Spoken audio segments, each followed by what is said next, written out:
All right, we are winding down here. We're on, right?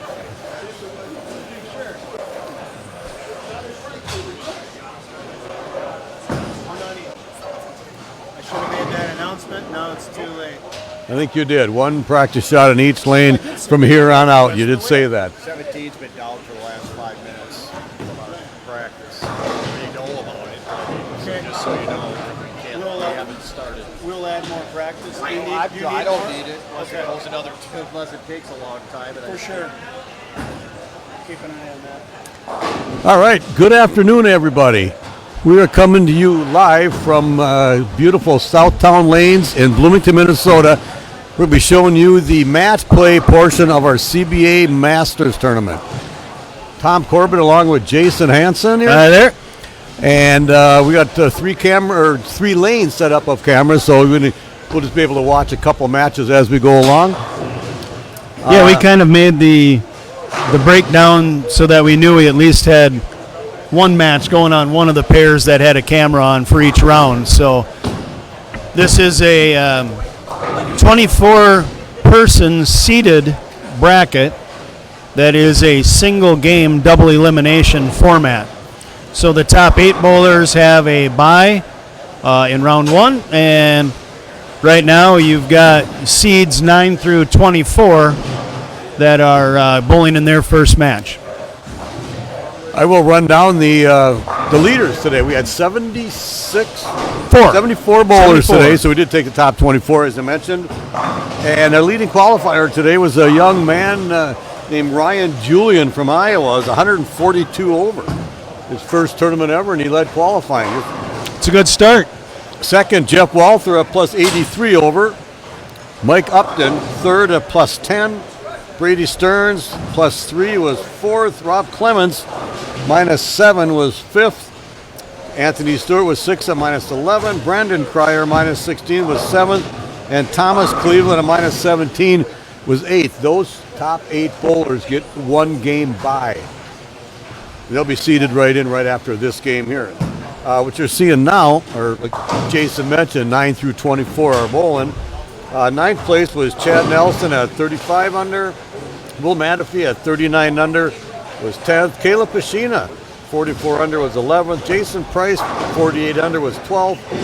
Josh Kennedy, 53 under was 13th. John Breckel, this is the one of his just a few tournaments. He's Second one ever. Second one ever. He's from the Mandan Bismarck area, I believe. Yep. 61 under he was. William Jones, 66 under was 15th. Davey Ullman, 77 under is 16th. Tyler Kurkowski, who just won the Twin City Masters about 3 weeks ago. Yep. 80 under, he was 17th. Aaron Schrader, 86 under was 18th. Jason Cragen, 89 under was 19th. Dakota France, another young two-hander bowler from the Princeton area, was 96 under. Brady Gustafson, another young two-hander from Otsego, or no, I don't remember where he's from. Somewhere up that way. He's 127 under. Keith Wendt made his first cut, 133 under. Matt Paine, CBA president, was 146 under. And Mike Hatton making his first CBA cut at minus 147. This was a pretty tough pattern. 49 feet of 1.25 to 1 was the ratio. So as you can see, some people are playing way out by the gutter. Some got to be in fourth arrow. Some slow hook it. Most people throw it kind of soft to get the ball to react. And they were not easy. And, of course, they're not supposed to be easy.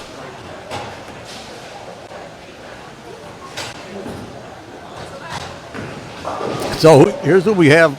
Who's bowling against who? I'll give you that rundown.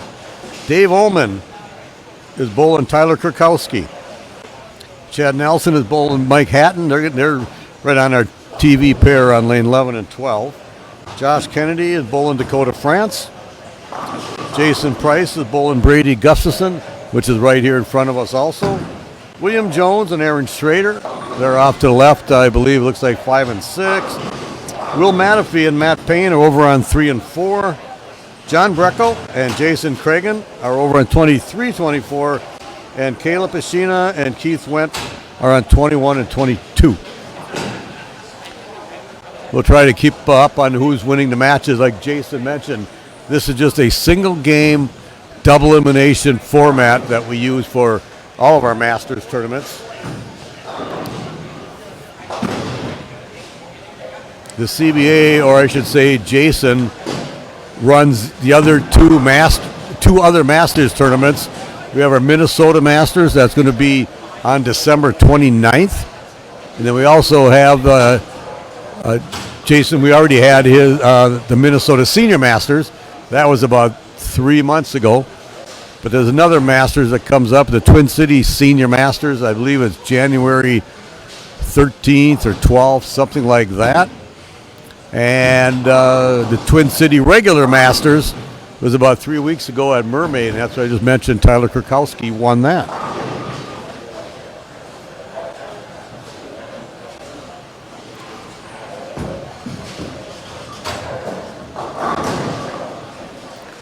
If you can watch, you'll see most of these bowlers are using some strong, pretty dull equipment. Oil was long, and it was not forgiving. You wanted to keep it on line. If you had that ball off your hand on line, you did a pretty good job because you didn't have a lot of room right. And, of course, if you got it set down trying to help the ball in a pocket, yeah, you went through the nose or crossover.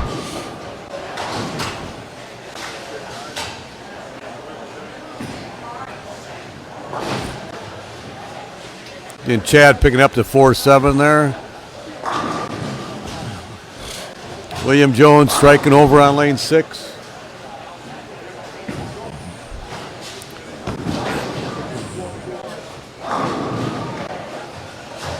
Good shot by Brady Gustafson on lane 9, left 10 pin. That's half the battle. Get the ball in the pocket. Hopefully, leave a single pin or something easy to pick up and break up the splits. Kind of old school bowling, but tougher.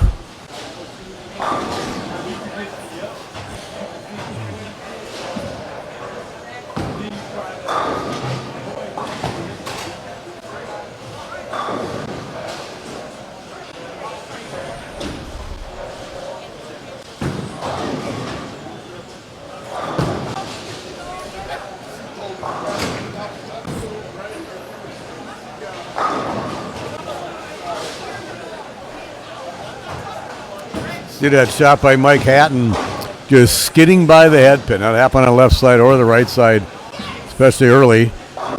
When the ball doesn't pick up right away, goes down there pretty quickly.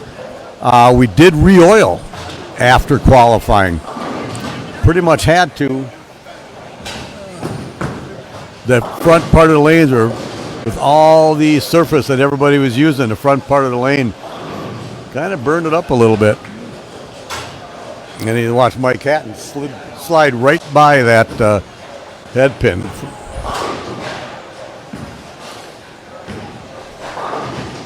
Like I mentioned, single game, double elimination, so there's no match play of 30 bonus pins winning your match or anything like that.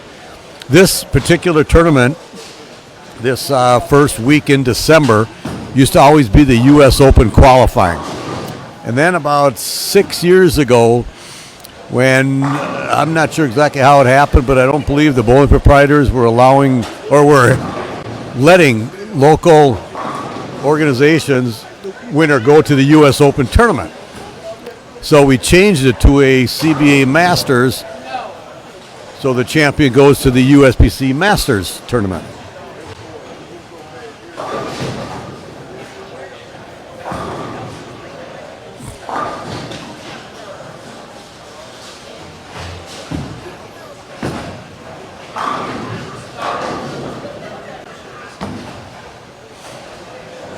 Watch this shot by Brady Gustafson. Yeah, what you call a high flush right there. You see Chad Nelson off to the right.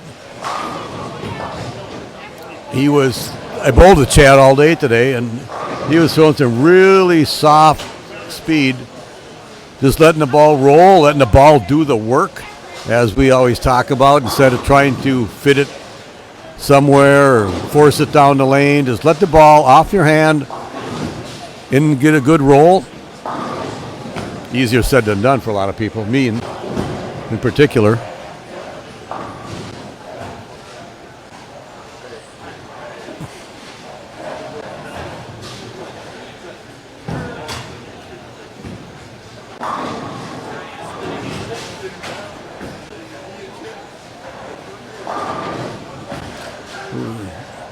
I just watched Will Matthew over on lane 3. He was solid 9-pin. Brady Gustafson, of course, threw a good shot in that 6 frame, going for a double up to 4-9. And that hurts. You'd rather just leave the 9, of course, so that you have an easier spare.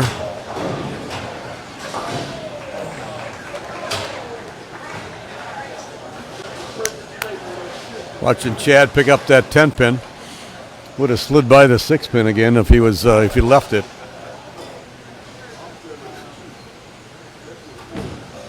It's kind of a joke between Chad and myself. Chad slid by the 6-10 twice. Got the 10, left the 6. Jason Price is watching him. He's right now seems to have the best shot right out off the 1-2 board, and it just rolls up and stays on line there.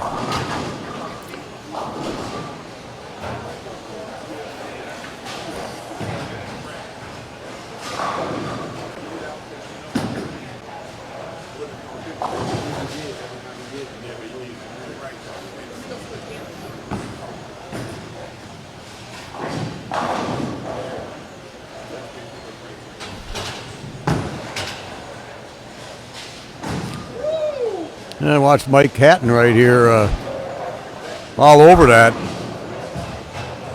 2-pin or whatever it was there. Just enough to get it. Watch this ball on lane 10. Probably can't quite see who it is, but it's Jason Price, and another high flush shot there.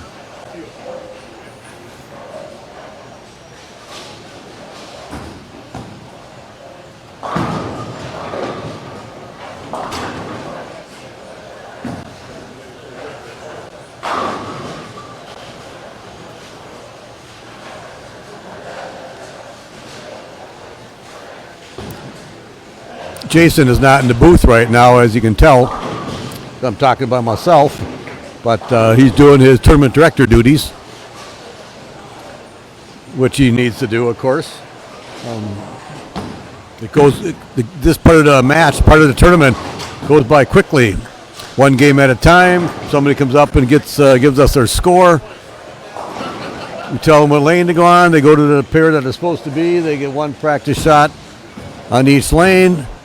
And then they just go. And the higher seeded bowler will be getting the choice of how he wants to bowl that match. If he wants to start first or finish first, or if he likes one lane better than the other. I just heard a ball hit the back of the lane, and every time you hear that, you just know that somebody missed a single pin. I won't tell you who, but somebody missed a single pin off to the right.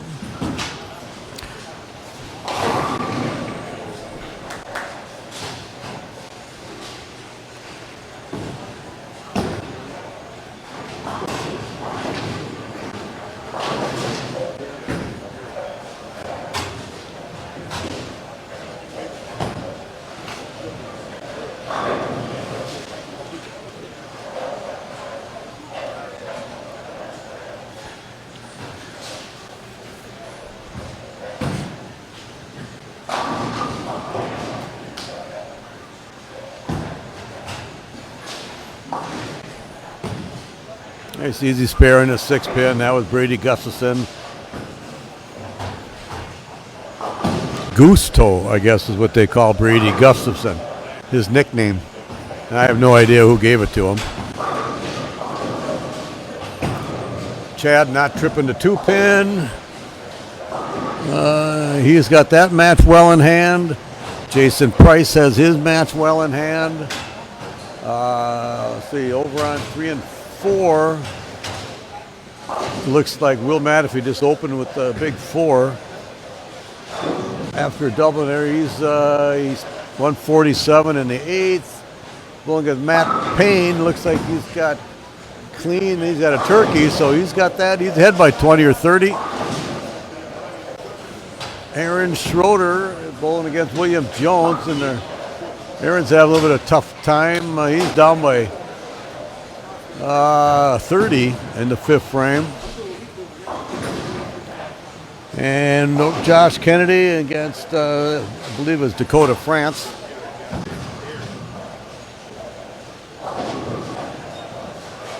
I can't quite tell. They're down a little bit too far for me to see.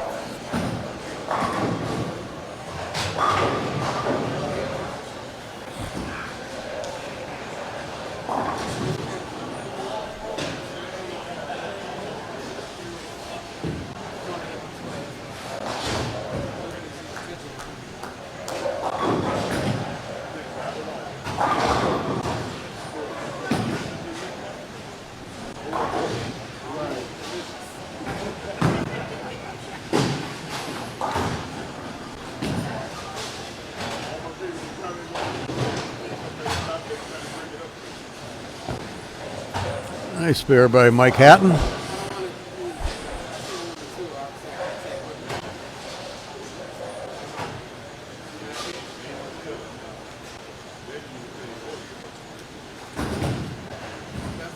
Jason, you're back.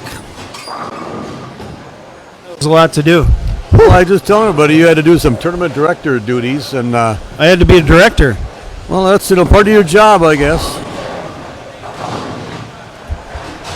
Well, I am compensated, so I should at least do something for it, other than just this. Yeah, right. Hey, this is fun. I get to pay to do this, Jason. You do. I've been trying to tell everybody who's doing what, how tough the pattern was today. A lot of big bowling balls, but it's dull surfaces being used. Yep. Yeah, this was not easy. That's for sure today. So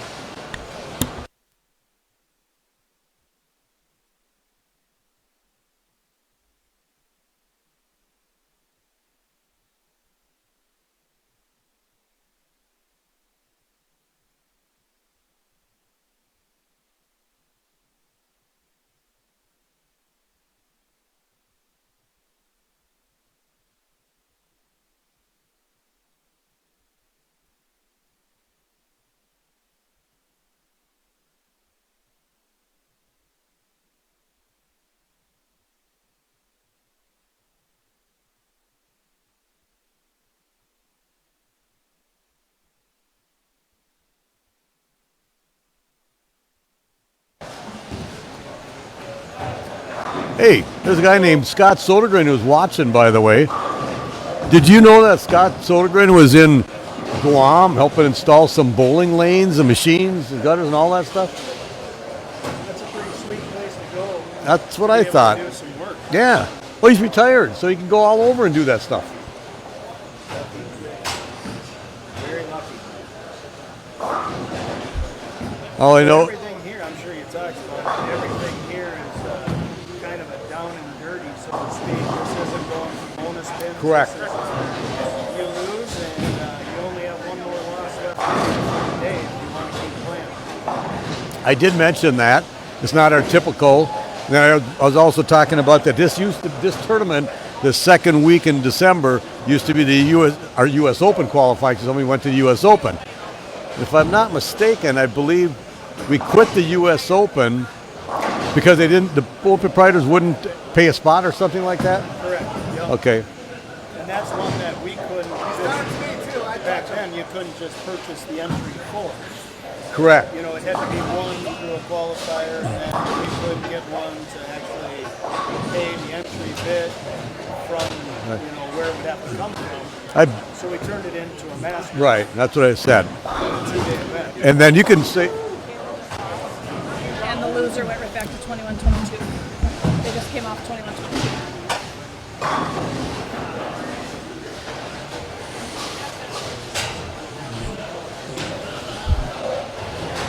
So it looks like Chad at 202.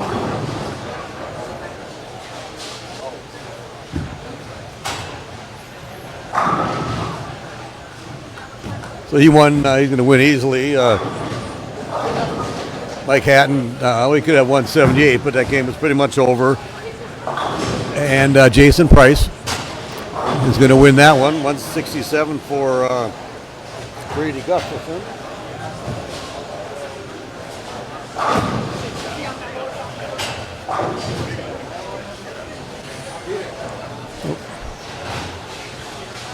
Everybody does bowl another game. As I mentioned, you have to lose twice to be out.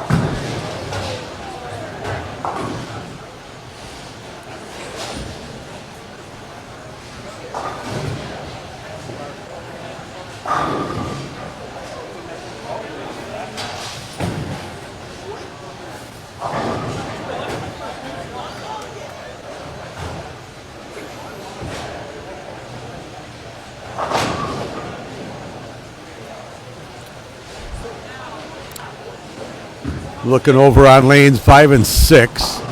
And William Jones with 105 and a 6. And Sparrow in the 7th.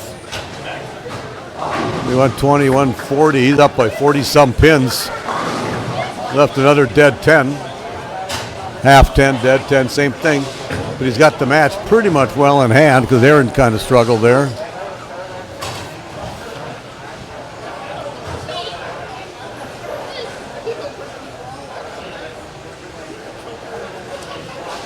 Not a lot of happening right in front of us right now, so I can't quite tell you what's going on. I do believe that Matt Paine beat Will Matafee. Looks like he had a 211 to 186. I think that's correct.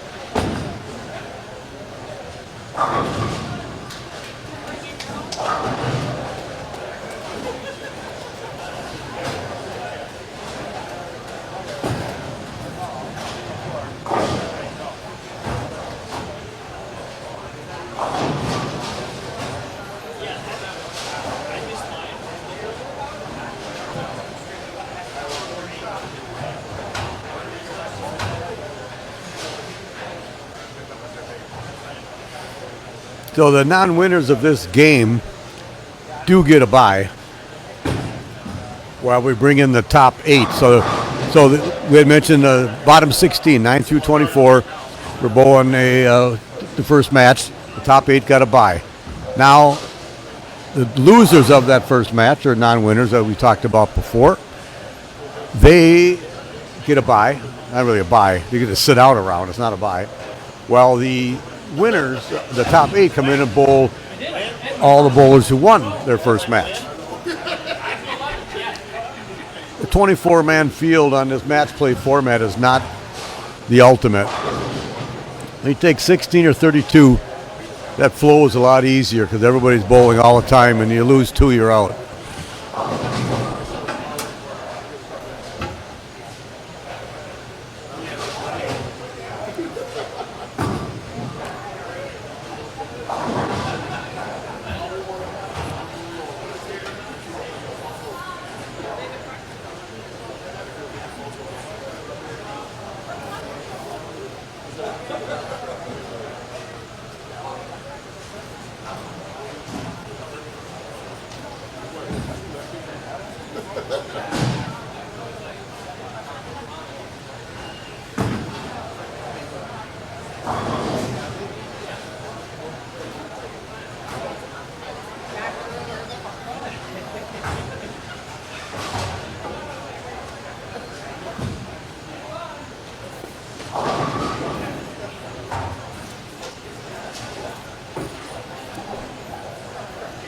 Looks like William Jones, like I mentioned, is going to win over Aaron Schrader.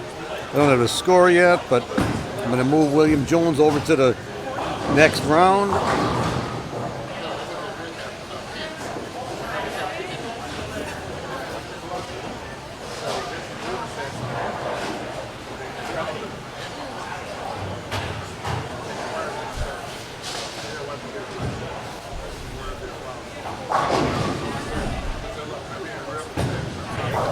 Yeah, Aaron's bowling just like I did. Could not get the ball to read the lane, to get up toward to the head pin, and then of course if you did get it going up early, it was through the nose. I feel exactly like he's bowling. So William Jones took out something really big, duller ball and just doubled in the 10th. Not like he needed it, but he might need it for the next game he goes to.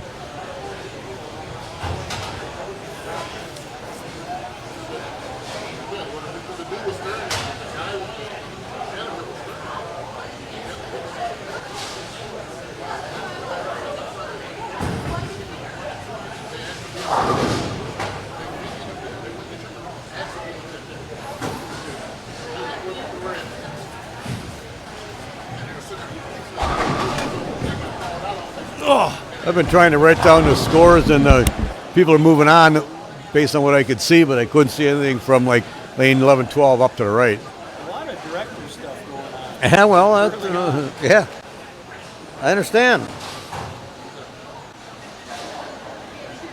are tough decisions.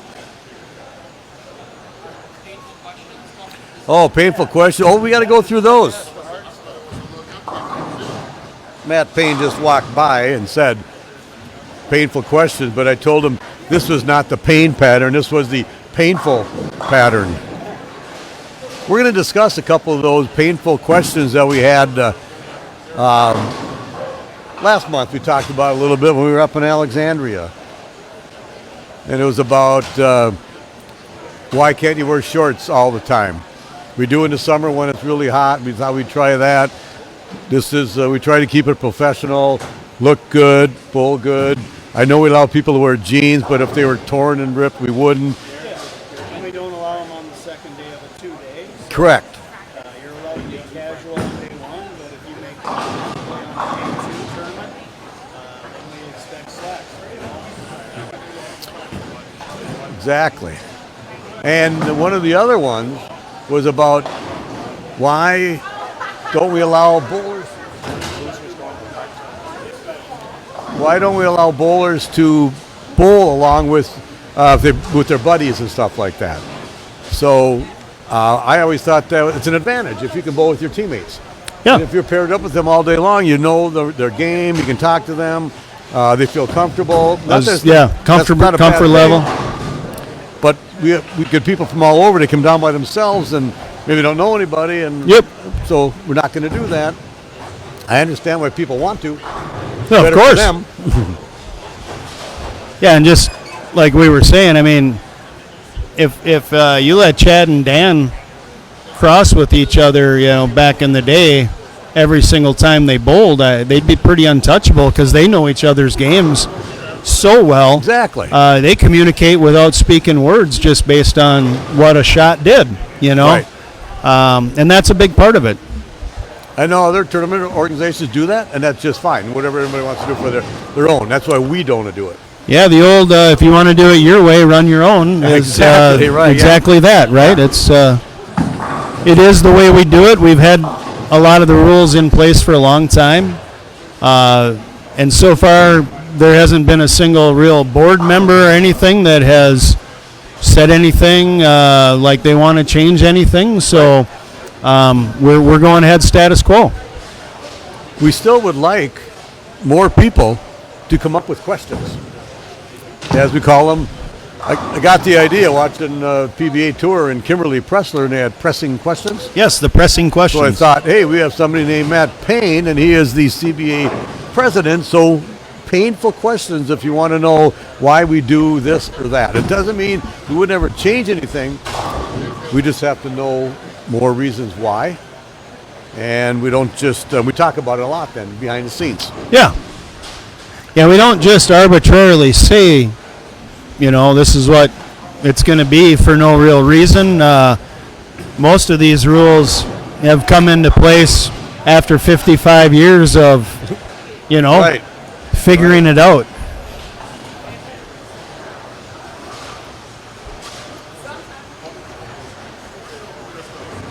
All right, I couldn't see who won the matches way down in the high end, but I can tell you who did because now I know what they're bowling, and the other ones are going down and want to do the practice. Then Tyler the other ones Kowalski didn't make it, yeah. did beat Dave Bowman, so he's going to be bowling against Brian Julian on 7 and 8.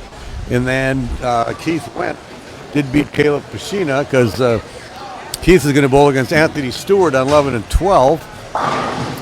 And then who else? Josh Kennedy is over on the practice pair. So I know he lost his match. So he was bowling against Dakota France. So Dakota won. One on each lane. One shot on each lane.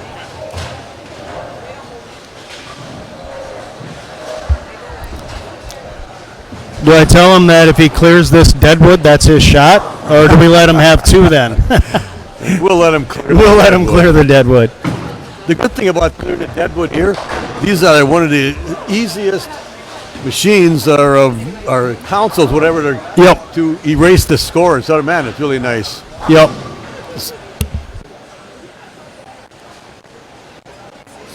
So we have Tyler Krakowski is going to be bowling against Ryan Julian. Chad Nelson is going to be bowling against Thomas Cleveland. Brady Stearns will be bowling against Dakota France. Rob Clements will be bowling against Jason Price. Jeff Walther will be bowling against William Jones. Matt Paine will be bowling against Brandon Kreyer. Keith Went will be bowling against Anthony Stewart. And the only one I don't know is who's bowling Mike Upton, because I don't know between John Breckel and Jason Cragen who won that match. Kind of looks to me like Jason did. He looks like he's back behind the pair that Mike Upton's bowling, but I haven't seen John Breckel down at the practice pair yet.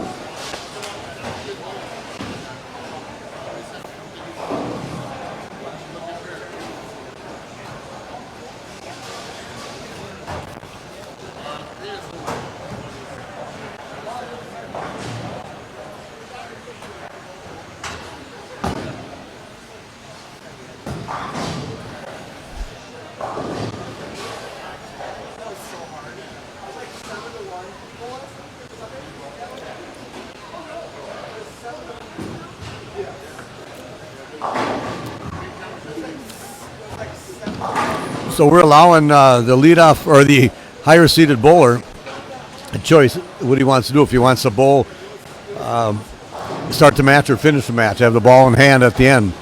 And I always think it's kind of interesting to see what people do. I mean, normally I think it's a comfort thing, but sometimes they like a certain lane better than the other.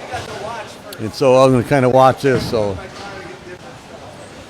looks like Anthony Stewart had the choice between him and Keith Went, and it looks like he let Keith start.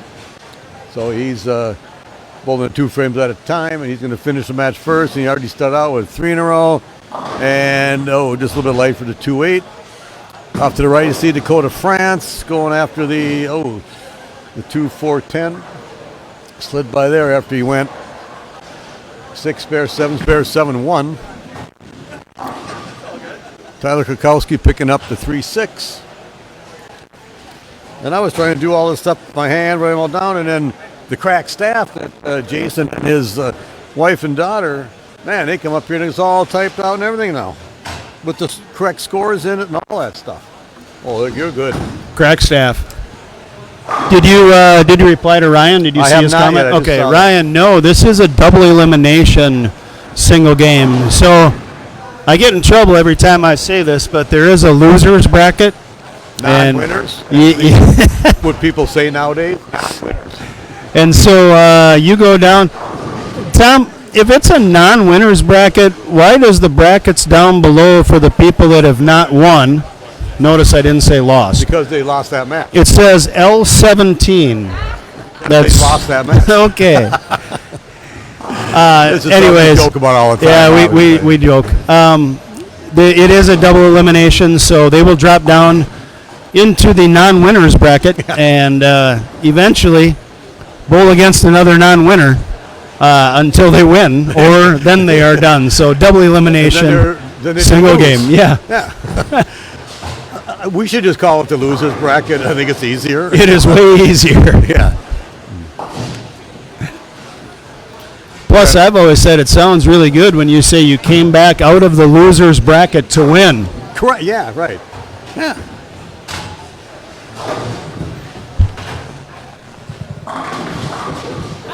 So, Ryan Julian, he's on 7-8. You saw that 8-pin up there.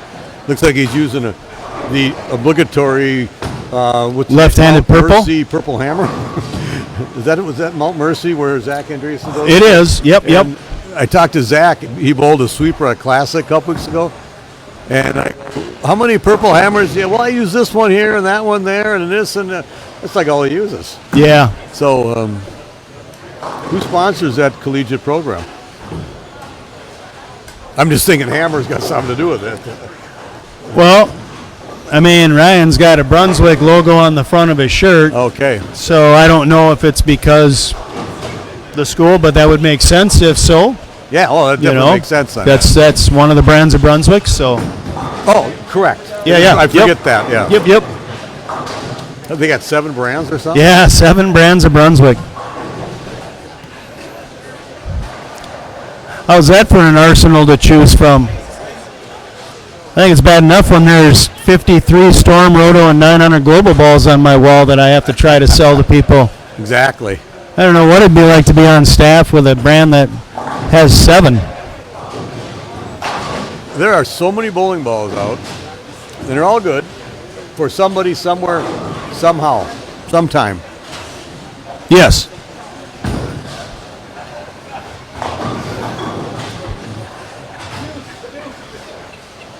I'm watching Chad Nelson and Thomas Cleveland over on 5 and 6. That should be a pretty good match. If it comes down to sparing, I think Chad will win. If it comes down to a lot of striking, I think Chad will win. No, I didn't mean it that way. No, and we've talked a lot about Thomas. His game has come a long way. Oh, he's improved. Yep. But as we say that, we do see him miss a spare early. Chad is one of the best spare shooters, and on a shot like this where it's really tough, you have to pick up those spares, and Chad's not really going to miss them. So this young man right here, Tyler Krakowski, that we just watched him show that shot. He, like I mentioned, he won the Twin City Masters, and I've seen him bowl in the league quite a few in the last 5 or 6 years. He's gotten better because he used to just be stand left, throw right. Well, he definitely has been a house shot killer over his career. I mean, he's got 40-some 300 games, and he's not that old. He's averaged like 245 Correct. for the last handful of years in league. So it's good to see him take it a step further, bowl in some harder things, and start to do well. He's also bowling on a tournament team with Thomas Cleveland. Yep. And so that, obviously, I'll talk about it. And these young guys like to see them come out and bowl because we were all younger bowling these things before. So we need these young guys. But they're too good, Jason. Isn't that the truth? Yeah.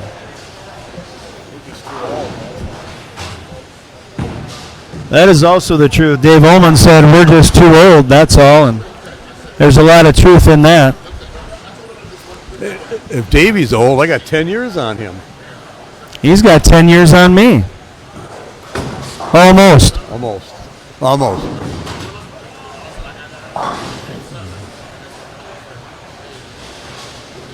I didn't see what Thomas Cleveland did in the third. He went 6-3.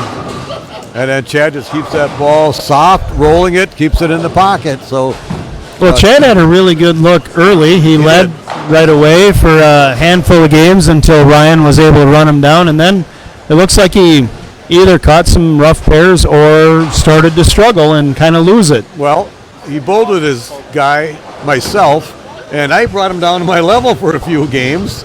And so he had a 150 in there, and he lost focus, and I can get the best of them to come down a little bit, but no. You can create that out of anybody.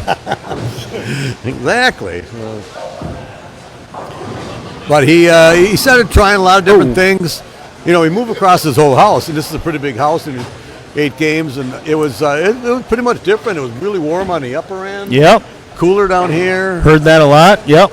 Depending on who was on your pair to start with, where they tried to break them down, a lot of people tried to play right off the ditch. Some it worked.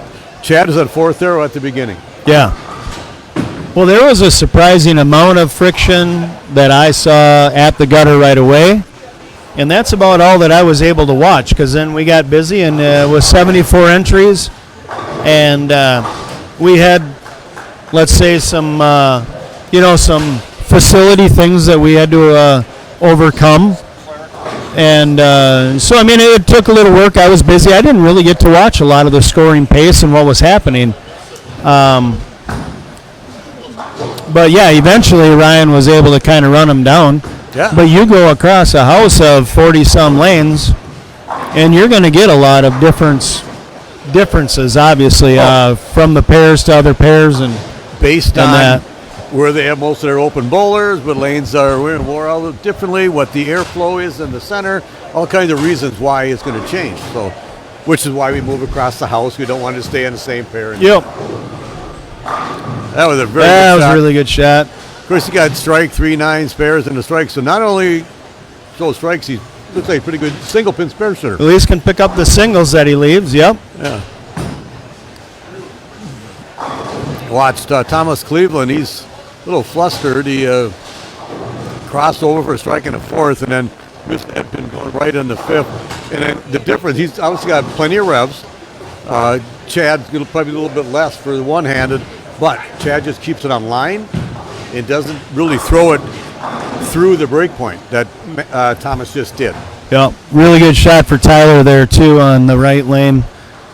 Getting his first strike of the game. Kind of some funky carry on it, but it was a really good ball.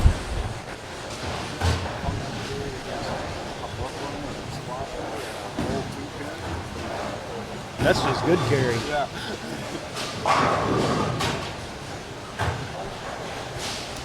Yeah, let's see if we can get our first double of this match. Not that Ryan didn't try with those 3-9 counts in a row, but right.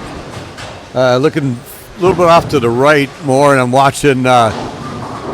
He's going to roll it? Nope. Didn't roll that 2-pin. No, I was watching Dakota France and Brady Stearns, and Brady's got a 30-pin lead on him because he's got a turkey up in the 6th, 7th, and 8th after a split, and Dakota's got 2 opens in that match and only a double.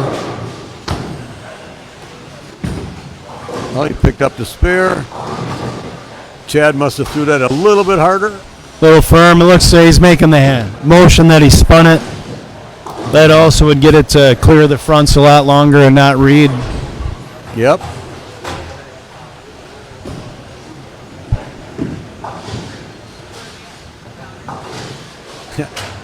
Anthony Stewart left a 5-10, and he was going at it, trying to throw a backup from the left side to hit the 5 in front and have the ball carry him off and hit the 10.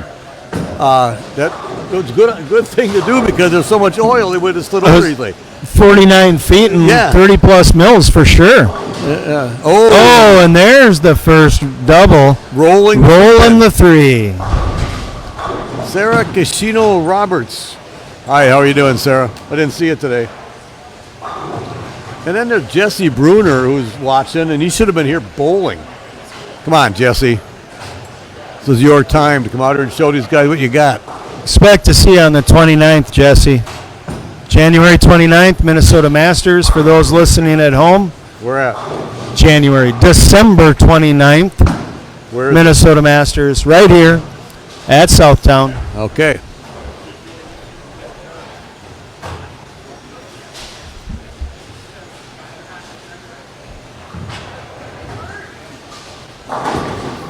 Oh, yeah. Just enough to kick that 10 right off the end of the deck. Yep. I can see why he was 140 over throwing the ball like that. Well, he's got a really good roll, and it's soft. Yep. He's definitely being nice to it. Solid at the line. Yep. Yeah, a lot of good balance. Exactly. Yeah, a lot of good things. Well, if Tyler wants a chance here, he's going to have to get striking. That looks pretty good.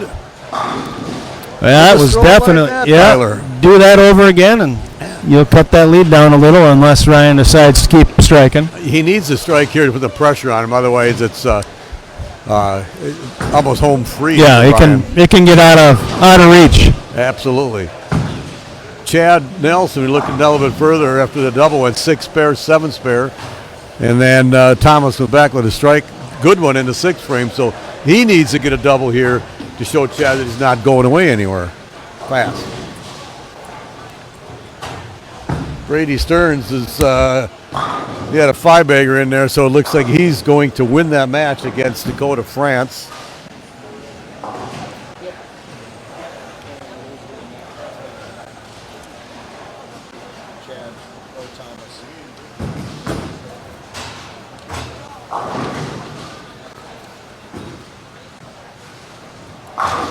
Yeah, speaking of out of reach as well, Brady has put his match out of reach. He has shut out Dakota France.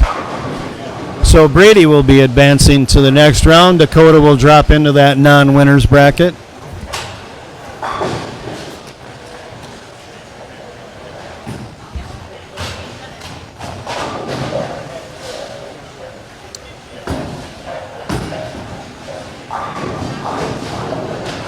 Anthony Stewart get the first 2 in the 10th to shut out his opponent.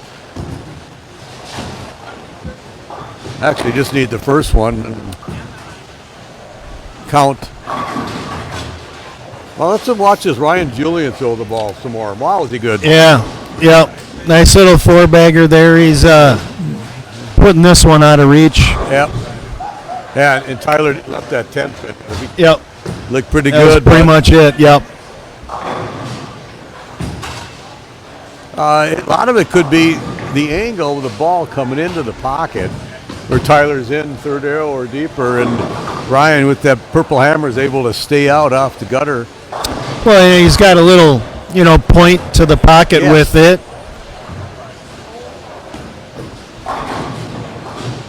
And that's that's the deal, right? That's about the worst trouble He's going to get in. that he's going to get into with it is just to leave a dead 7. And if he continues to pick up 99% of them, Right. he's got a good chance of winning about 99% of the matches. Right. So Anthony Stewart didn't double, so now he can strike for 177, and Keith Went can strike out for 178.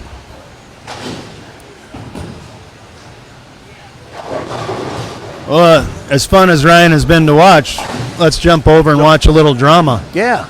See what happens. unfold. Like they say, just give me a shot at him. Yep. Chipping a chair. Yep.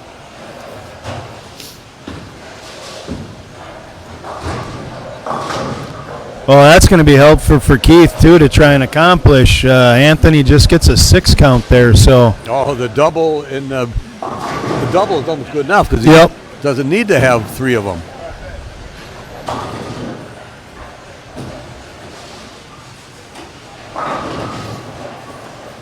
Yeah, he could have made it so it would have been 9 tie, strike to win, but now it doesn't change the fact that he needs the first 2. He doesn't need all 3. But he didn't take any time. He got right up there and went at it. Solid crossover. Yep. We'll see what happens. Needs this one in 6. But what do you do? They're not easy. And he threw the ball and he crossed over. Did he adjust off of that? Stand in the same spot, throw better? I guess I would assume that I'm going to. Oh, he doesn't realize which lane he's on. No, he's good. I was watching the same thing, Jason. I thought he was going to go to the left lane. So he needs this strike and 6.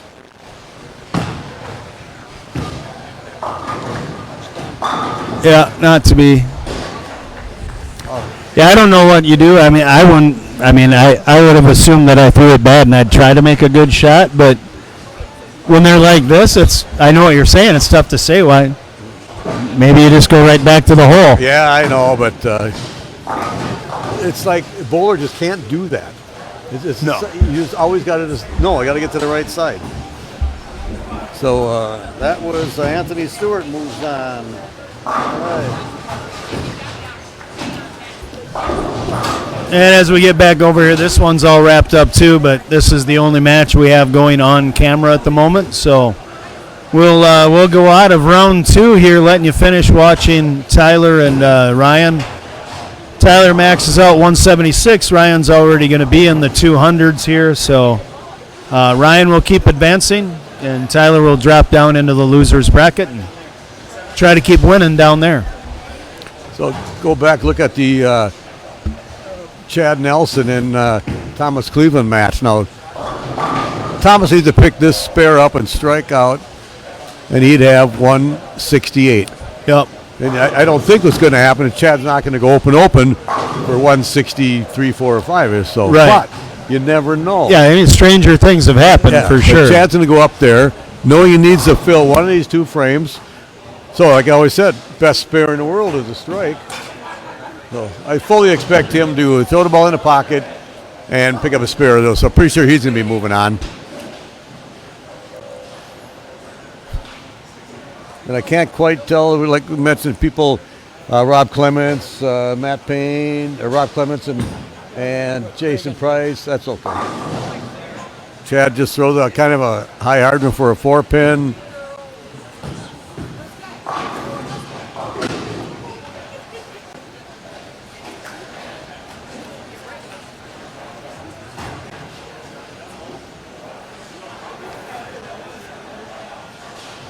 Brady, he'd be on 11 and 12. You, Brady.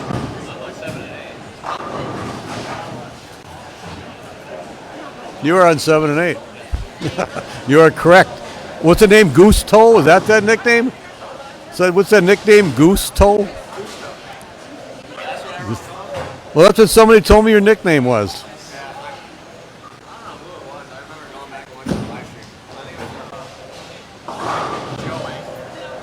Somebody said that. That's why I got your nickname. I thought it was Gustav. I like Gustav better. Yeah. Johnny Holmes, man, would you have killed him today? This is right up your alley. If you would have got the ball out to that 2-board and it hooked. I couldn't get mine to hook. Not that it mattered much. So Chad moved on. I don't want to say easily, but he definitely moved on. Let's see, where was he in my... So Chad will be over on 15 and 16, bowling against Ryan Julian. And who else is moving on here? Trying to watch the bowlers. If they're packing up their stuff down at the end, I'll be able to tell. But Jason will be getting scores, and along with Stacy and Allie, they'll be getting the scores, and we'll have the updates quickly. Or I could have Steve Bone just come and bring it to me, because he's here filling it out faster than I could see everybody. So I like that. He's got it all figured out already. So we're going to have Chad Nelson and Ryan Julian, and then we're going to have Jeff Walther and Brandon Kreyer bowling against each other. William Jones and Dave Ullman will be bowling against each other. And Matt, let's see what's going on here. We're going to have Matt Paine and Mike Hatton will be bowling against each other. Went and Gustafson, Gustav, like I say. Kurkowski and Schrader, Cleveland and Matafee, France and Bruckel. And then I don't know who's bowling against Caleb Pacini yet, because Steve hasn't given me that update, even though he's standing right here. Like we mentioned before, these bowlers get one practice shot in each lane, and the higher seeded bowler gets a choice of if he wants to start the match or finish it first. And this is the way it'll be for all the rest of the matches.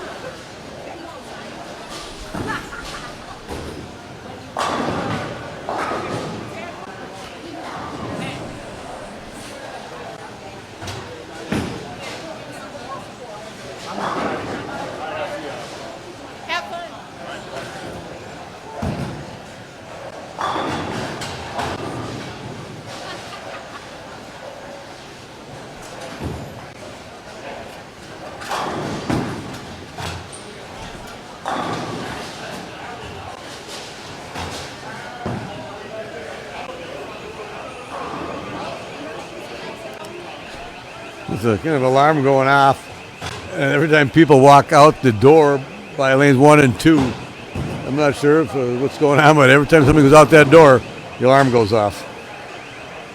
You can hear that in the background.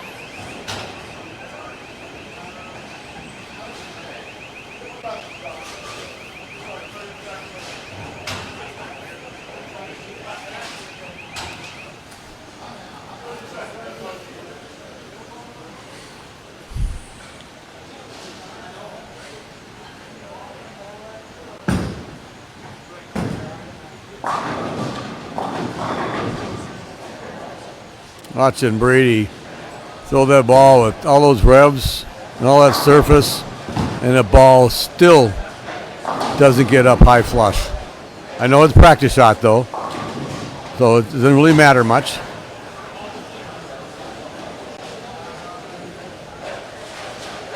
Yeah, you're absolutely right, Ryan. We can read it.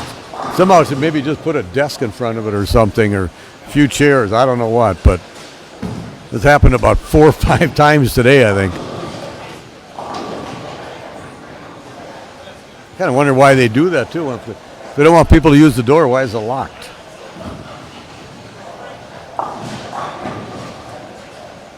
where is that tall left-handed kid from? Iowa. Okay, that's where one.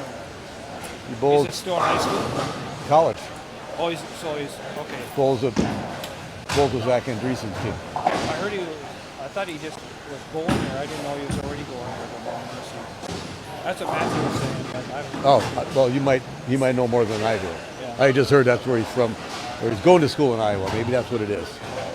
Living there now. Someone just asked me where Ryan Julian is from, and he is going to school living in Iowa.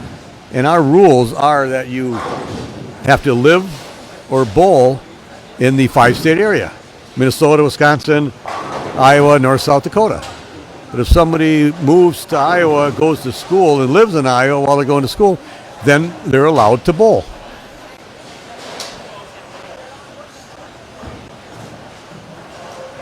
Yeah, it probably is. I thought the same thing. It is a fire safety issue, Ryan, just because you should not be able to, somebody had to get out. They couldn't get out of that door, and you got to have more than one door exits, whatever, so.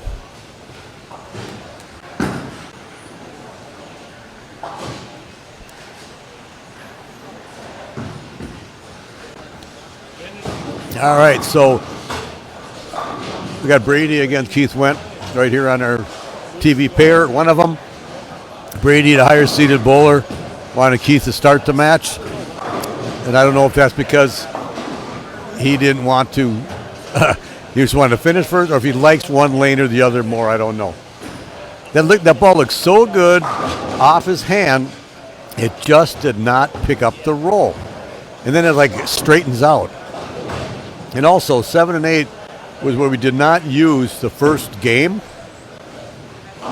Very nice on the washout. I left 6 washouts today, didn't pick up any one of them. But 7 and 8 is one of the pairs that they didn't use the first game, so there was not the 10 minutes of practice on that pair.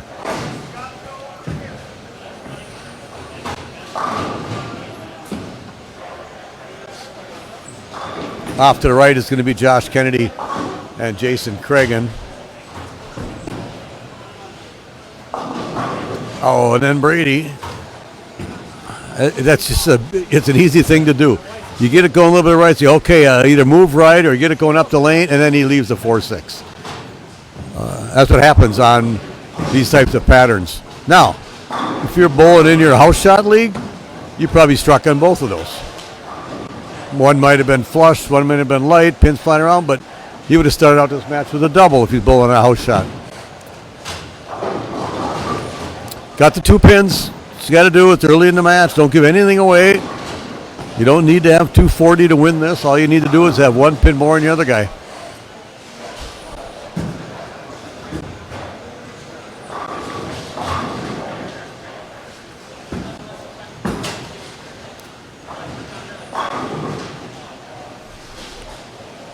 Davey Ullman against William Jones, and Davey sits out with a double. Jason Kreyer crossing over on lane 10 for a double.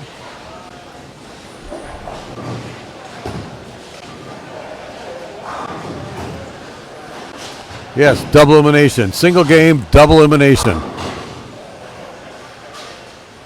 Hi, Deb Nordness Hoffman. Good to see you watching.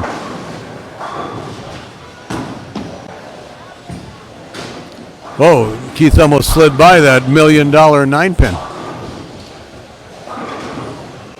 Let's strike over on lane 11 with Rob Clements.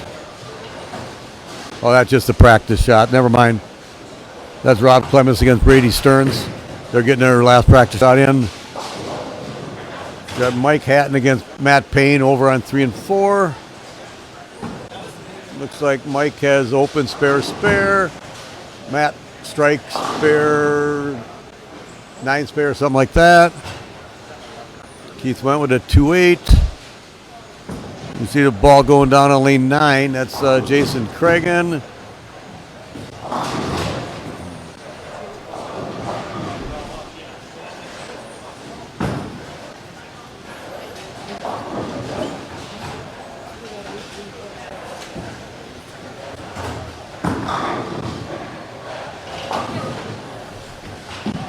Shaking his head after that 2-8. Don't know if he thought it was going to hook by it or slide by it.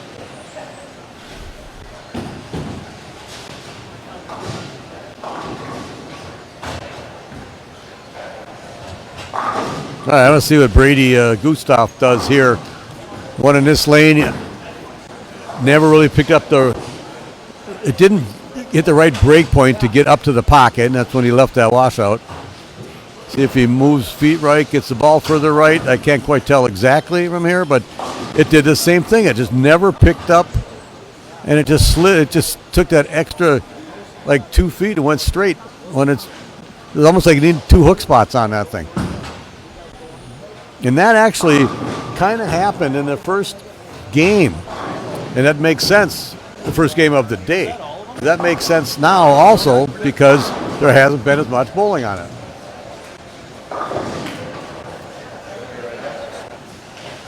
This is good. Thanks, Steve Bone. I can tell you exactly who's bowling who now. I don't have all the scores of who anybody won by, but then Josh Kennedy toppling in some sort of strike there on lane 10.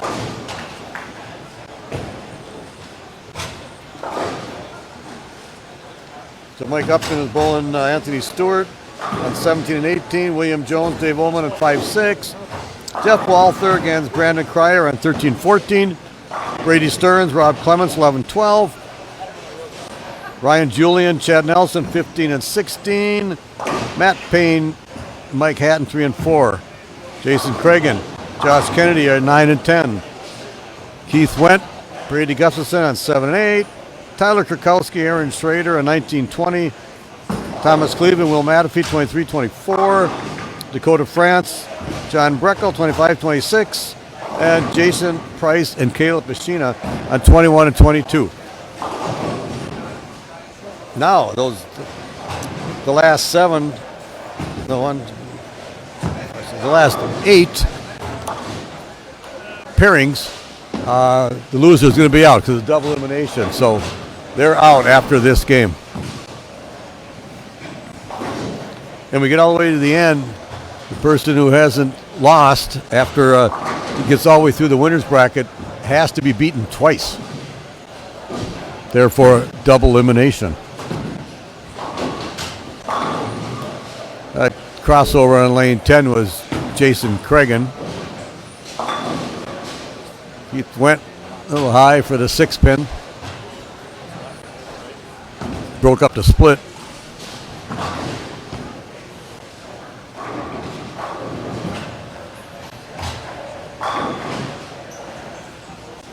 Solid 10 over on 13 for Jeff Walther. He picks this up. He's got 59 in the third, possible spare in the fourth, and he's bowling against Brandon Kreyer with the 2 opens, 35 in the third. Brandon behind by 20 pins early on. Rob Clements off to the right there. We see that 3-6. He chopped a 2-4-5 the first frame.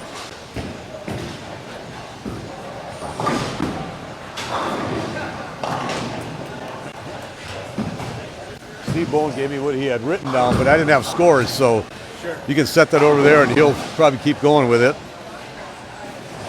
But Jason and his wife and daughter, the crack staff here, not only they got all the names typed in there, the scores, like how they did the last match, because the scores aren't very high, Jason.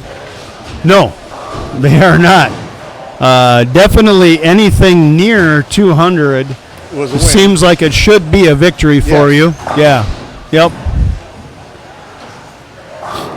Exactly, yeah. So we'll been watching Brady Gustafson. Oh, he's moved way in now.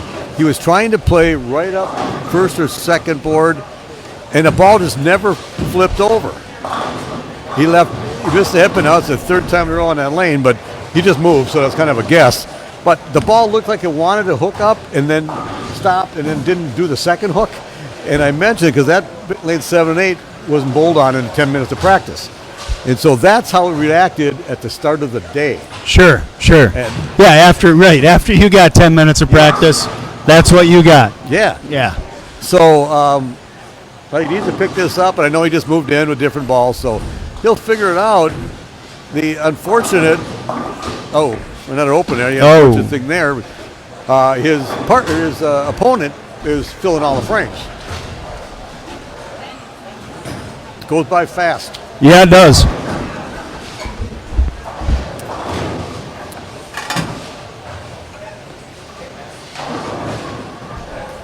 I'm getting old. I got to get closer so I can hear. And it's loud in here. And we don't have headphones on, so we don't hear ourselves through the headphones. Yeah, we just hear what we're saying between us. So Right, and usually I got to read lips when it gets so loud. With this full packed house here and all this hooping and hollering and screaming, we got to talk over all of it. All the spectators and everything. Yeah. This is one of the loudest houses, though, that we do bowl in. Yes. I don't know, the dome ceiling bit to it, kind of. I don't know if that's part of it, but like the ball returns are really, really loud when the balls come back. And my lovely fiancée Verna would say that because she's a interior designer, there is nothing to bounce the sound off, to absorb the sound. It just bounces off the walls, and it's a deep, big concourse back here. Yeah. Nothing down there. And then this particular center has these funky orangish lights. When you're sitting back here in the concourse, it looks funny. Yep. Down there, you don't really notice as much when you're bowling. Right. It is hard to read. Yes. Like when we sit back here to do this, we got the Bolero orange glow that they all tend to have. And it does make it a little harder to read your score sheets and that. But this is the first match now where we've got, all 24, I believe this is, that are all in and going. And so there's a chunk of them that this is going to be their last match. Well, 8 people will be knocked out after this. There are those down in the losers bracket that they lose now and they are eliminated. Then they're lost. But he still made the cut. Got a couple games in. Got a check. Got a little bit of pride too. Made the cut in the CBA Masters. It's a feat in itself. I keep telling everybody how good these bowlers are. Yeah, Ryan, I agree with you. I guess the only other one maybe that I would say is last weekend a lot of us bowled at Pins. And, Pins is kind of one of those also entertainment centers with the 2-story wide open ceiling. Very few things in that ceiling at all. They've got like some hanging light platforms, but for the most part, they are just, wide 2-story ceiling. And that place is also just super loud. And then if you get into the party room where we had three matches in that party room. And man, it was really loud in there too, but this one definitely has got the noise. I thought that loud noise was Gustav's solid strike through the nose. Somebody said his name was Gusto. I'm going to call him Gustav because that sounds better, just so everybody knows that. His nickname, by the way. Right. You can't say Brady because everybody knows Brady Stearns. Right. If you talk about a Brady. Well, he has Gusto on his license plate, so. Oh, and he almost tripped out to 2.8. But look how easy that ball just like skates down there if you get it going too much away from the pocket. Yeah. Yeah, I noticed that what limited I was able to watch, that anybody that got the ball going any away from the pocket, regardless of the amount of hand that they had, really struggled with trying to make it recover at all. Correct. Like that one right there, if you saw Josh Kennedy to the right of the, Much hand with a big, strong ball as everybody, and that just happens. Yeah, that thing just went 60 feet. Well, now Gustav, he's here making the cut bowl, and he says he hasn't had a turkey, and I had 2 of them, but he had them back here talking about him. Well, you got to get a 2 in a row first. Well, keep working at it. You'll get there. Except that he's one of those down in the loser bracket. He's in the non-winners bracket. Yeah. So. Yeah, Kennedy picked up a really. Oh, get over. Oh. I think I told you last month at Garden Center where I had in our sport league on Monday nights, we just got done a few weeks ago on a 48-foot pattern, so not too different from this, and 30-some mils, so very oily. And I went for a washout like that, and for the first time ever, my spare ball hit it. I missed badly. I always play from the left and try to play into the 1-2 pocket. And I missed right, so it went to the right side of the head pin, and the ball took out the 10. That was the first time I've ever done that. You know, one of my 6 washouts today, I should have tried that. Yep. Nick Hogan wanted to remind you, Jason, that all the balls go 60 feet. Well, actually, Nick, if you want to be really particular, the pin deck is however many feet, then the carpet, so they go longer than that, but I guess I should have said 60 feet without hooking at all. Or Rob Stone, 60 feet for no success. Without success, yeah.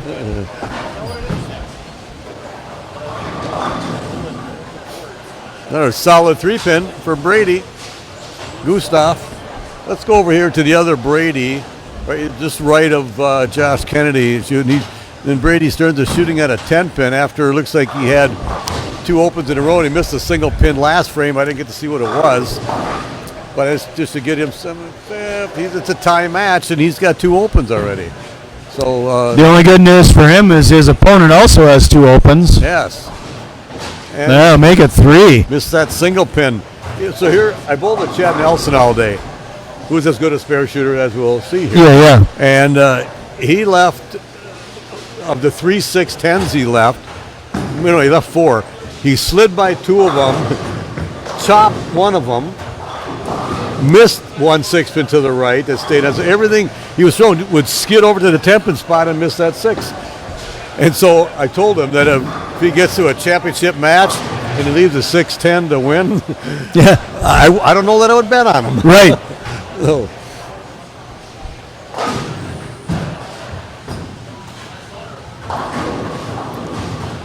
Clem with the tumbler. Yeah. Well, and Clem put his 2 opens in the right part of the game, too. The first one was I think he chopped the 2-4 up to 5. Okay. And I don't remember the second frame on the 8-1. It doesn't look like a split. It could have chopped that. Looks like a chop, yeah. Or he could have slid by a 6. Could have been a 2-8 that he only got 1 out of, but yeah. I wasn't watching that, but.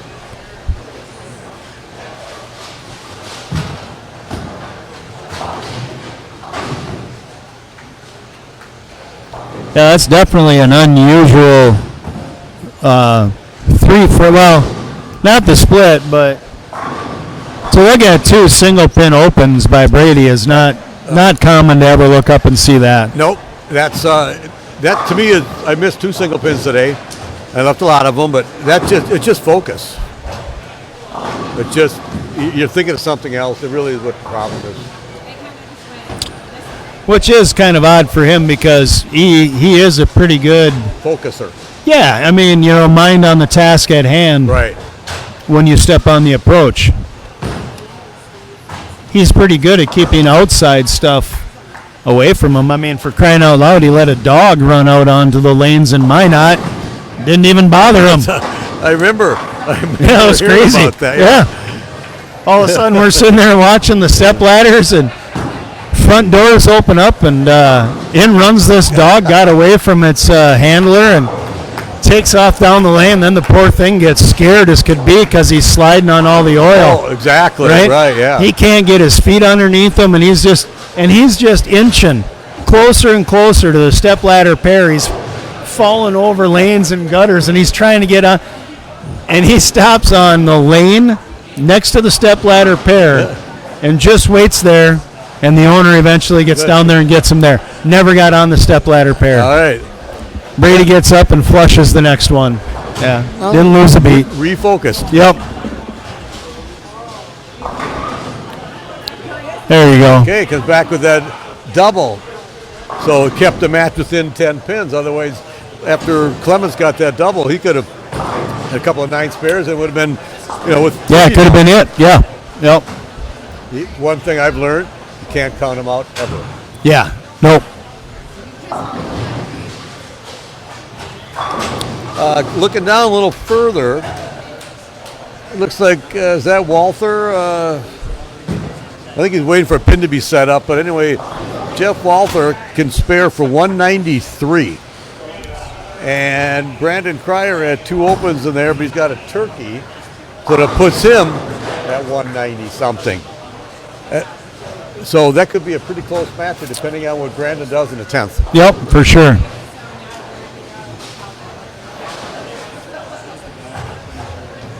Well, Jeff's got to pick up both these pins to get to the 193. That will force Brandon Kreyer to get the first one. Oh, Josh Kennedy almost sliding by that 610. The ball would skid down there easily. Clemens picking up the 2-7 like he has done it plenty of times before. Oh, man. Well, Ryan's got good concentration on him. Oh, he left a half seven. Left a half seven on it, but little. having them pins drop out didn't make him back off the approach at all. Nope. So Can't quite see the score down there. I got a little lowdown on it, and I guess I'm a little surprised at this, but I was correct in my thoughts that the Mount Mercy team, there is a tournament and or a big event that's going on, and he didn't make the team. Okay. So Steve Bowen was down and asked him, and talked to him about it, and he said, yeah, I didn't make the team. Now, I mean, there's a lot of people that know collegiate bowling and know that, like, if a left-hander isn't going to fit the bill for the week, if you're going to a big event and, maybe you're only going to have one lefty. Right. I know this might sound controversial to people, but it is the way of collegiate bowling, right? One on the team could be harmful potentially for the team if you're on whatever pattern that Correct. they're on an island by themselves and can't gain any traction. So he obviously throws the ball well enough to be on any college team that I could think of outside of maybe a few, like a Wichita or something, where you got to be elite. I think you're right on that, and it's the coach's decision, right? For sure. Yeah. Yeah. I mean, he certainly looks like he's got all the tools to be on a team.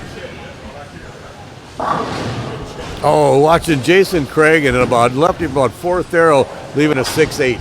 It's almost not fair. Nick, I'll go check for you because they're way down on the other Far end, right? I'll go take a look. I can win for you. Yeah. Thank you. Oh, we have tournament director Mike Hatton from That's What I Do Bowling. That's what I He'll do. get us some scores because that's what he does. That is what he does. Get scores. He understands the tournament directorship bit. So you're still having trouble. I think they got the 4-8, whatever is set up for Jeff Walther in the 10th frame. He just needs to pick this up for count. And I was going to win that match. Okay. Word is Thomas is going to win that match, Nicholas. Between By a bunch. and Will Matafee. By a what? By a bunch. Oh. All right, thanks, fellas. You out here, Brady? Good bowling, buddy. Yeah, y'all have a good one. Thank you. You too. Good to see you We'll guys. see you again. Yep, you too. See you, Gustav. Drive safe home. So I was just doing the math here on the match in front of us. So he can be 116 in the 7th, 146 in the 8th. So he can take the lead with a strike here. And then the first one in the 10th. Brady can strike out to put the Well, he match can. away by one. Well, yeah, he can shut him out. Can shut him out. For But sure. This is almost a must. I was just taking baby steps. This one and the next one puts him in the lead. But, yeah, he definitely can shut him out here. I think this is huge for him to strike here. I don't think if he doesn't strike here, I don't think he's going to win.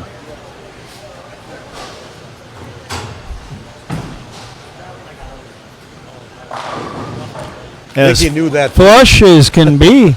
He probably said, I got to strike here, otherwise I can't win. You're welcome, Nick. Well, I'm pretty sure he's done the math, so he knows where he's at.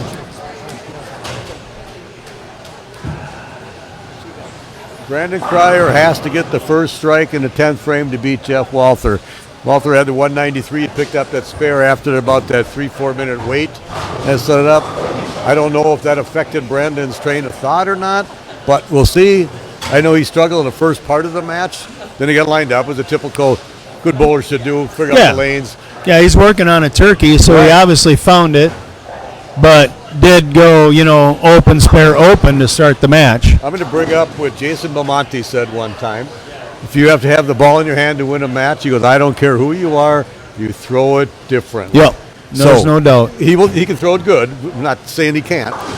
Could be a strike or a half 7. If you throw maybe a little bit too hard, you put more into it. But he's been in this spot before, and he's struck plenty of times in this position. Yes, he has. I think he could leave a solid 8 or 9, too, until as good as you could. Well, by the fist pump, I think he got it. Yeah, we couldn't see if the 7 fell, but it must have.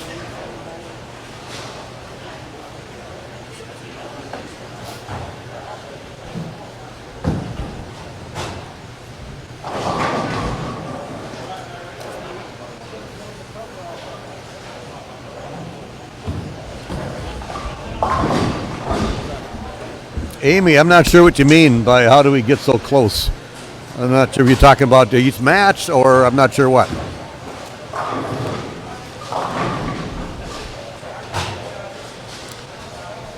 So now that Brandon struck, he to win that match. Let's watch Brady Stearns get the second one, go for the second one in the 10th. Exactly. This is it. I mean, he's already first round. This one, and it's one. Yep. He needs this one for sure to shut him out or to start to shut him out. Or at least a 9 spare. Yeah. Okay. Well, because the 9 spare would have made Clemens double anyway. So now he can just shut him out. That's it. It's a strike. He wins. Yeah. A 9 count, and Rob can step up and strike out to tie. Yeah. So after Brady missed those 2 single pins, I'm not going to leave anything anymore. He didn't miss again. Yep. He can sit there. I've seen him do a bowling tournament. Oh, hold up, Brady. Oh, good move. Okay. Yeah, we got somebody coming for Deadwood out of nowhere, and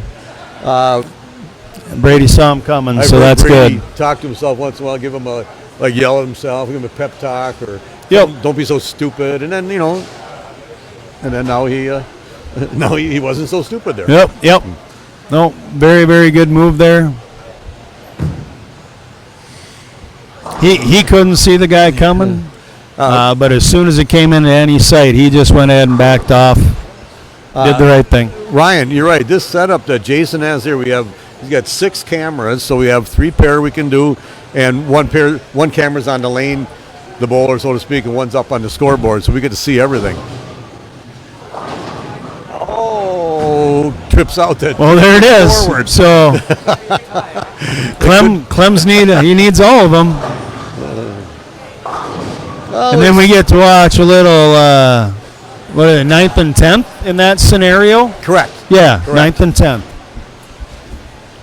there again, the higher seeded bowler gets the choice if he wants to start or finish or whatever when he wants to start on what lane or whatever. But let's have it happen. That'd be kind of interesting. Yeah. A little bit of excitement here. Watch Rob. I don't know if he liked it or not. Never mind. He didn't really. He almost kind of liked it, thinking of the whole pocket, but. I appreciate that, Ryan. Yeah, it's phenomenal. I definitely agree with you, Ryan. We have come a long ways from the iPad, as we always say, the iPad in between the ketchup and mustard bottle holder that we used to do back when I first started trying to stream. Didn't it start out with the phone?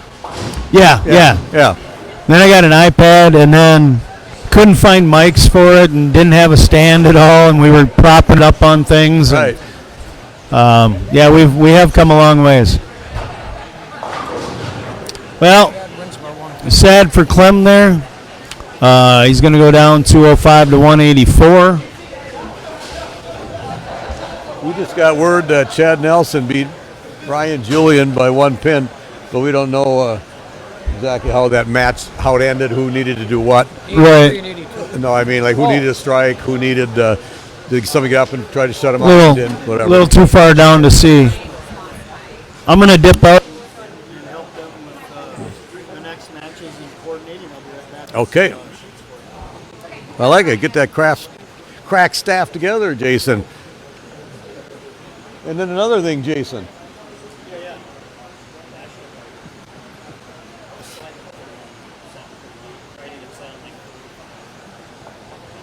A little bit of a break in the action here because all the matches just got done and people have to move around.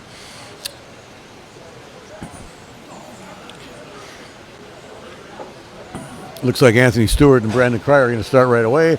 Well, because both of them just had to come from not very far away.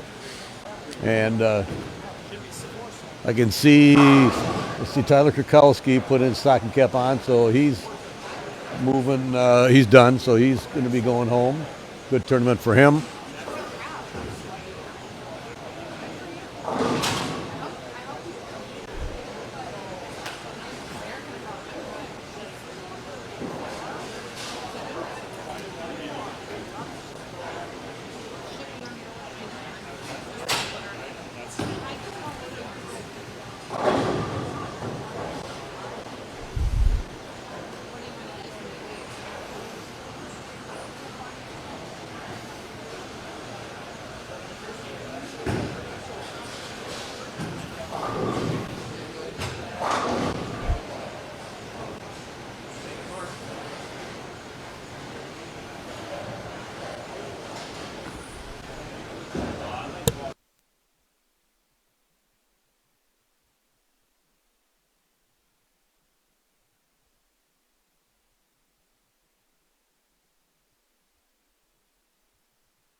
So I just got the word that when Chad Nelson beat Ryan Julian by 1, it was 183-182.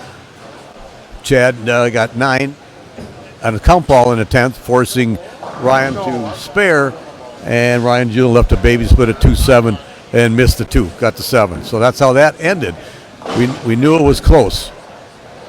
Didn't know exactly how it worked out. So it looks like I'm not sure if Brandon on that split was his first frame. I believe it was. So I believe Brandon was a higher seeded bowler. Let me verify that. Let's see.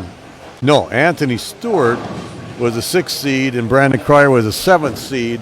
So therefore, Anthony had Brandon start the match. So I was kind of curious how that happened, how that worked out. Aaron Schrader is still on. Thomas Cleveland is still bowling. Like I said, Chad Nelson against, looks like Chad and Brady. Right here, over on 19 and 20. Brandon Kreyer, Anthony Stewart, like we mentioned. Then we got Ryan Julian and Dave Ullman. They'll be on 21-22. Rob Clements just went to the losers bracket, so that's or wait a minute. No, I'd be looking at somebody sitting out here. I don't know if I got this in the right order. Yeah, so we got some people sitting out. That's what I was getting at. So we have Upton, Walther, Clements, and Julian sitting out around because they come from the winners bracket. And so we're going to have Ullman and Paine, and Josh Kennedy, and Keith Wendt. We're going to have Aaron Schrader and Thomas Cleveland and John Breckel and Jason Price.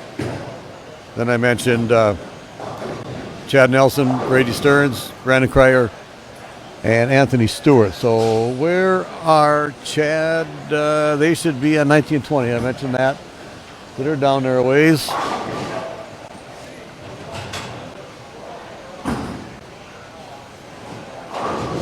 All right, well, we'll have a couple good matches right here to watch. Everything's always everything is exciting.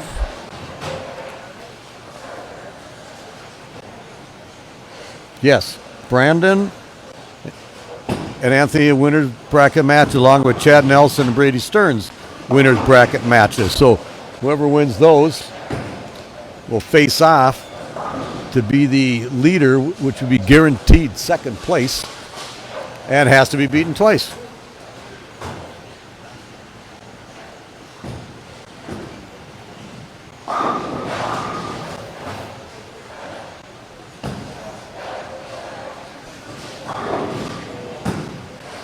I watched Anthony bowl a couple games today. He was on our same pair once and close by another time. And he was playing out that strong roll that he has. Throwing it fairly hard was another thing. So, but like I mentioned, the ball had to be on line as you, when you were bowling. It's like, so watching Jason Price here, and he stayed out the whole time. He's got a pretty strong roll also. Thanks, Steve Bone, for the help. And that 3-6-9-10 that Anthony just missed is the toughest spare. That's not a split or a washout. And the worst thing is the 6 count 3, so he just lost a lot of pins. On top of the open.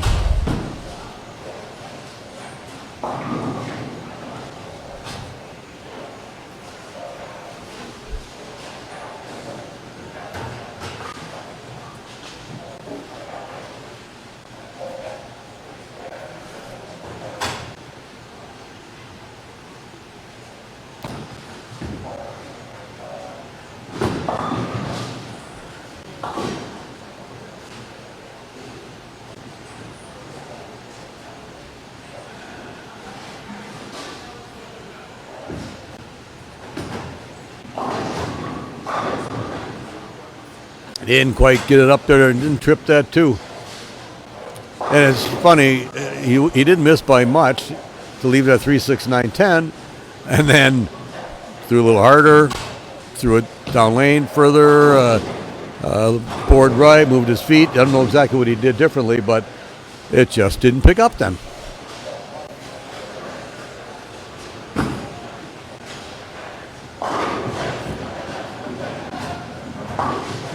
Throw the spare ball straight at the 2-pin.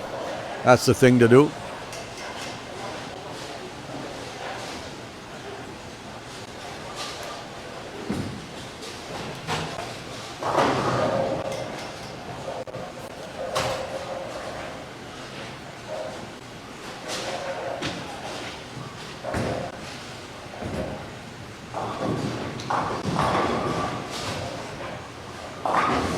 So Jason Price against John Breckel here on 9 and 10, and Jason actually is the higher seed, so he's choosing to start the match.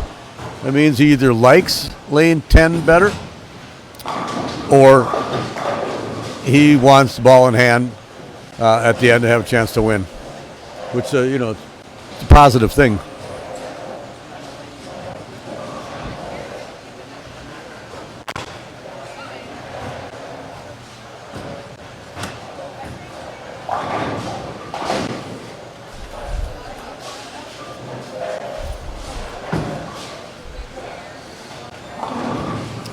Thanks, Jason and the crack staff. Like I say, I always say that crack staff, and it's his wife, Allie, or wife Stacy and daughter Allie, who are getting all the scores and stuff. So, well, shout out to Steve Bone. He's been a big help today too.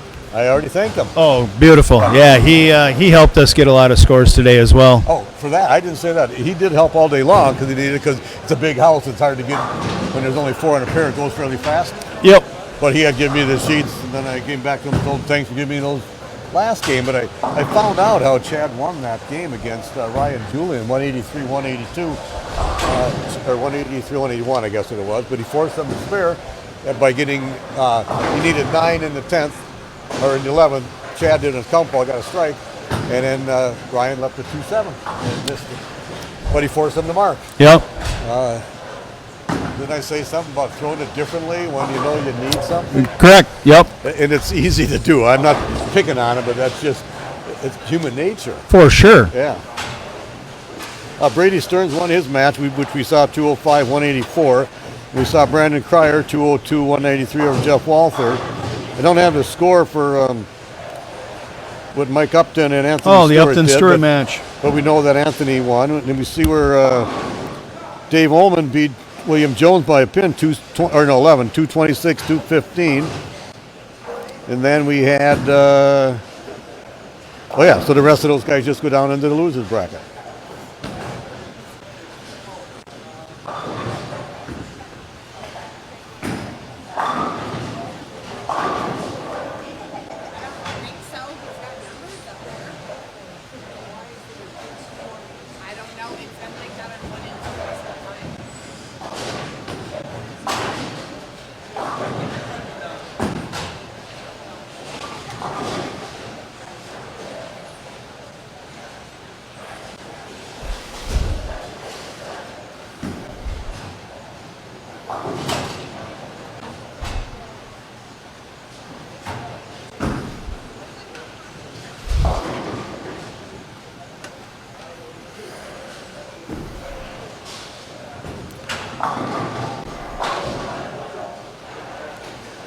Wow, I just watched Jason Price throw one on lane 9.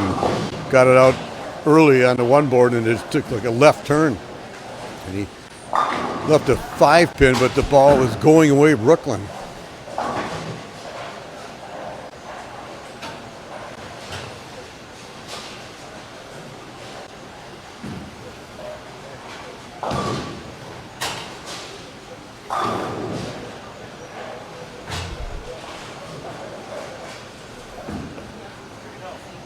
Do that better to pick up that 5-pin. Yeah, we got going over here. Brandon Kreyer had that 4-bagger, then left that 7-pin. While Anthony Stewart, he opened with that 6-3, then went 9 spare, strike 8 spare. Brandon missing that 7-pin, which is unusual.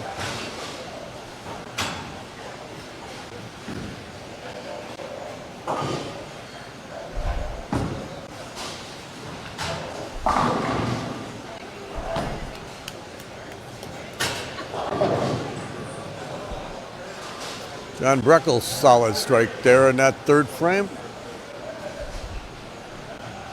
Keep the score within 9 pins.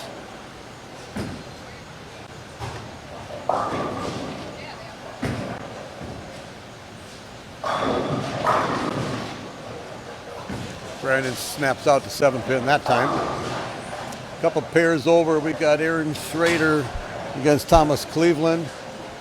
Looks like there's an open between each, no, looks like Aaron's clean. Thomas has an open, only in the 4th frame.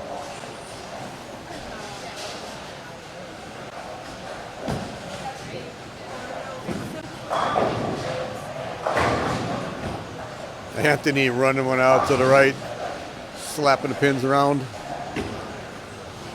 So that was I need to do that because I have to make up for that open that I had. There's the scores from the match we didn't have. Anthony Stewart 213, 182 to Mike Upton. Didn't know exactly how that had happened or how that went.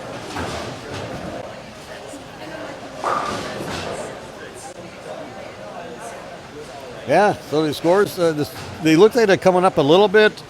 2-0s and 190s, a lot of those. Besides Davey Ullman, 226, 215. William Jones had the second highest game of the last 6 matches, yet he lost to the guy with a high score. So whether it was the pair or whatever, I don't really know, but it's funny how that works.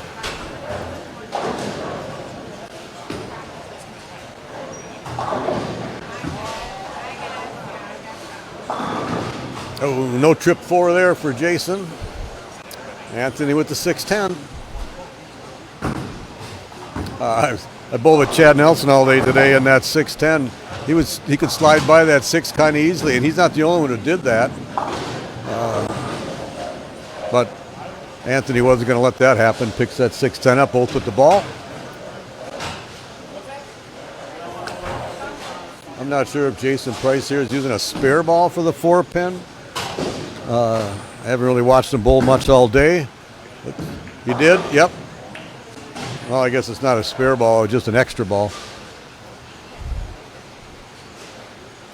Kind of almost like he tries to throw a backup.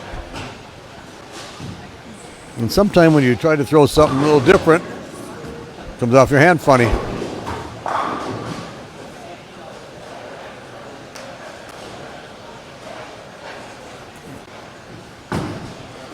Let's see, Brandon Kreyer with a strike there for a double. After that single pin miss, he's going, I'm not going to do that anymore. Got a 20-pin lead in the 7th frame. Strike up here gives him that 30-pin lead going into the 10th. I just got word from other crack staff, Steve Bone, that Brady over Chad Nelson. Brady's up a bunch. Whatever a bunch is. We heard that before. That could be 3 or more. Oh no, that's several. Several is considered 3 or more.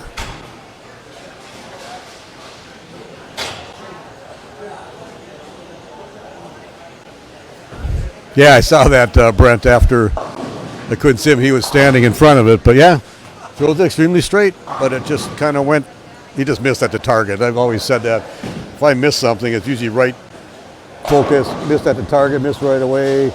You know you don't have, especially on a pattern like this. And then Brandon, after that double, just talking about it, how he could put some pressure on. And then he leaves the Greek Church, so not only probably being open, but it's a bad pin count on a double. And Anthony's sitting back there and going, I got second life.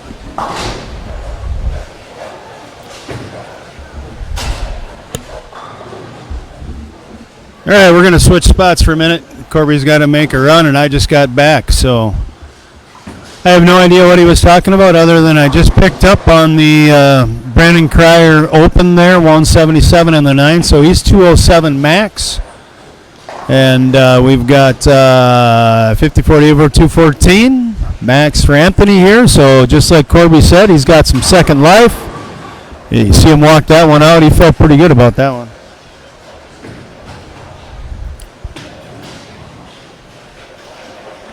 As good as he felt, he still needs the next one to keep any pressure going on Brandon.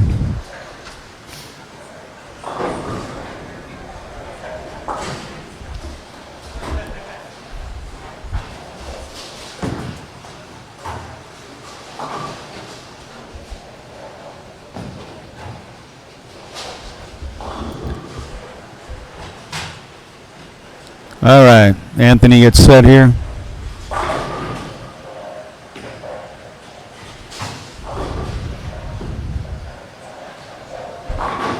Oh, dead flush, perfect. All right, that was a big one for him.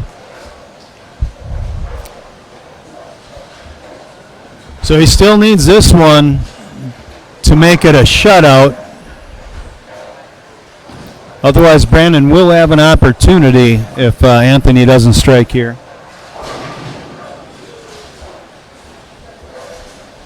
Those of you listening at home that are normally bowling in our events, keep in mind the Minnesota Masters is on December 29th. That is right here at Southtown.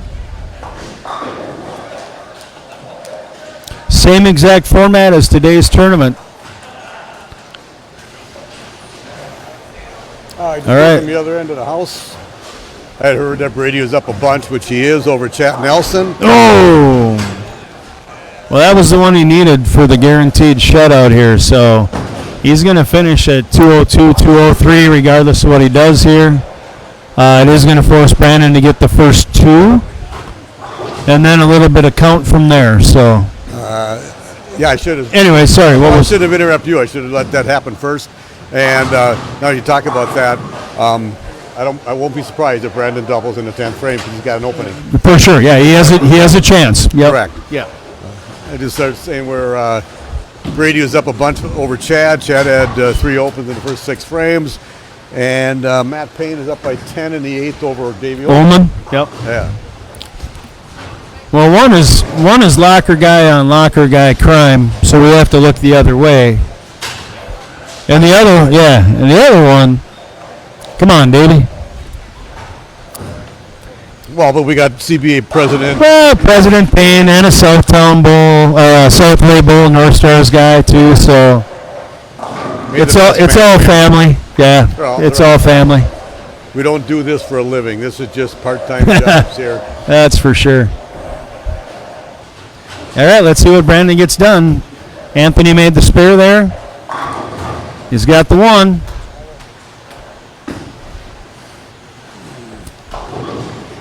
Then, that single pin spare that he missed in the 6th, that's not, he's a pretty good spare shooter where he's at in his age and everything else. So just like we always say, probably a focus thing there. You get comfortable. Chad always talks about that. Yeah. You get just comfortable, and then you're just not focusing because it seems to be just easy, but it's not really like a house shot. So Yeah. you got to take a little extra time. For sure. How's that look? Does he like it? Yes, he does. It's like half pocket, but they stuck easily. They fell. Yep. All right. 7 pins is all he needs. Yep, 7 for the win, 6 to tie. Just needs to stay away from that 5 count that he had in the 9th. Correct, and I believe he is using a strike ball. Yeah, he's not taking out the spare ball. Yeah. Sometimes he does that, but not when he needs 7. If you only need 5, maybe. Yeah, right. Yeah.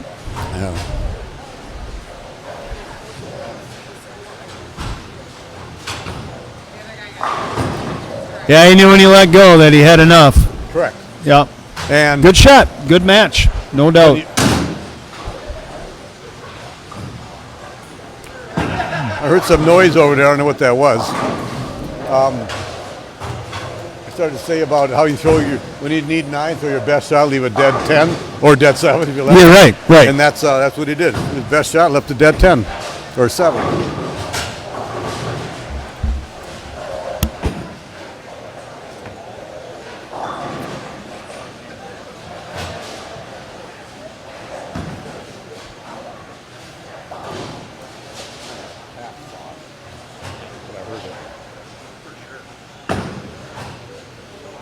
What we got going on here? Jason Price up on the right lane, 8th frame for a turkey, gets that.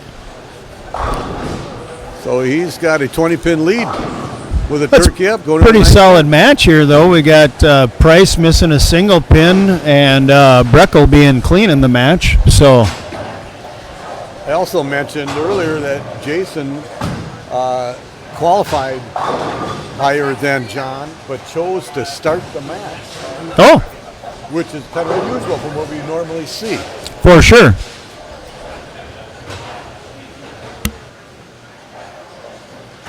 See what we got here. We got Anthony Stewart is going to go to, let's see, that was match 38. Anthony, you're going to be going, wow, you're going to sit out a couple games. All right, no problem there. I don't know what lanes you're going to be on yet. You sit out a couple games. Correct. So that's going to be Brandon against probably Brady down there. for the undefeated, who's going to have to be beaten twice to win. I kind of looked away. Jason left the 4-7 here in the 9th frame. Give him 175 in the 8th and a spare up. 227 is what John can have. And 225 is all the max that Jason's going to have. So John Breckel can strike out to put this match away.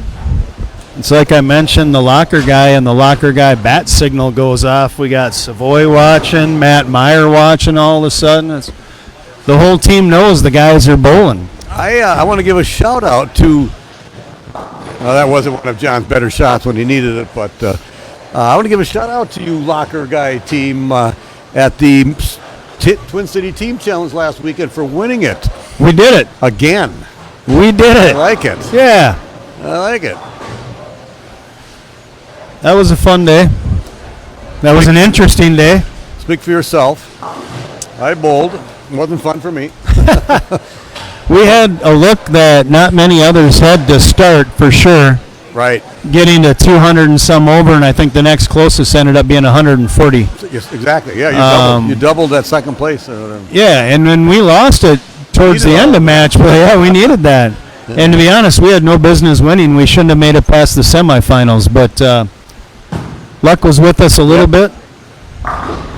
So good shot, John. John striking there needs this one to force Jason to fill the frame in the 10th. And you got to make him earn it. How we said that years ago. Make him earn it. Yep. Whoever that was. I don't remember. I brought it up in a live stream a few times, though.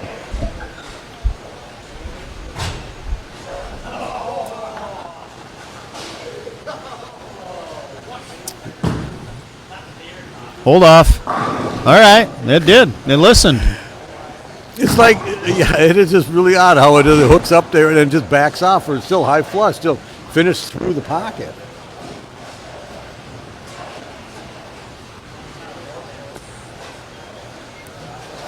So we're down to 10 bowlers? What are we down to? I'm guessing on that. Don't take my word for that. 24, we lost 8, right? And then we lost 4 more? Yeah. Or did we lose 8 more? We lost 8 more. We have 1, 6, 7, 8. No, we lost only 4 more. 4 more. So 12 left. Yeah. I was right the first time. Maths is hard. It really is. Especially when I doubt myself. I've done this long enough, I should know that stuff. Well, here's the situation. Jason needs the mark. Doesn't matter what it is. The best mark in the world is a strike. I always say that. You really don't want to leave any multiple pins or anything because they're choppable. Right. Oh yeah, that was right quick. Whoa. And boy did that hook fast. Man. He did that earlier. I'm not sure if it was in this game or game before where crossed, almost left a 5-pin, but he almost missed the head pin going away. Just like that, but he left a 5-pin instead. The 3-8 is not your typical double wood that a right-hander shoots at. No. If I'm shooting at this, I'm taking my strike ball down the right side and have it hook in high flush on the 3. I guess on 49 feet, this is scary. That's what I'm saying. This is scary. Yeah. I'm not sure what he's going to do. I didn't look and see if he picked up a spare ball or not. Nope. Got his strike ball. Look at her high flush on the 3. Yeah. Exactly like I would have done. I think that's how you would draw it up. But with that amount of friction on the 1-2 board, right? Get it out. And then nothing. 60 feet, just 2 boards to the left of that. And that was 61 feet. Yeah. Or 60 feet 6 inches because it was past the head pin. That's right. Nick Hogan. No, he played that perfectly. That was a really good shot. And he earned himself, stay behind the foul line here. Or keep it on the lane, and he's earned himself, the next match. Close to the ditch. Yeah, there you go. There you go. Yeah. Hard and fast, took it away from what he was doing, and got the guaranteed pins. Well, he's still kind of a young guy to me, but he's been around a long time. I mean, he's got a lot of years under his belt now. He does. Yeah. I know he bowls most of these Masters type tournaments, but whatever, he's never really bowled a lot of CBA tournaments. No, he hasn't. No.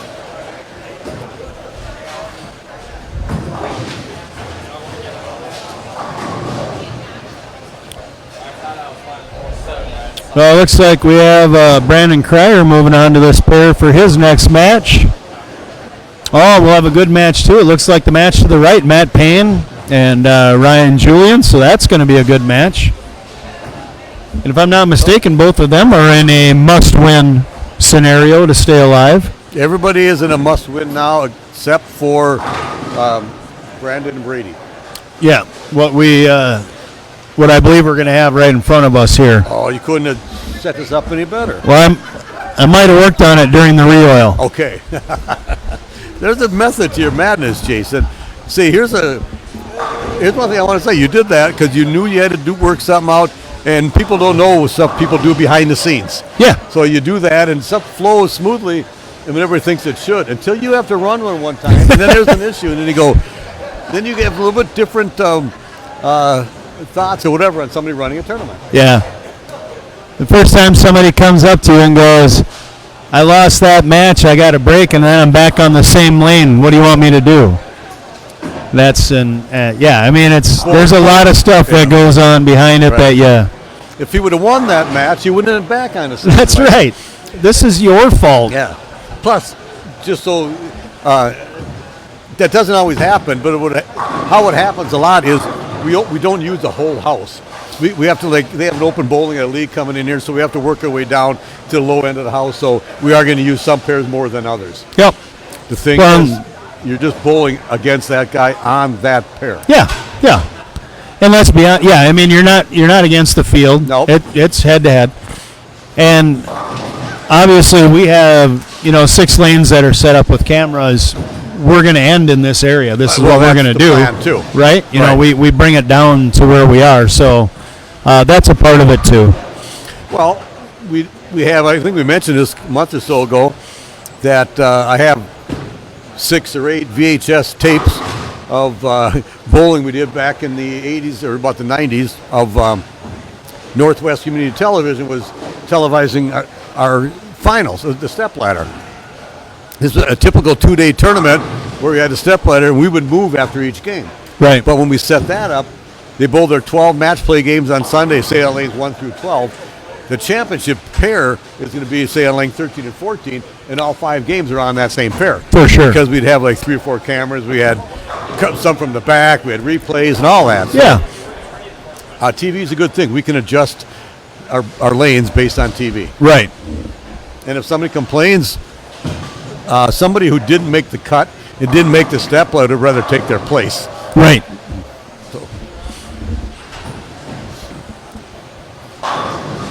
So we're going to have a match here in front of us against arguably the one of the best lefties that's bowled in this house and one of the best righties right now in the whole CBA. For sure. Yeah. Chad comes back saying he made 100. 122, he says. Well, Interesting on 11 and 12, it looks like Matt and Ryan just went right into their match. So, I mean, you don't have to take the practice that's allotted. We allow 1 shot on each, but they just got down there and jumped right into the match. So, their choice. yeah. I'm just a little surprised at that. I guess I'd like to take a look at it and see what it's doing. No, give me that. I'm not sure. Are those guys done with their practice shots?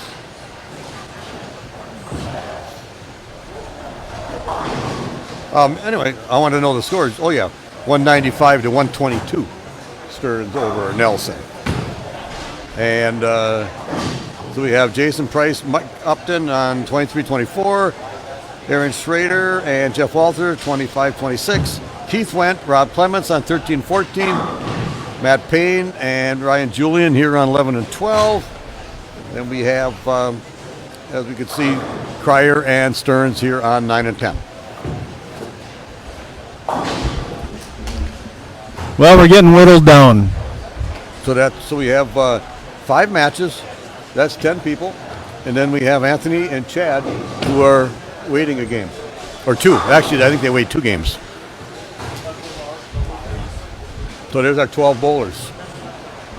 Half the field. That took 2 hours and some to have half the field gone. Wow. Yeah. Well, I guess, it is 20. That's why we go till 9 o'clock when there's 32 that are making that cut, you know? Yeah, that's an all day or Yes, more. sir.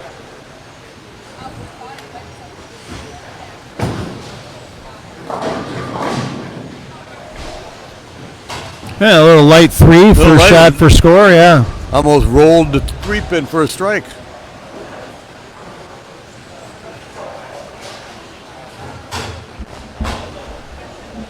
I might have to send a message to Verna to say I got a couple more hours before I'll be home. Hold off on dinner. Well, we have leftover buka. Nice. That's a great place. Oh, we love buka. Yeah, I love Buka We too. go there, sit at the bar, drink Yeah. some wine. Whoa. Okay, I was just saying. Whoa. I think he was a little concerned over nothing, but Well, I must have wasn't sure thought if that he he thought the put it ball into the hook zone. in And the gutter, or if it was going to hook by the 3 after Right. off his hand. Brandon said he tore his thumb open, so it's a little bit of funky feel in there once in a while. I'll be up there. Perfect. See you guys. Thanks for coming down. Tristan Clymer coming in to say goodbye on his way out, also making the trip down from that Mandan Bismarck area. So I started going up a few years ago to Minot. Well, it's more than a few years ago. But anyways, kind of met a lot of those guys, and we've got some of them to make the trek down. So that's kind of cool. Well, I talked to Tristan Clymer and John Breckel, come from the Mandan Bismarck area, and they still, or at least I know John does, bowls with Dwayne Samvik and Jack Yep. Nelson at Yep. Nationals. And Jack and Dwayne used to bowl every CBA tournament. Yep. They shared a checkbook. They all their bowling money just went in that same account, and they whatever they won, lost, and they drove 450 miles every CBA tournament. Yeah. Bowl. Jack, I think, has 3 or 5. I don't remember exactly. Maybe just 3 titles, and Dwayne's got a couple. They're both ex-Team USA members, so they were good in that Mandan area for a long time.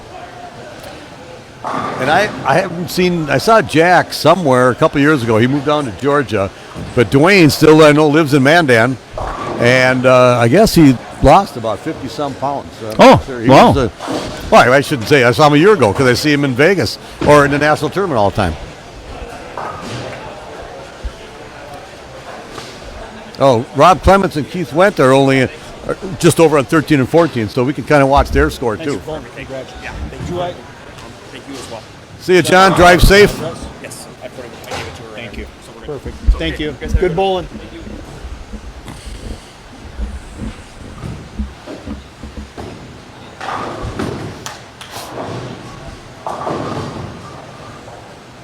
Well, the Matt Paine, Ryan Julian starting out like a little pillow fight over there with the 8 spare, 7 spare, 6 spare for Ryan. Strike 6 spare, 7-2 for Matt.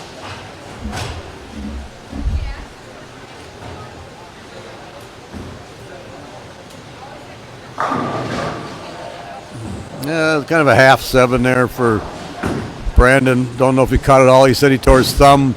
I know when you don't have the best feel, you just throw it differently too. Hope you get it off your hand easily. He tore his thumb quite a while ago.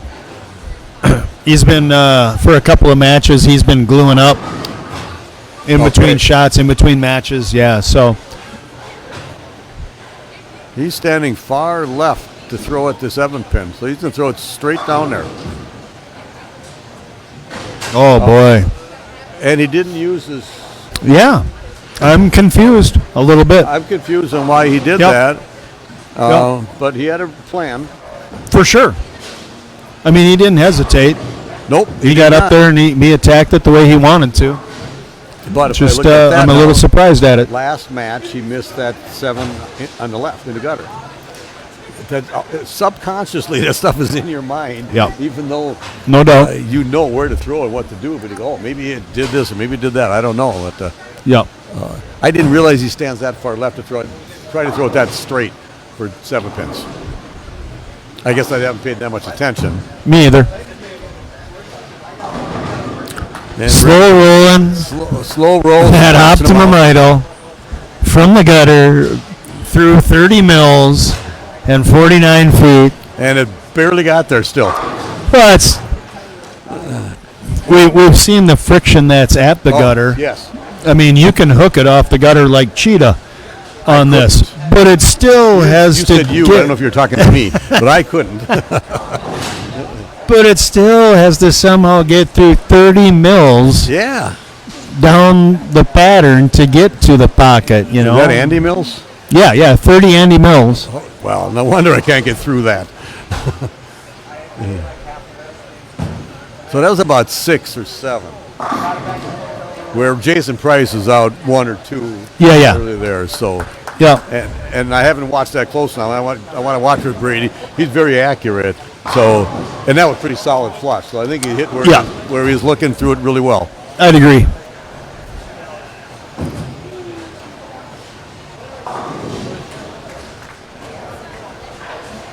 And here we are, December 8th, and 4:42, and it's dark outside.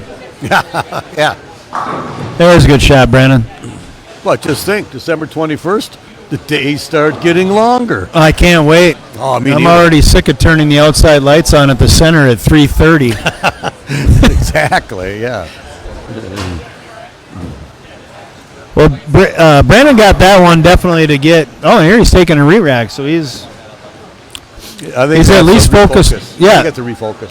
Yep. Take my time. But that's a good sign. He's aware enough, Yes. you know. I don't think the rack had anything to do with it. He was just going to take some extra time and rethink because you left, 2 7-pin, or no, 6-pin and a 7-pin on that lane, or something like that. Yep. 3-pin and a 7-pin, I believe. That was Another, good. yep. Good Back to thing back, really, really solid shots for him there.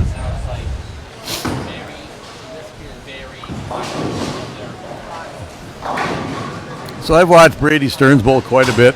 You've watched him a lot more than I have. Is his shoe always that bad that he's got to scuff it up, or is it just a habit? Pre-shot routine. Yeah, right. Yep. And that's a good thing, Yep. because then your mind is set.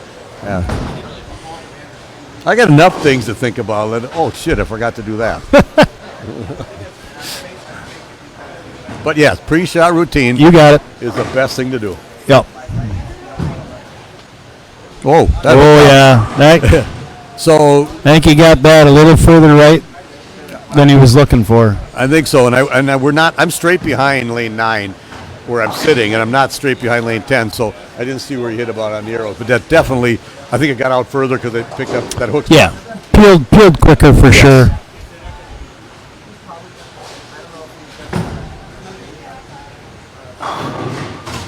So do you know Keith Went?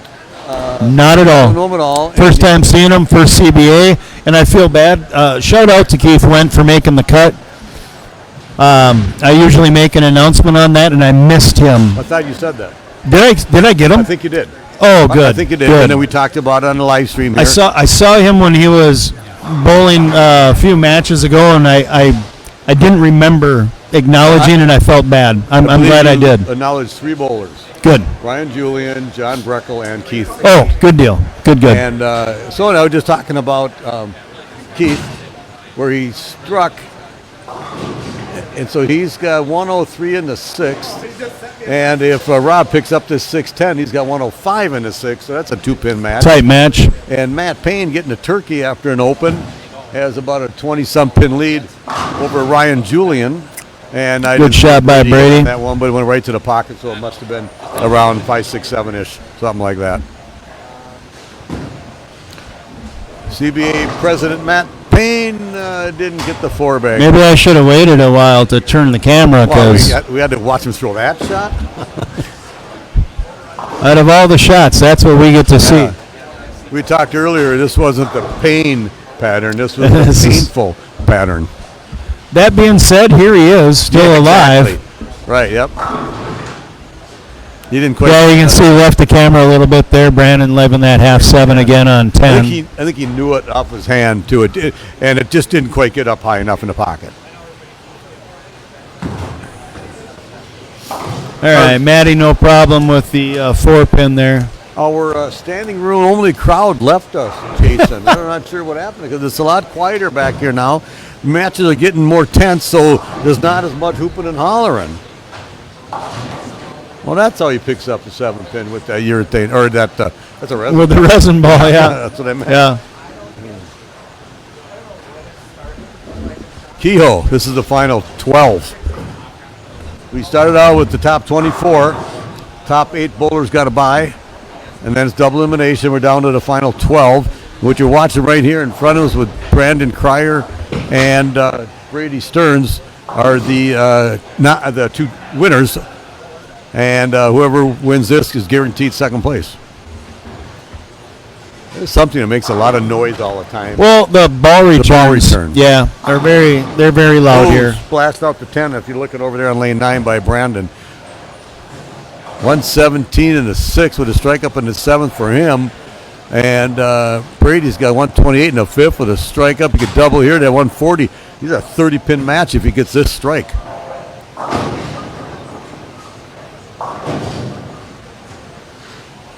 I got to give a thanks to Tracy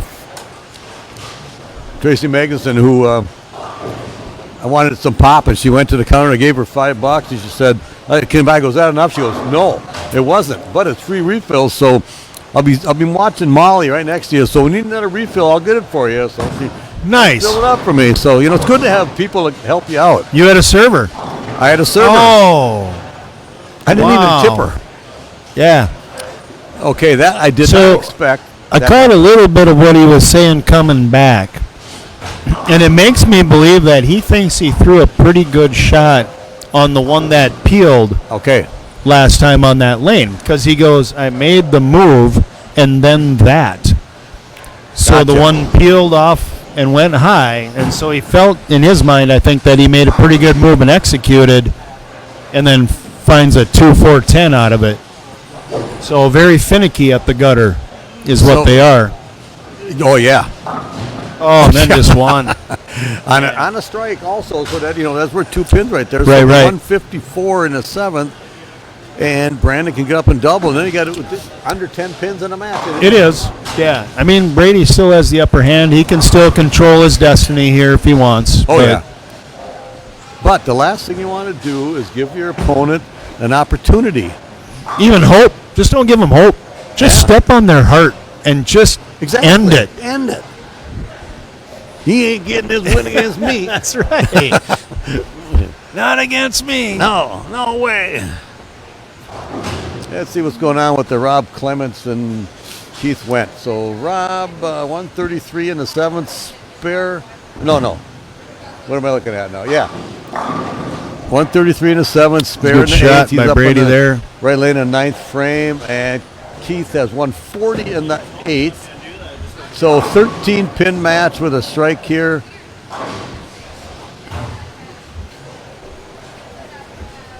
And Rob can actually strike him out, or shut him out just by going Dutch. Oh yeah, because the most that Keith can have is 190, and Rob can just go spare strike for 193. So Rob should win that, knowing Rob the way I do, with his good solid spare game. But he doesn't want to.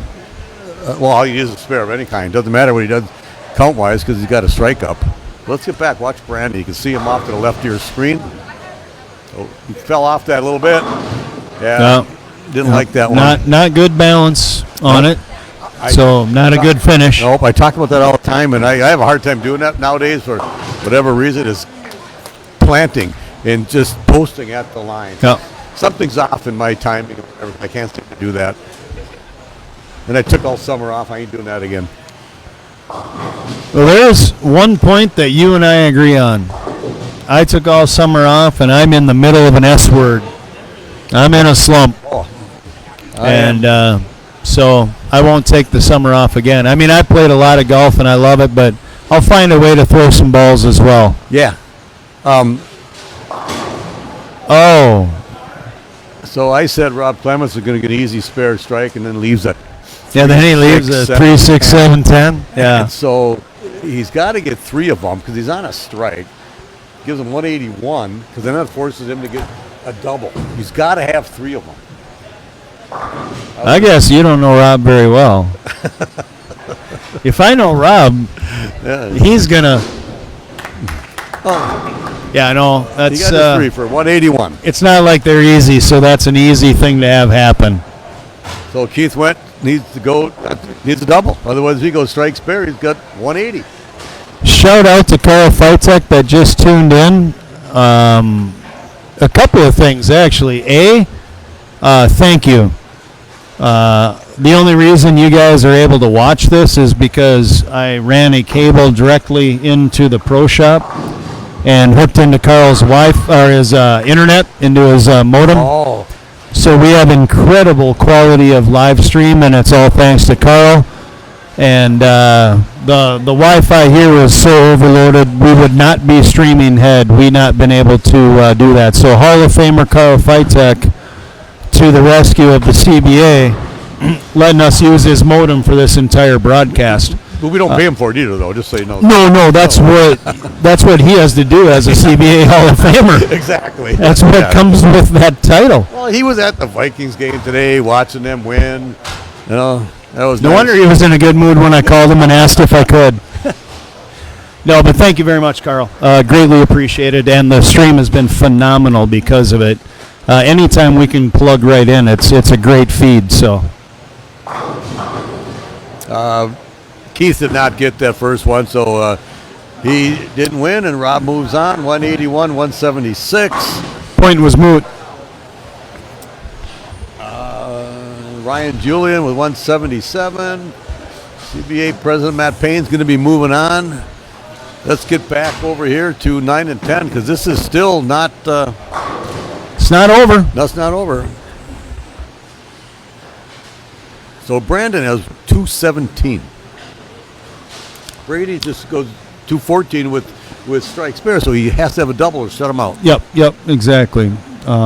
If he wants to get this over and done with, I did hear needs this one. that Aaron Schrader beat Jeff Walther, so he's staying in there. So Oh boy! All right. Well, there's going to be a chance. I think that was a little soft.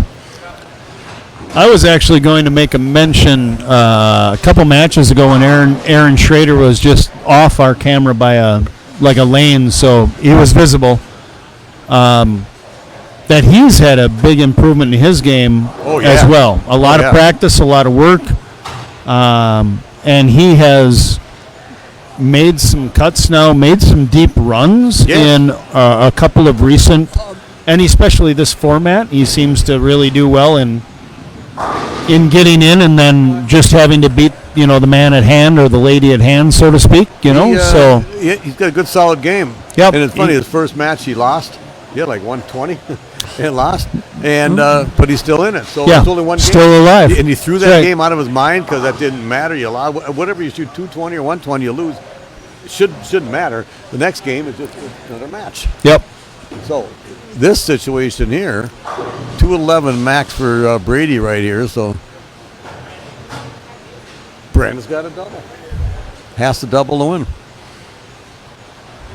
Double and 4 or something like that, whatever, depending on what Brady does on it. Yeah, he threw that one better. So double and a few. Always in the 11th.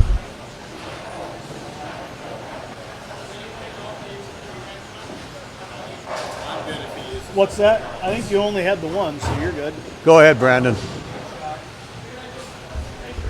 Thanks for asking. What Brandon's doing is asking on the number of re-racks we allow, whatever, and we didn't really know if he had more than one, but Brady said he's good if he re-racks it, so we're okay with that. Yeah. This is not, we don't make a living on this. We don't really have the rule. No, we don't have a rule like the PBA to a match, and if you use them, you're screwed or anything like that. They do But that more for, awful nice of him to ask. yes, they do that more for time constraints. For sure, yeah. Well, he needs a Well, and honestly, let's face it, every prima donna pro on earth would re-rack after every shot going, that 4 pins out, Exactly. that 5 pins not in line. I mean, They they absolutely would, yes. good shot. You know what I've noticed every time he's needed a strike? He's gotten it. He's gotten it. I was being facetious. No offense to any PBA pros out there. Right. I didn't really mean that every one of you is a prima donna. Just 98% of you. Just the prima donnas. Yeah, exactly. Just the prima donnas. Yeah. All right. Strike to win and be undefeated, guaranteed second place. Have to be beat or have to come back through the losers bracket, but does sit out a couple games. And I don't know if you've mentioned it, but he is last year's champion. That he is. So right at Southtown Lanes. He did say he wanted to come and try and defend his title. So yeah, that was not a good shot. You know, he fell off that. So usually when you fall off it, you started wrong. Timing is a little bit off. So I'm not sure what he did. I don't know his game that well. Yep. But something was wrong. Yep. Yep. Well, Brady Stearns. And he's not dead. I mean, these are the two winners that were are undefeateds that we're watching. So Brady Stearns will be the guy moving on as undefeated. Yep. And he'll have to be beaten twice. And Brandon has a chance to go back through the losers bracket. Yep. And we'll have to win against whoever comes through that. And he'll have a couple of buys here. He'll have some he's got time some to he'll have some time to go throw some practice, or Practice just thumb. sit and think about. Yeah, well, for him for sure. Yeah. Yeah, with that thumb cracked open, time to give it a little rest. So while we were watching the rest of this match, it looks like Matt Paine and Rob Clemens kind of know what's going on, and they just went to their next game and started the match right away. Yeah, We didn't have to say anything. Yeah. When you get veterans bowling, it's a good Well, thing. and we do again. Steve is helping us in the background, so he's telling these guys kind of a little bit where to go. He's going Correct. in and telling the crack staff what stores were in that. So That's Steve Bowen we're talking yeah, about. Steve Bone's been a big help today doing that. So those guys knew where they had to go. So it looks like the two that dropped out that time were Ryan Julian and Jeff Walther. Well, this is where my plan was when I put all this together to try and make sure I had somebody at least on a camera pair every round. I don't know if it worked, Jason. Well, I got to go see. Right. I got to go because see if they got fast. that match Maybe on the end down there. yeah, that and might like not be when over. you're right, I don't think the Upton Price match is completed yet.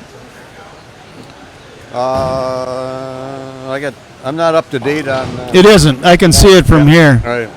and I would bet that next match maybe comes in front of us. But I tell you what, I'm going to sign off and go find out. All right, I'll just try to give you an update what's going on 4 lanes away with Rob Clements and Matt Paine. I can kind of see somewhat from here. And, of course, if I watch frame by frame, I can certainly tell you what's going on.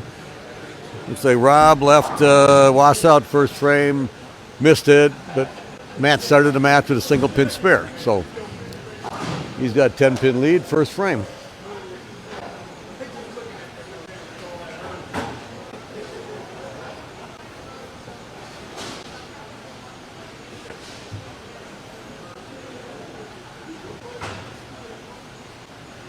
Rob always seems to do well in these these Masters tournaments. He gets in that match play, and he just knows you don't need to have 2 30s and 40s. You just need to have 1 pin more than the next guy, and he seems to do that. And he's been in the top 5 quite a few times in the Masters tournaments. He has won CBA title. Hasn't really bowled a lot of them, but now I know that his daughter's going away to college, and he's got more free time now on these weekends, and I'm sure he'll be bowling more of these. Matt Paine leaving a 2-pin. Should be an easy spare.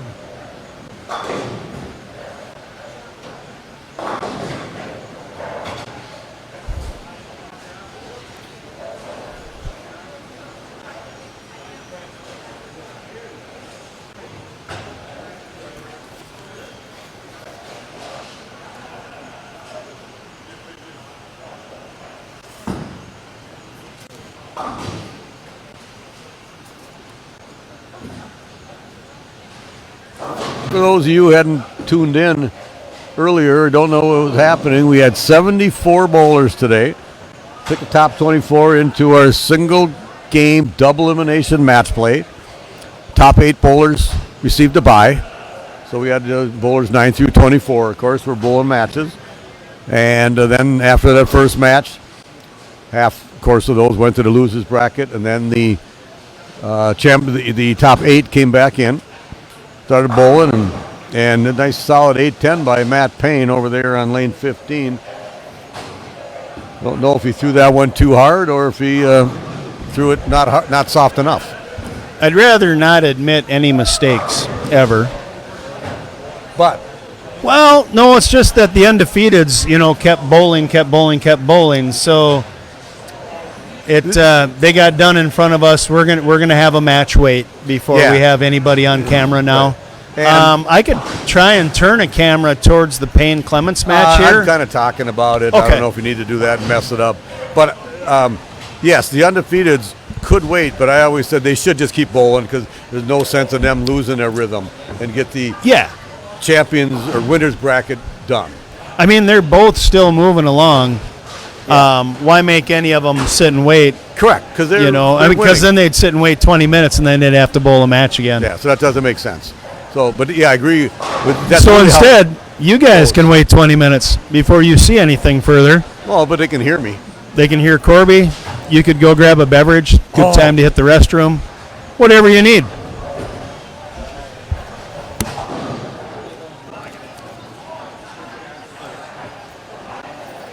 I'm there too. So Matt Paine left at 8-10, got 46 in the third. Rob went open strike, open strike, I think. You can kind of see they're on 15 and 16. You can see what happens on 15 way to the right of the camera. Well, there's some fun going on down there between Mike Upton and Jason Price. Not sure what it is, but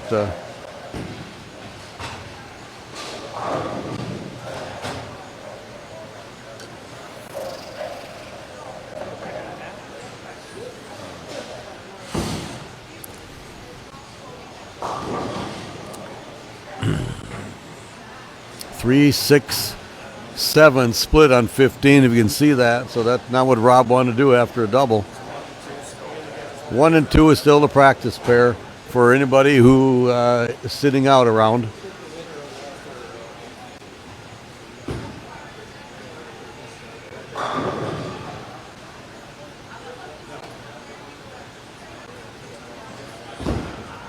What did Rob do on that 3, 6, 7? Nope, didn't pick it up. So he has 2 opens. Open, double, open. Matt on spare, spare, open. So 64 in the fourth. And Matt, good spare, could have 6. So it's going to even match in the third, fourth frame. There's only a couple matches going on, and I'm not. And I was telling Jason that we could, but we're going to leave it. I can just kind of say that and watch from here, talk about what's going on. Half of our crowd left. Full house here with the bleachers. We didn't need the bleachers today, but I still remember back in mid to late 80s, I think it was. Team USA qualifying used to be here, or was here one year. Big open ceremony and stuff on maybe like on a Sunday or a Monday or something like that, and then 4 or 5 days of bowling, a lot of qualifying, and then there'd be a step ladder. And I believe John East made Team USA that particular year, so that might have been 90, 91, somewhere around in there. I know he was on Team USA a couple times. Sam Lanta was on it a couple times back there. They were not on it together. John's daughter Lisa was on Team USA. Scott Pohl made Team USA, all about in that same era.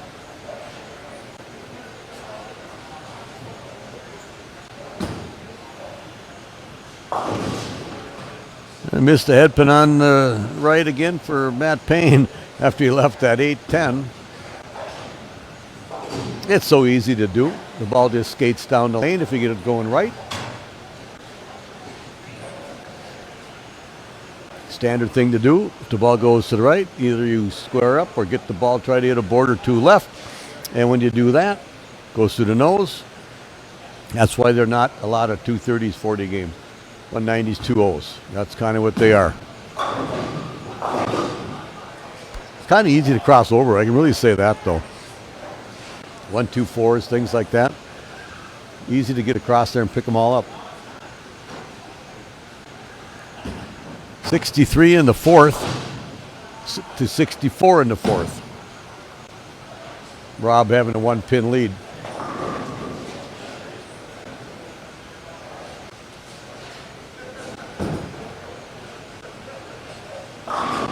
Solid strike on that right lane by Rob. So he didn't get up on this left lane where he's had a little bit of trouble. So we'll see what happens.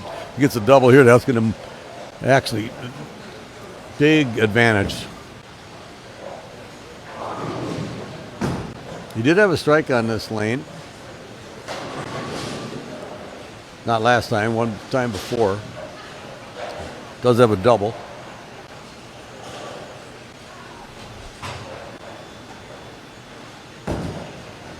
I don't think he liked it. I guess not, because he almost had a whole chunk there. So now he left a 3-8, which we had talked about before.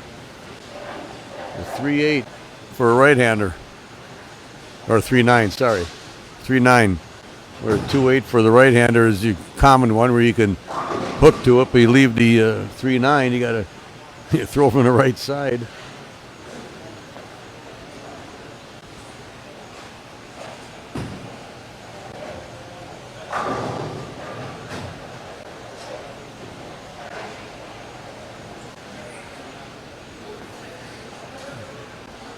Double wood is never an easy thing to do.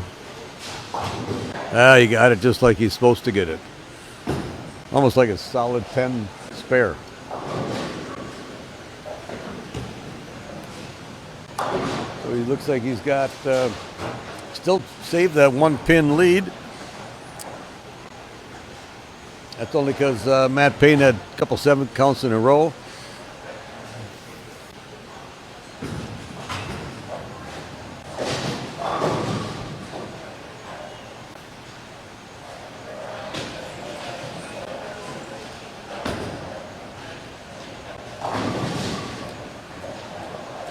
Splashed him around for a strike on the right lane. That has not really been the problem. It's this left lane when he left at 8-10, and then we'll see what he does here. You know, Matt Paine, who always he throws the ball pretty hard, good amount of revs for as hard as he throws it, but I don't know that I've ever seen him throw it soft. Maybe in his mind he might throw it soft once in a while, but I don't think he throws it soft in my book. That wasn't coming off of his hand soft, but he broke up the split, just left a 4-pin. Still 1-pin match.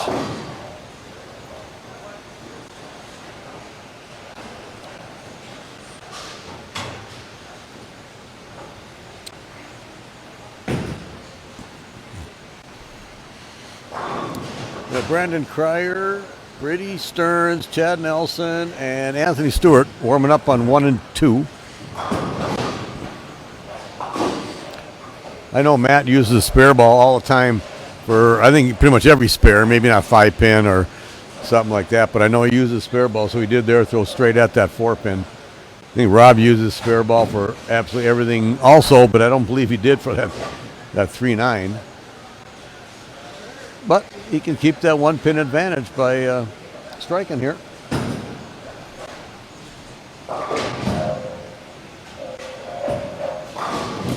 And not only did not strike, that's 7 count. So now instead of keeping a 1-pin advantage, he's down by 2.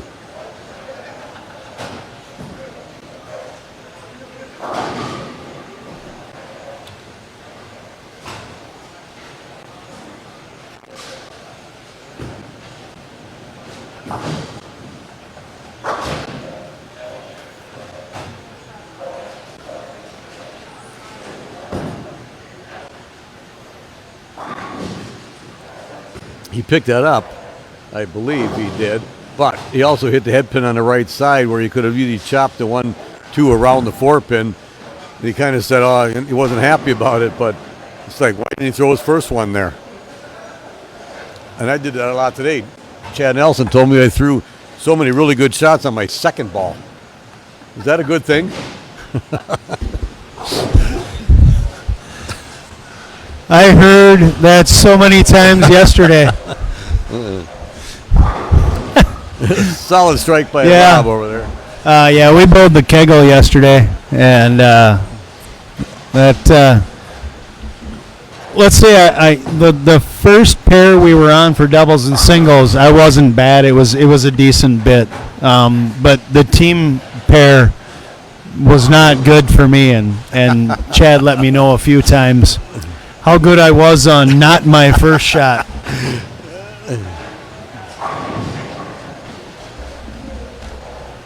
I couldn't tell. Nope, I think he left a 7-pin. He had pins flying all over. We're at a bad angle, but he left a 7-pin. That was Matt, by the way, after Rob struck on the left lane. So he had a 1-pin. I'm going back to the Rob had a 1-pin advantage, then he got a 7 count on his spare. Then he had a 2-pin disadvantage. Then he struck, and now Matt got a single pin there. So Matt has the 1-pin advantage right now. Yep. And yes, Charles, loser of that match is out. Chucky. Yeah. Oh, Chucky. Great. I saw you tune in earlier, too, and then I had to get a little off topic quick because there was a match in front of us. But love seeing you on the live stream checking in. You bowling at all? I mean, you throwing the ball at all anymore? Last I heard, you was driving truck for... We've been driving truck a while. Yeah. That looked, Matt had the arms up. Yep, that should have been good. Kept that 1-pin lead. That was a strike in the 9th frame, so it kept him from being shut out, I believe. Missed the day's bowling with you, man. That was a lot of fun. Getting back, I know he was driving semi for a priority truck. That's and last time I talked to him, he knew where the locker guy warehouse was. Or is.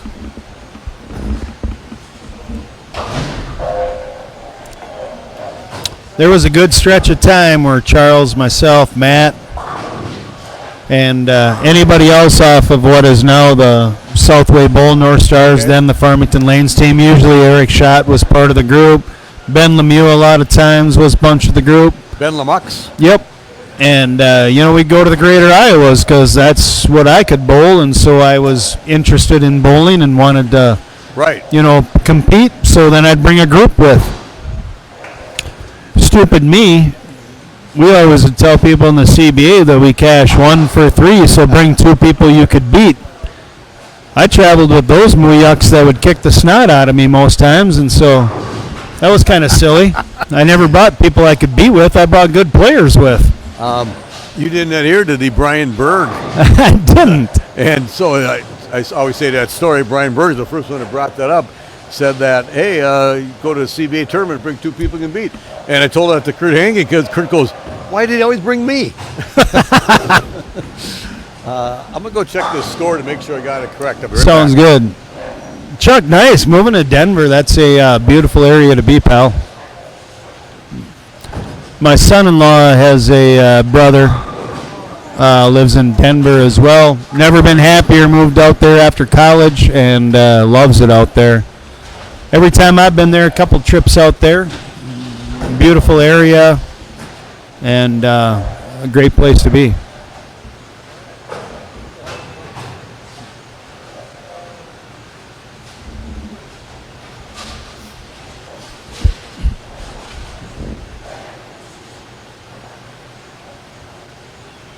I was right. It is a 1-pin match. Well, that's tight. That looked like a strike. That was a solid strike. So that's going to give him 191. Matt Paine has 142 in the 8th with a strike up.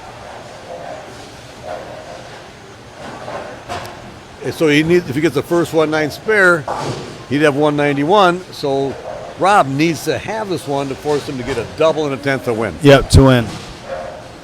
And he's going to need a double and count. Correct. Yeah, big count. But if he gets, he's going to need the first one, I think, no matter what. No matter what. 7 count is good for Matt. Yes, definitely good for Matt. Yeah, not good for Rob. But it doesn't change much of the fact that he needs the first 2. Still needs the first one. Not 2, just 1.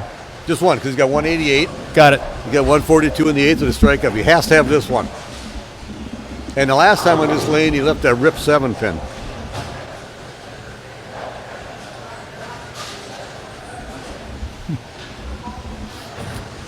Just think how you're good if you hit a real ball. I don't know. Then it sounds to me like you're still bowling, Chuck. You went bowling. Yes. How's that look, Matt Paine? Oh! He slapped out that 10. You can tell by that little fist pump bit. Wow. And we could see from here. You can't see it on camera. It's just past.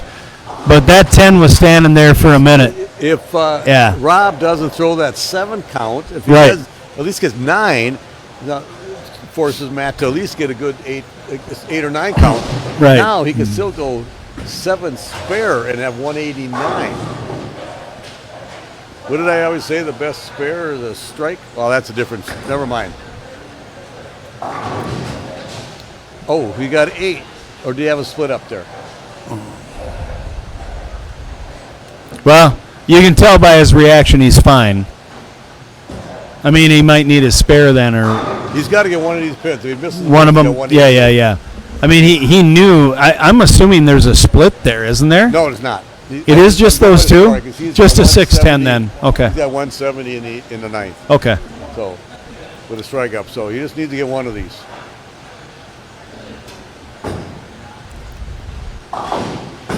And that's when you pick it up and you only need one. If you need both, you chop. Right. All right, so 90, Clem is out. Yeah, Clem's out. He threw that 7 count after he doubled. Yeah.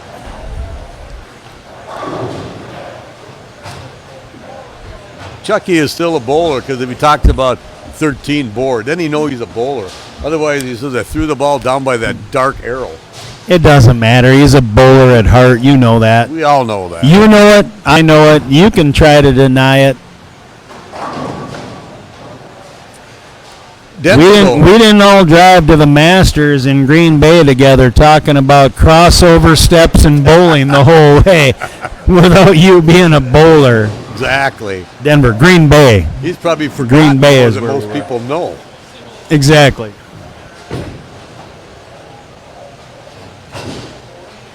That would be one Bradley Stearns that needs to be beat twice. Nick? Just so you know, Nick, it came down to the 10th frame between Brandon Kreyer and Brady Stearns. And Brady went, what did he do here? He went 7 spare strike at 211. Allowed Brandon to have a chance to beat him. And Brandon got the first strike, needed the second one to beat him. And he lost his footing, so my guess his timing was off. And he went through the nose, so it wasn't even on line. But so it was 211 to 205. So that was a really good match that we had right there.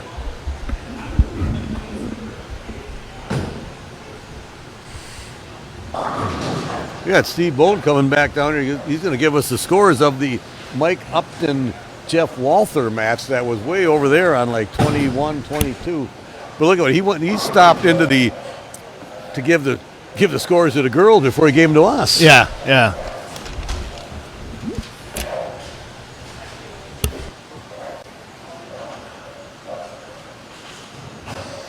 Jason, the last time we were spending this much time talking about bowling, we were down on lacrosse for the Lacrosse Open.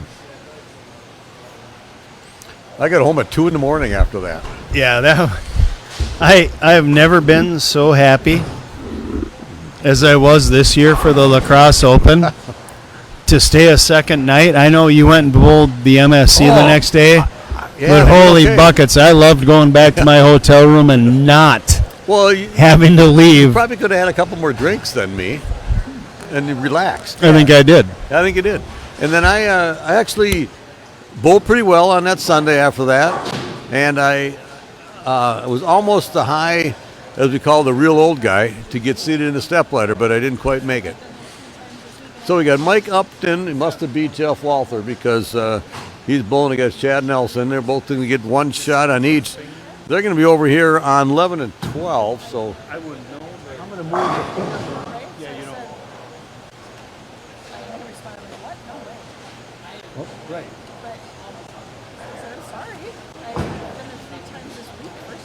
We got the camera over here on 11 and 12. We're going to watch Chad Nelson and Mike Upton. Mike Upton is a bowler who has been starting to bowl more of these CBA tournaments, these Masters tournaments, and the young man is pretty good. And it's a case of I don't know what his family, what he does, and so maybe he's one of those that couldn't get out and bowl a lot, but he's improved a lot. And when somebody starts improving and come out here, this is where you prove yourself. For sure. I'm talking about Mike Upton. If you didn't hear that. Yep. Well, and I mean, let's not forget. I mean, he won a spot. Actually, I think it was. I just got done talking about the Masters that me, Chuck, and Paine went to Green Bay for. Yeah. It might have been Mike that was there for the all events win at State. I gotcha. But I do know he won the all events at State, and I know that he won an entry to the Masters one of those years, and it was right around that time frame. Right, because this Minnesota State tournament, if you won the all event score, you got the free entry. Yep, all events winner gets a Masters entry.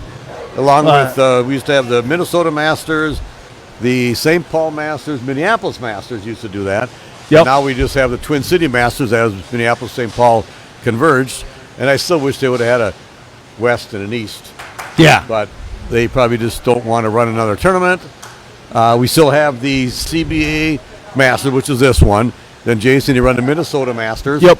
Which is December 29th. December 29th here. We already had, was it the end of September where we had the Minnesota Senior Masters. Senior Masters. Now the Twin Cities Senior Masters is like January 10th, 11th, 12th, somewhere around in there. Clem showing off his Southway Bowl Rob honor score pullover that he earned during the Kegel. He's got a 300 and an 800 up there. And rub it in. During the Kegel, well played. Yeah. Nice swag for that.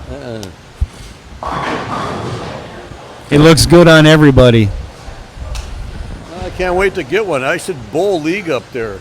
Give myself a good shot, but get a few of them if you bowl league right. up there. No.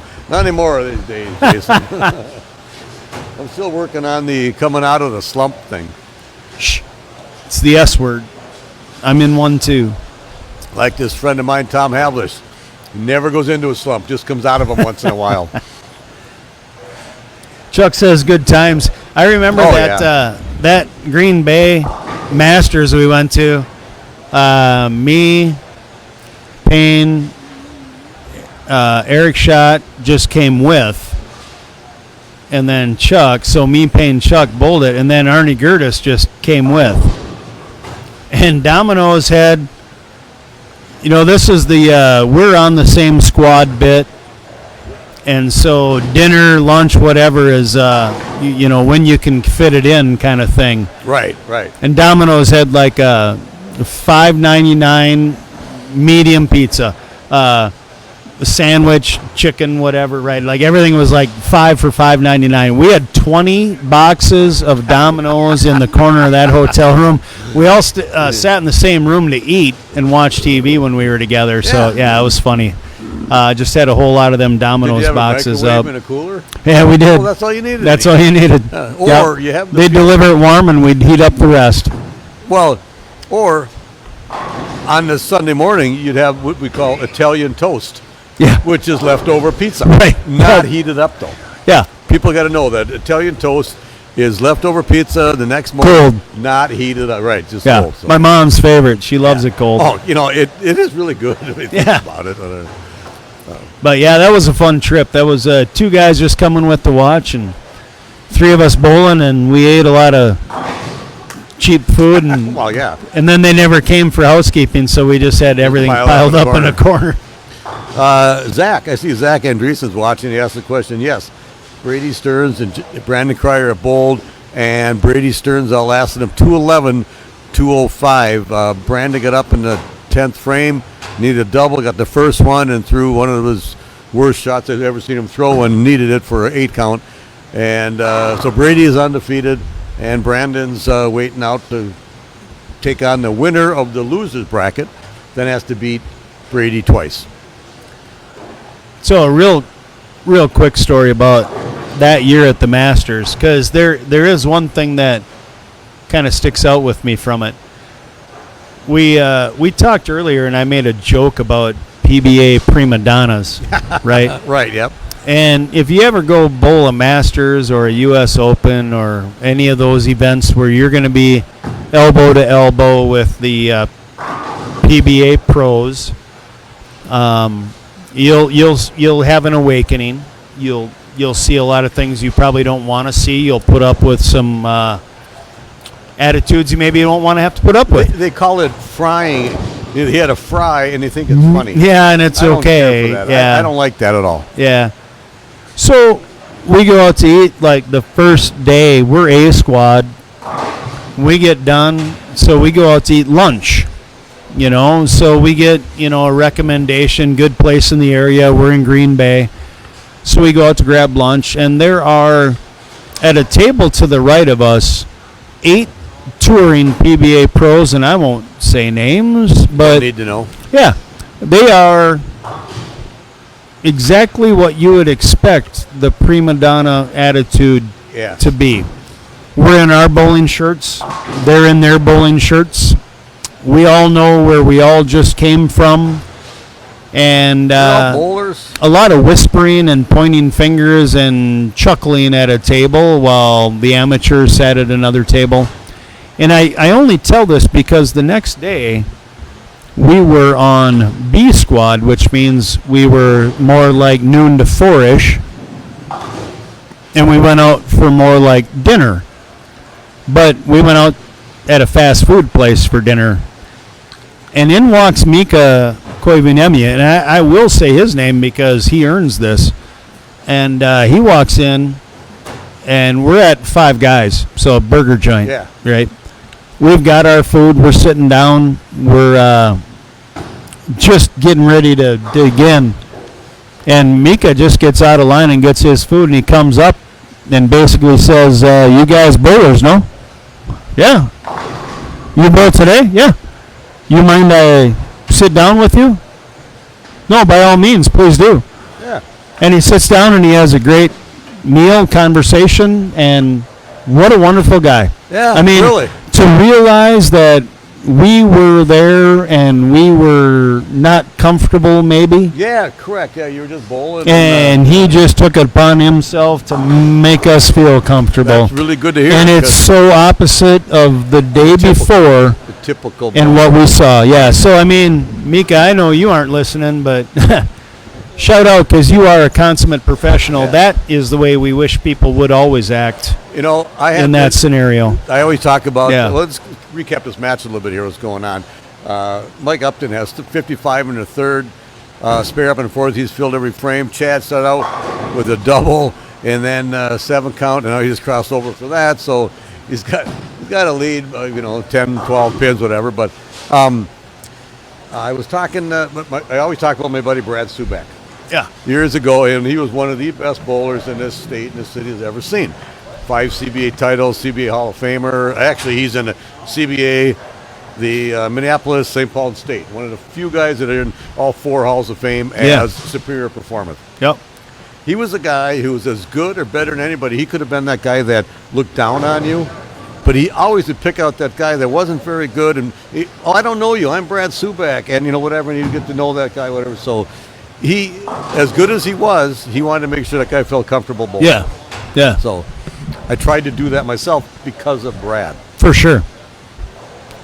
I can tell you just on a golf trip side of things, I was invited in to be part of that group on the golf trips that they take. Right, yes.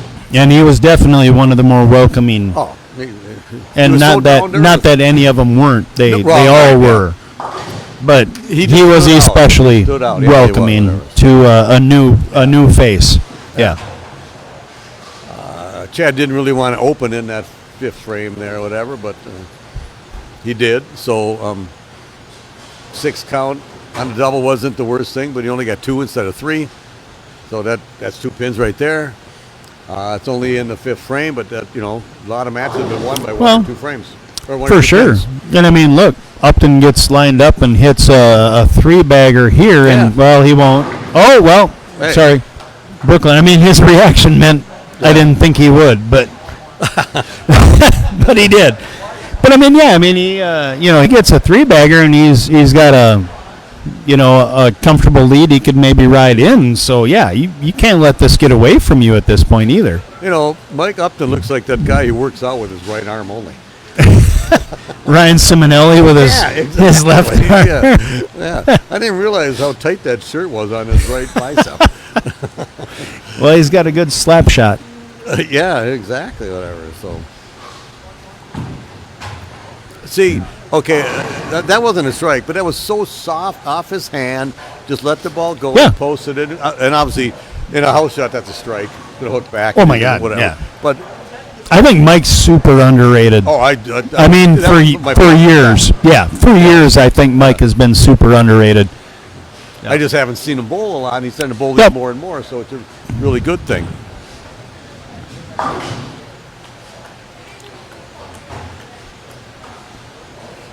So 95 in the fifth to 93 in the fifth. It would have been 95-95 if Chad would have got 3 on that last instead of just 2. I'm just saying that you can't give pins away. What a quitter. He knows it more than anybody, obviously. Yeah, he does.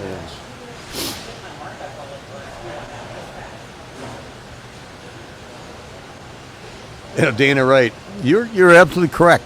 I wasn't going to say you're right, Dana Wright, but the Pro Bowlers have something. They don't have the time of day because now I'm not sure if I can understand this or not, but that's their livelihood and that's their money. They don't have other jobs like we do here in the CBA. Maybe I could give them a little bit of break on that, but still, I don't know. You got to welcome the bowlers in because if you only have 50 bowlers instead of 150, you need those guys to come in and bowl. This is what you do for a living, right?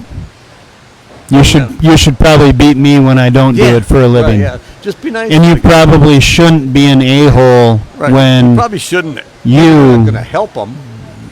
But I don't expect help. Yeah.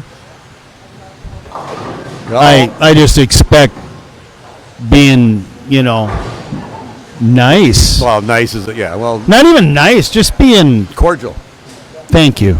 Absolutely. We all put our pants on the same. Yeah. Except for Millie. Why did he bring up? Thank you. Why did he bring up Andy Mills?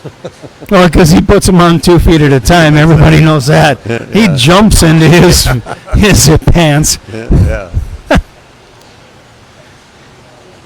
No, but that's just it. And of course, in my story, that first restaurant was filled with the tour clique you would imagine was there, and that's what you get. It's nice to see when somebody that is as accomplished as Mika gives you the time of day for no reason other than that's the kind of guy he is. You don't have to, sit down and have lunch with him like he did. Above and beyond. But at least say, hey, how you doing? Or whatever. Correct. Saw you bowled today. Yeah. Even asked the question, how'd you do? Terrible. Sorry to hear. Yeah. You at least acknowledged, which was above and beyond. That was a good spot for a strike by Mike because he kept that 2-pin lead.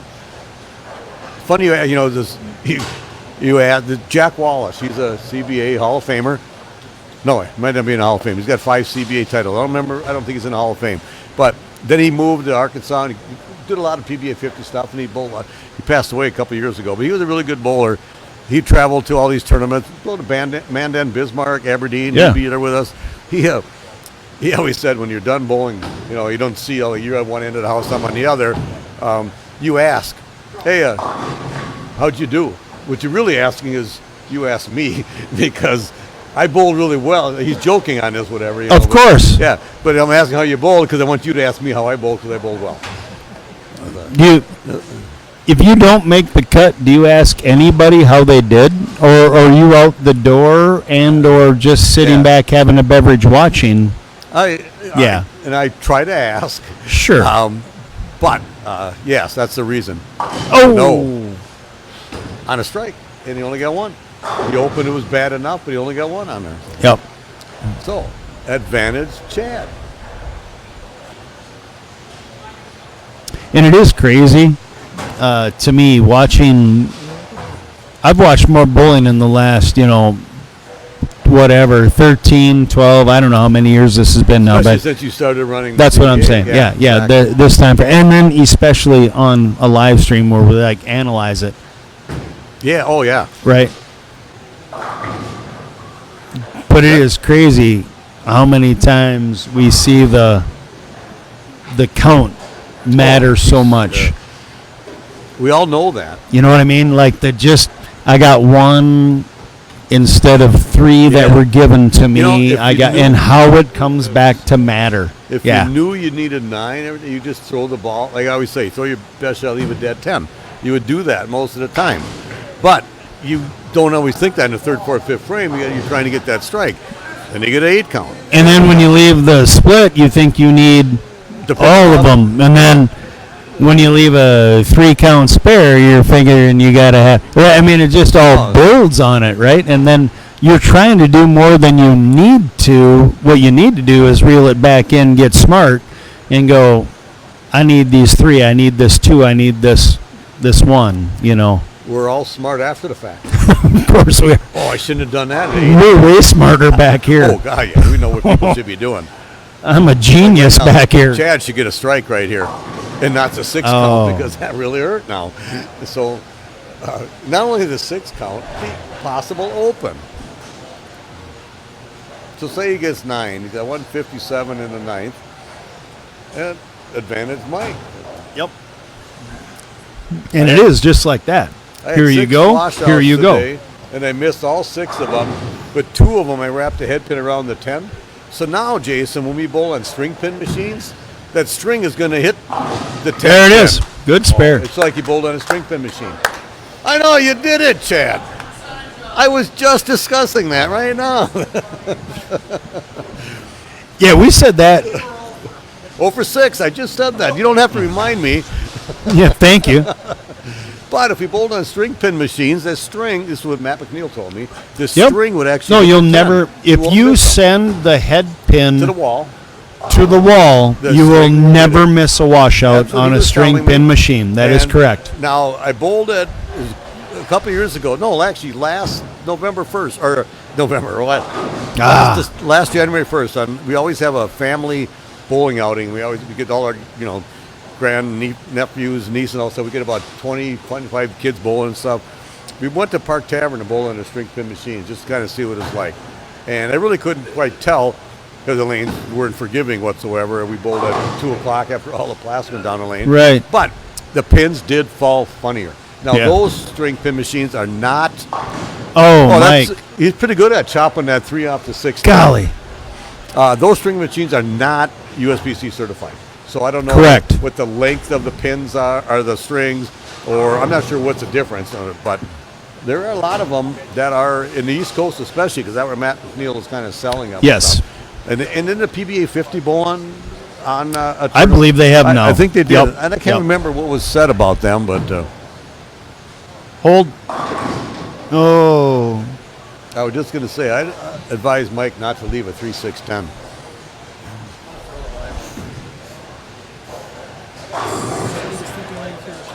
What's that? Oh, yeah. Okay. For sure. Yeah, right.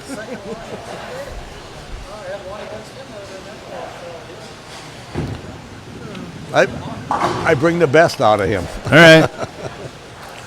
Well, we got 169 max for Upton. Chad's already in the 160s with any count, so it's him. Yeah. He'll move on. He got 6. He's got 62, Yeah. 60. He needs 6. He said he was going to throw the white ball, He did so say he's that, he's which- throwing the spare which is a ball. spare ball. Yep. Okay, here- Down the middle, get pins, all that jazz. You bet. Be safe. Okay, so 160. Great tournament, Mike. And Or if he goes 6, I'll Again- 170. again, I believe that Mike is again very underrated. I think. Oh, yes. He bowls only what he can as far as tournaments go and that kind of thing. Right. And but his game is really good, and he has proven it on some levels. So great tournament for him.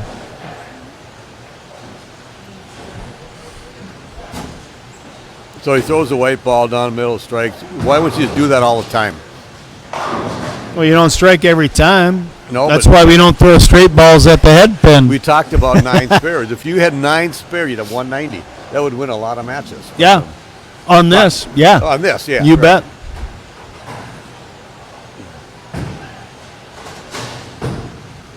Matt Paine needs to pick up his 10 pin and get 3 pins. So Matt Paine needs to pick up his 10 pin over on lane 20 and then get 3, and he got the 10, so he should get 3. I would hope he could get That would beat Anthony Stewart. So he'd knock Anthony Stewart out. He's got to work at his backup game. He's got a lot of tools in the box, but He man, doesn't have a backup ball. he faded that Thanks, into the Mike. left gutter. Good try. You too. Thanks for bowling. So here we got left. So Matt Payne's going to win and knock out Anthony Stewart. Mike Upton's out. We have Matt Paine. He did get the 3 or more. We call that several. You need several. Several is 3 or more. I had several drinks. That's 3 or more. Jason Price. Is that what it is? Jason Price. Matt, 208, 208, 201. So who's left now, Steve? We got They bowl each other. so we got Chad Nelson, Matt Paine bowling, and then we have Brandon Kreyer waiting in the wings. And is Jason Price waiting in the wings, or is he out? You know, shop, he still had his bowling shoes on. That's why I thought Well, he he was still bowling. walking Maybe home he with just them on. Maybe he just has to take them off. Actually, I lost track of all that stuff, so we could be down just to the 4. I believe we are. We are now. So we got Chad Nelson and Matt Paine going to bowl. The winner of that bowls Brandon, and the winner of that bowls Brady. They beat him twice. So what time we got? We got 5:40. Matt Payne's still in. I might have to text Vernon and say I'll be home in 2 hours. It's going to be at least that much longer, isn't it? Yeah. Just in time for the Sunday night game. We're not watching that at my house. No Chiefs. Don't really care. I'll be eating my leftover from Buca last night and have a crown apple and go to bed.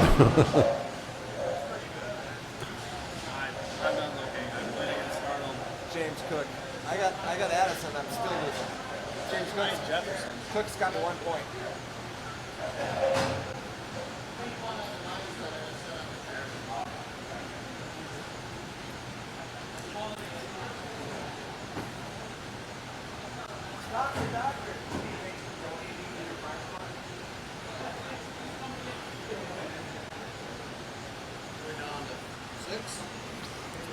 Four.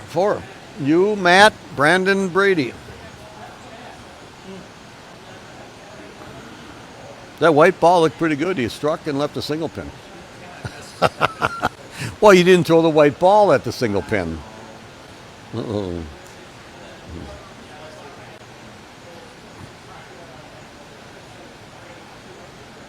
Waiting for your brother. 187-169. Yes. Still winning, haven't shot news. Steve, what was Paine?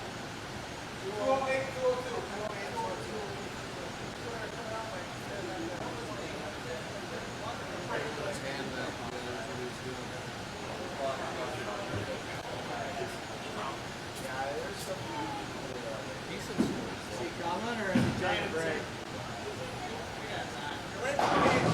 Yeah, it's Paine and you, 9 and 10.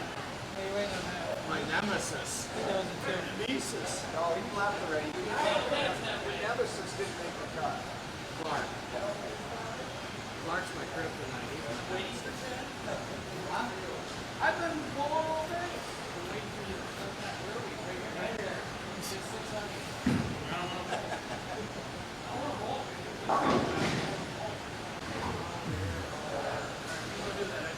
I can't believe Chad is waiting for somebody to come to his pair to bowl. That doesn't really happen, Matt Paine.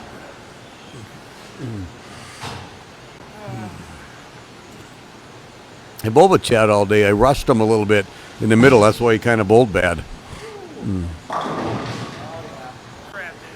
Give us some more room, Chad. No, you don't want to stay there. He's going to strike all the time. You want him to try something different, Matt. Because he's the one that showed me, so I'm sure Matt.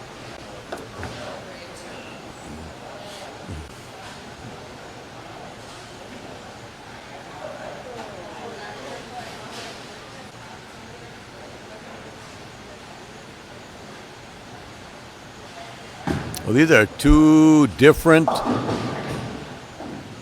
These bowlers are playing two exact opposite parts of the lane. Matt's trying to play out by the gutter. No, they're not mirror images unless you. Well, they're just not mirror images. But they both can strike. Well, I think if Chad sees where Matt's ball hooked, he might be in that far. Tried that against Brady. Yeah, that Didn't work? Yeah. Let me try to think. Chad's going to watch Matt somehow. See if the lane hooks earlier or something. I don't know.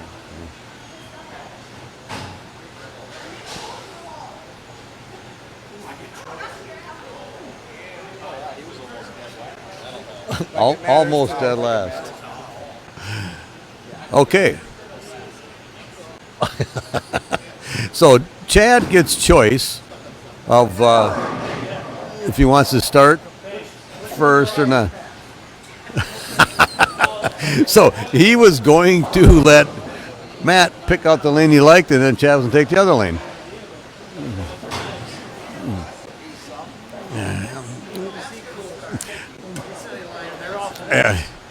So, we talk about who's going to start first. Chad's got the choice, and I'm going to see what lane Matt likes better, and I'll make him start on the other one. Instead of going, I like this lane better. So, of course, Chad's Wait, kind of. where are we? We're on the wrong pair? We're on the wrong pair. So all that stuff going on, we didn't get to it. Oh, that's better. Got her now. That's a bit better. The backstory is good, though, because, CBA President Matt Paine against past CBA President Chad Nelson. well, we ousted him. Well, yeah. We had to get rid of him. He wasn't good for the game. He wasn't good for the organization. We gave him a sportsmanship award for no reason, just so he had every award we've ever given. Did we give him a severance package when we kicked him out? Probably should have. He probably earned it. But no, he That's because everybody voted him in. he was a good president, but it was time for him to be gone. We needed new blood. We needed new blood, so we got this young guy, Matt Paine. Paine. And now we're waiting for somebody to write in some painful questions that we can answer. Becomes president, now he can't stop winning. Cultivating winners. Oh, if he would use the boy. right ball, you'd have broke that up. Well, it could have been that too, yeah.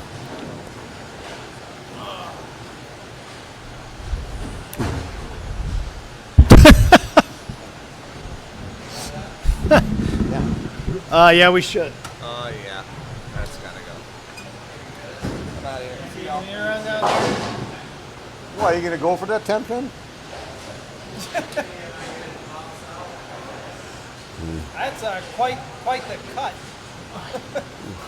Either way, that pin's got to get clear. Yeah, you got to get the pin out of there because something could happen and then we'd have to count 0 for the frame because that's the rules and we don't want to have to make that decision, but I'd have to. So all those kind of things come into play. Exactly. So let's just get the pin out of there. I thought Jason was going to go down there and get it himself.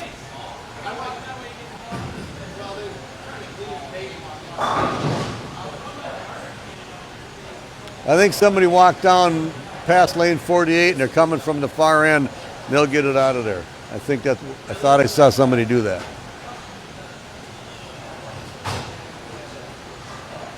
This is Chad's stall tactic.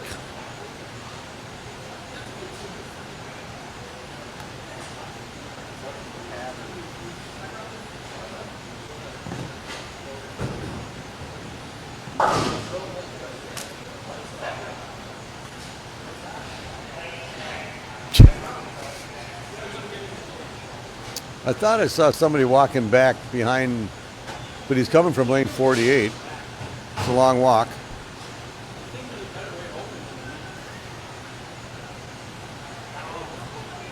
So they're going to do it from behind, not up front here. To get that pin out of the channel, we kind of have to do that. Chances are nothing's going to hit that. It wouldn't get in his way, but if it did and a ball or a pin hit off that thing in there, it would count as 0 for the frame. We absolutely have to get that pin out of there. But I still think this is a stall tactic that Chad's using against Matt to trying to slow the game down to make Matt stand around a lot longer. Yes. Yeah. Yes.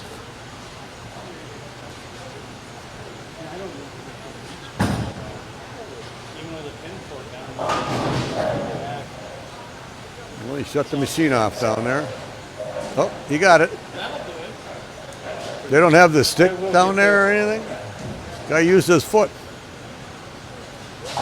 Watch him put this 4-pin.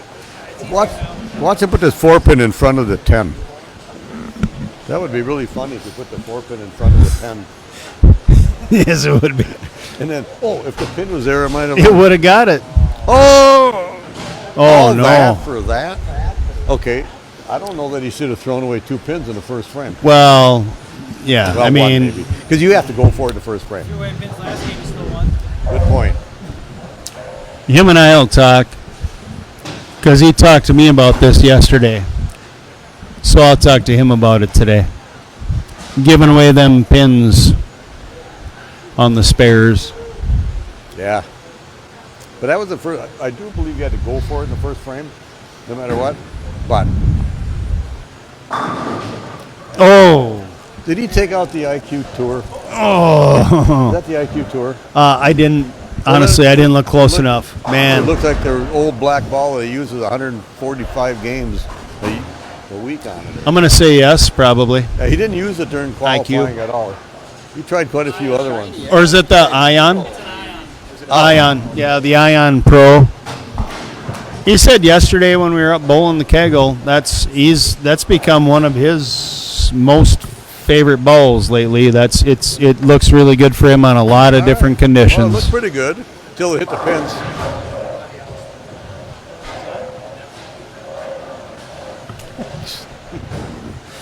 So you've never left an 8-pin before? Chad says he's never left an 8-pin except when he bowls against Matt Paine. And Matt says, that's how you pick him up. Well, let me teach you a lesson about leaving 8-pins there, kid. Kid.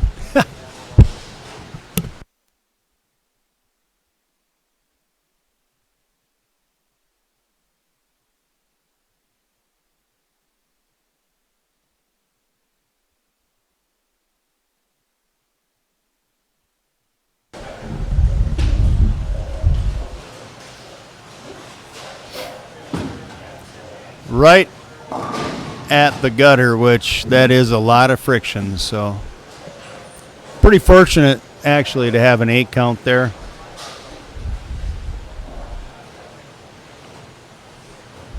And it kind of seems to me like this is the tale of two games. You got a guy that's found the friction way right, and he's playing the gutter, and then you got a guy that's playing the pattern 2. All right. Maybe a little more the way, the rule of 31 in bowling is like supposedly designed to be, but and this is honestly what we saw a lot of throughout the whole bit, because there were a lot of people that played the gutter, played that friction they could find because they couldn't find hook basically really anywhere else, but it's topples them. But I mean, it was a tale of two cities, because you had people that played it in where like it kind of says it should be, so to speak, on paper, and then those that found reaction and then tried to play that. And I think we got a mix of it in the match play bit, but I would tend to say that more of the inside play dominated the cut, and made it to match play.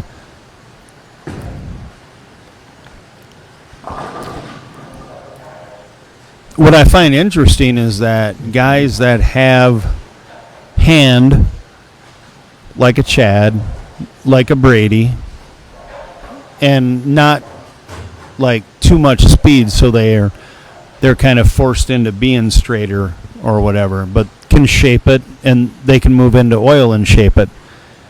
We've seen, oh, Jesus, that's just definitely not normal Chad there, chopping off. But we've seen, like, not high. We've seen both styles out of guys that have hands. So we've watched Brady play the gutter, like with that Optimum Idol. We saw him last time. We saw him on camera against Brandon Kreyer, and he's playing, peeling it off the gutter. Well, not even the gutter necessarily, but right, like way right, on 49 feet. So he's taken that avenue to find the friction that he can, and he's accurate enough to play that. Matt, same way. He's in the match play. He's accurate enough to be out there and play that. And then you've got Chad playing him more where paper would say you should play, you know, that kind of thing. It's what the graph says. This is how I should be. And you got a fair amount of that made the cut. So it's interesting to see how it got attacked from two extreme different angles. And there was a fair Jason Price made the cut also, right? Out of being at the gutter. So there were a chunk of people that played outside, played that gutter, played the friction they found, and scored. And then, you know, those that played it again more the way it is drawn up. And this match is a good example of the two styles right in front of us. I heard the last part of it. I had to walk away for a little bit. I'm assuming you're talking about the difference of where these two guys are playing. For sure. Yep. How many bowlers made the cut that played in between first and fourth arrow? Or None. No. None. Right. You had to be like, And it was probably 50-50 gutter went with and Rhino in. kind of in there, and a couple of people might have been. He was pretty pointy, though, too, honestly. Yeah. You're right. I mean, you're right. He might have But found a you different have to- part of the lane, but he pointed it. Yeah. Yeah. Oh, I tried doing that to start with. I wasn't good. Or I had the wrong ball. Oh, it's got a hook. woo! Luckily, Where, for the most part, yeah, it has been, and actually Upton, too. That's another one. So, Yes. hey, Upton, Paine, and actually from the left side, Kreyer, and then Brady. And what I mentioned before you got here is what I find funny is especially out of two teammates that I see a fair amount of Correct. bowling in No, they're front of me, games. right? They've taken way two different attitudes at this pattern. Chad playing it more like it would be on paper, and Brady has gone to the gutter, as we saw in the last match against Brandon. And not That's- necessarily the gutter, but right, Well, way right. That's partly because of Southtown and the panels here. And For sure. Yeah. Yeah, So it's what's being offered right. to you. Pattern was what, 49 feet? 49 feet. What do you want to do? That's what before you sat down, that's what I was saying. It's like you got half the gals and guys that played this on paper, and then you got those that played it based on what they saw in front of them and found hook at the gutter and decided, I'm going to attack it this way because I don't have as good of a look the other way. I had to answer a phone call that my brother called me. We were supposed to have a 4-course dinner with 6 different bourbons at Brick and Bourbon next Tuesday. And they canceled it because there weren't enough They people. canceled it? Brick and Bourbon canceled it because there weren't enough people to sign up for it. Oh, How depressing was that? I mean, if I was signed up, it'd be the saddest thing I've heard. It's the 5th saddest thing I've heard now because I wasn't signed up. Yeah. Well, I It's fair. told my brother Dave, I said, well, even if they don't have it, we're going there. We'll have our own. Right. They did offer us like 20% off or whatever of the Pappy Van Winkle, Blanton's, and Buffalo Trace shots of the bourbon. So we'll be going. Yeah. It's just that's not going to be a big. It's not the same. It was going to be a couple $100. Yeah. We're not doing a 4-course dinner and all that stuff anymore. But I was really interested to see what that would take. I've been to wine tasting dinners, but I've never been Yeah. to bourbon tasting dinners. So I thought it'd been kind of cool. Oh Now, how boy! can that stand? I think it's because he hit 1.5 instead of 2, so it hooked early. Okay, that would be the reason. I can't. I mean, because that was really good, but yeah. I talked earlier about how I believe Matt Paine uses a spare ball in every spare, no matter what it is. I Puts could it in there. I could enlighten you on the backstory there. Yeah, enlighten me. Somebody told him to stop being dumb. Okay. Well, I have a couple bowlers that I know. One's on my team that cross lane spares. You should just use your same strike shot on it because you Not on this. Well, see, that was my next thing. So then I told Matt, "Oh, I spilled the beans." Somebody told him. Yeah. I told him years ago, right? There you go. High flush there. Why are you going to practice 2 different styles to attack your spare? So you're going to hook at them on the left on a house pattern, but then you go to a sport pattern and they're tighter, and so you can't necessarily Correct. freewheel hook. So then you throw your spare ball at it when they're tough, Yeah. but not normally. So then why would you change Well- anything, right? I mean, the basis of getting better would be repetition and consistency. So I agree with you Yeah, completely. So, yeah. But I do sometimes throw my strike ball at 4s and 7 pins on easier or easier sport patterns. Well, stop. Pins, whatever. Okay, I don't want to be dumb anymore. I bowl with no, I get you. Rob Clements, Sam Lanto, and John East, and they have a spare ball for everything. Yep. Almost, Yep. 5 pins, maybe not. Anything other than double wood, right? I mean, Yeah. double. And He honestly, did like, today. Chad did today. Picked up a 5 pin with a spare ball. I did yep. too. Like we talked about it too when Chad threw at the 3, 6, 9, 10. So when you're on this, double wood would normally make me go as a coach like you should throw a strike ball Yeah. at it so you can get that back pin, hit, but not right. on this. No, that's my spell. So I mean, I get most of the like you got to play it as what's in front of you kind of thing. But for the most part, I mean, why would you practice 2 different games going at the other side? It was brought up to me, so you're changing your angle, your swing plane, if you're using a spare ball for where you say you want to swing the ball a little bit on your first shot, but then you got to move it and change your swing plane to throw more at it from right to left instead of say left to right. That's why it's explained to me that cross lane and a solid 9 after the solid 8 on the other lane, whatever. But he still has a lead by 20, but it's not fair. No doubles, but that's what explained to me because your swing plane is different and it's hard to change in one shot to the next. But on the other side of that is, I know if I practice my spare shots, I stand here and I throw, say over 4th arrow, move my feet this way or left or right, based on if it's a 2-pin, 4-pin, 7-pin. Well, then I just throw it at that and I hit my target. You can't miss them. It never changes. It never changes. Correct. I don't care The how much pattern is not going to the pattern change does it not affect- for you. Correct. It does not. That's why I'm a big Yeah. proponent of, and I've Well- said it on this forever. I think you should throw your spare ball at every single pin spare, every combo that's not Yeah. double wood. Always, league or tournament, because it's always the same. It just doesn't change. Hold off. Woo, it did. Wow, how'd that strike?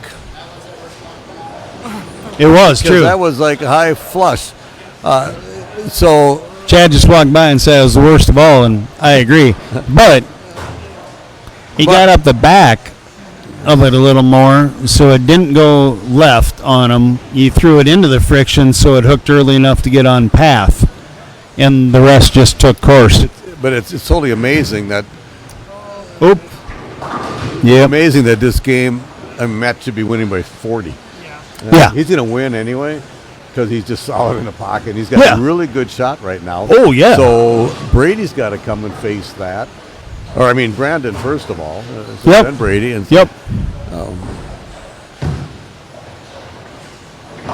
and so we were kind of joking earlier that... 1248 that he just threw a spur ball at. Yeah. You bet. Yeah, Yep. right. Matt Paine just got inducted in the CBA Hall of Fame. Yeah. At Yes, the he did. October doubles tournament. And he actually talked about Charles Hazlett, who got him started and all, whatever we did. We're discussing that. Pushed him to do it. Yep. On, on the live stream here. And where was I going?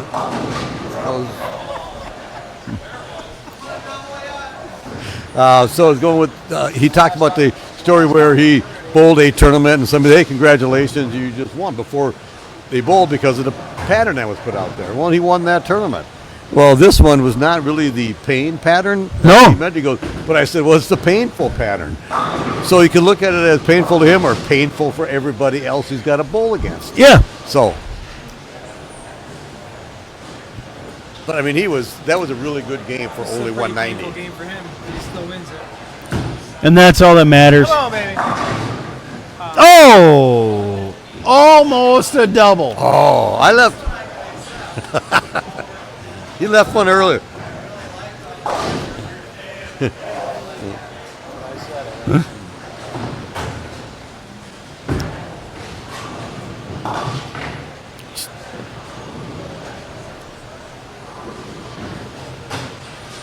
You'll pick it up this time, Chad. That's what my ball did. Not I quite. can't tell you how many times my ball I hooked and went there, and I peppered that 3-pin.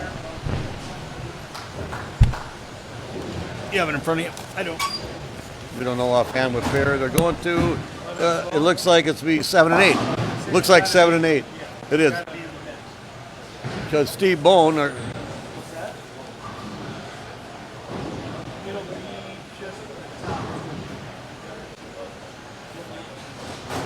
So it looks like 7-8 right now, then 9-10, and then 11 and 12 if needed.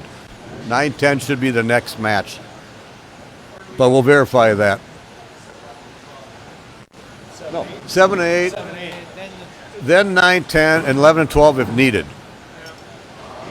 If I looked at the match, the sheet correctly.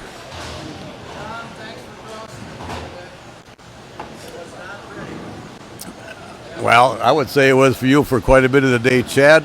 I had fun crossing with you. I learned a little bit more today how to try to slow the ball down, let it roll. I don't throw really hard anyway, but I wasn't getting under the ball, let it roll, and it helped quite a bit. Even though my score didn't show it, whatever, but I did throw the ball better today than I have for a while. I'm coming out of that S thing, Jason. So.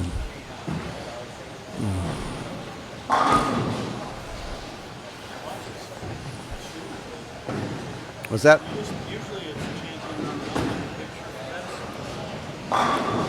No, let's take all three that are here. Well, we should do it right now. No, if you want to wait till after this match, you'll be hanging around? Yeah. After this match, you'll be hanging around then. So we'll take the top three. The Minnesota Masters, we always take two, and I always get Jason in the picture because it's not a CBA, so we always have the. That's true. It wouldn't be. It'd be top four. Yeah. We'll take the top four, Chad. Okay. Three's a crowd.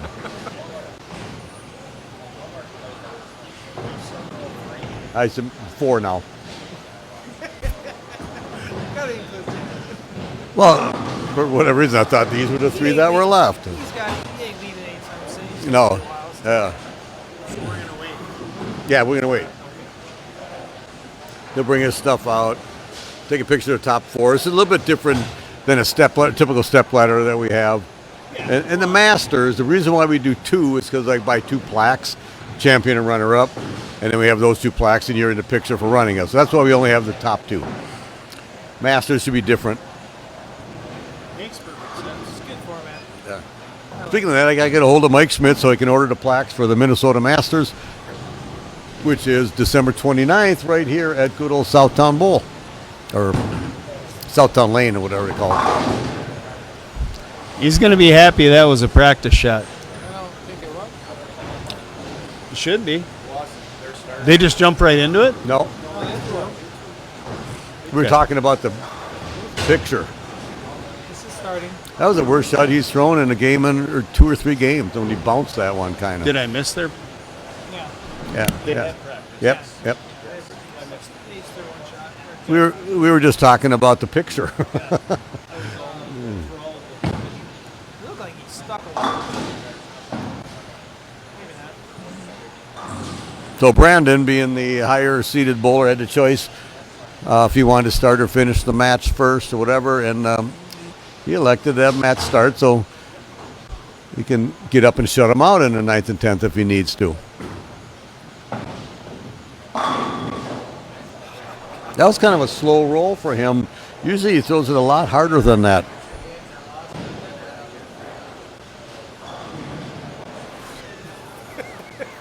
I barely did. I made barely 330 something.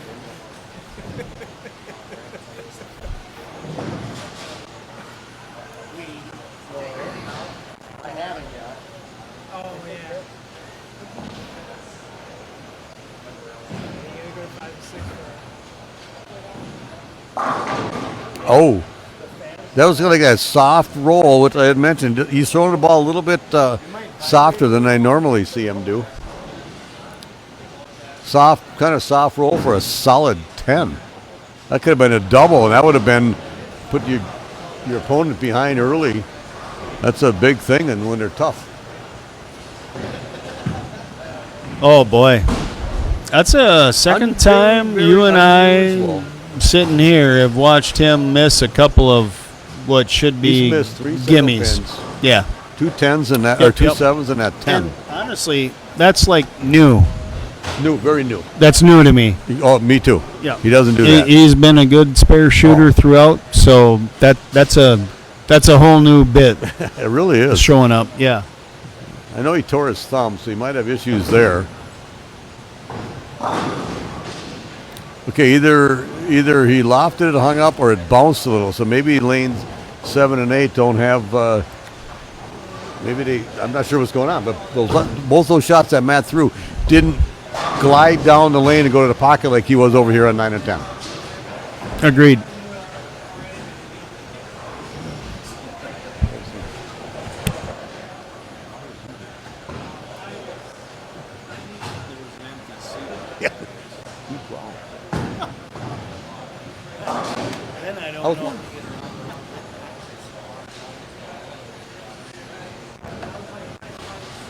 I think I'm supposed to tell Brady Stearns that Carl Campa is having bacon for supper.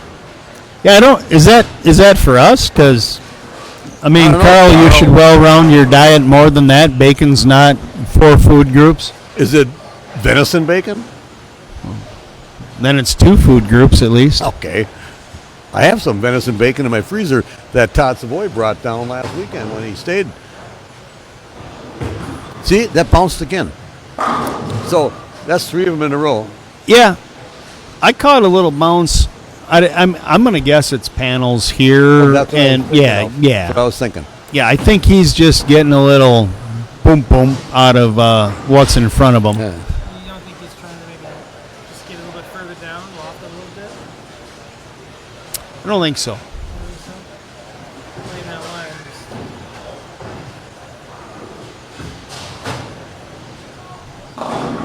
And I'll Top say it again, one. that's soft for what I've seen Brandon Big throw. time. Big time soft. He's just letting the ball roll. And, I mean, he went strike, solid 10, and then missed it. He could have a turkey, or at least strike, spare, strike, but yet he's behind in the match. And his favorite old pink hammer that he uses, I don't know, tournament-wise, I see him use it all the time. He's got 2 of those. Well, see, that's probably why. It's like he's got 2 pink hammers. It's like Yeah. I talked to Zach Andreessen last week or whatever it was, Wednesday before Thanksgiving up at Classic, and he has 2 or 3 purple hammers. He uses all the time. And then I talked to him about how he throws a backup at them. And he'll do that. He goes because he talked about his percentage, and he was like 98% or whatever. So why wouldn't I use the ball in the right race to get to 10 pin 98% of the time? I go, well, then you would do that, whatever. But I said I'm really impressed that you do that. Well, I think that's got something to do with college. I think they keep track of all that stuff.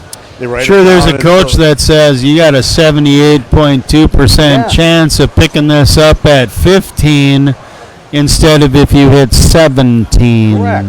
Yeah. And If your axis rotation is 4 degrees instead of 12 degrees, you will carry more of those 6 into the 10 well, that's pins. my problem. I never went to college bowling. That's Well, I never went to college, but other than that, there you go. another bounce. And it's skidded. Carl, are you on like Atkins diet or something? Are you counting carbs? Is that the deal? You scared of carbs? Carbs are fuel, Carl. You need fuel. At your age, you need fuel. Especially at your age, Carl. Speaking of that, I'm going to be making some pasta sauce here this next week because I'm out of it in my freezer. I make like 14 quarts. I cook this all day long and put it in, I freeze it. Oh yeah, that's my specialty. Oh, no. Maddie. Oh, And I mean, we say this a bunch, but let's face it. If you see these guys over and over and over, or gals over and over and over again on our live streams, they're good spare shooters because you don't get to finals correct. without being good spare shooters, basically. So we beat a dead horse when we say that's uncharacteristic, but it is. Because they make most of their spares.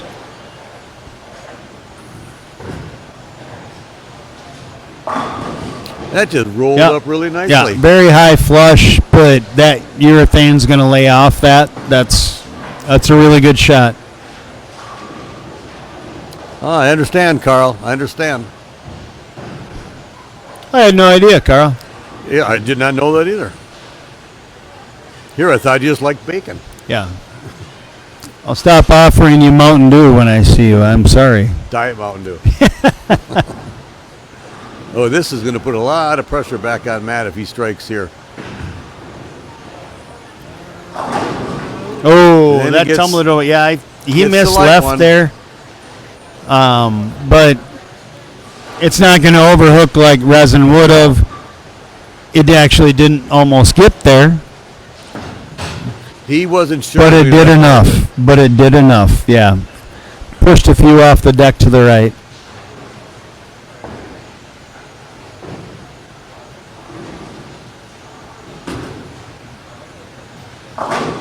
Oh, the 4.57 carry.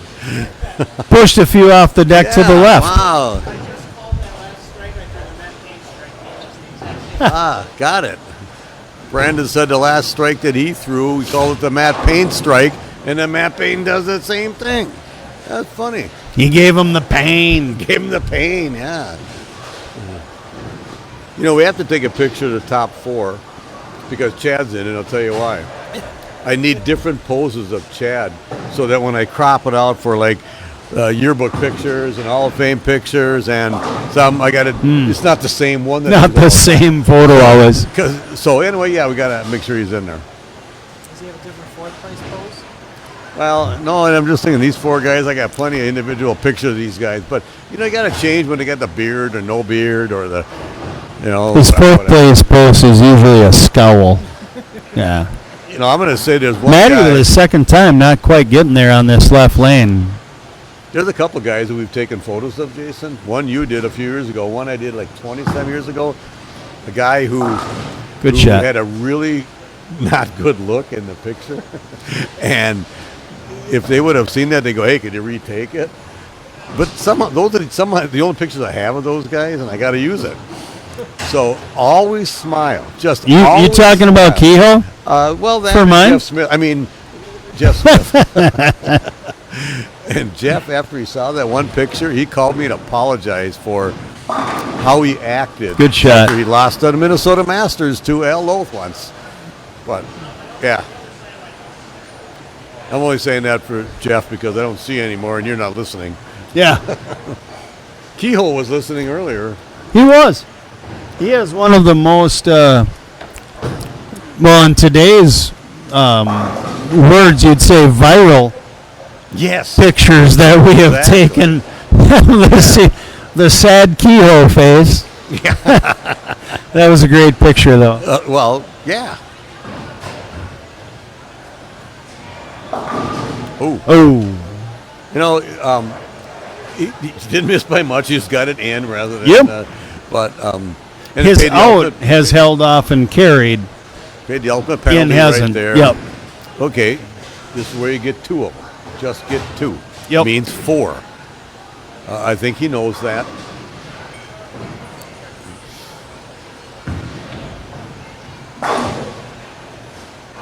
And he actually felt good about getting that two. You could just say yes. I Yeah, did you two," could tell. because that's Yep. what he needed to do.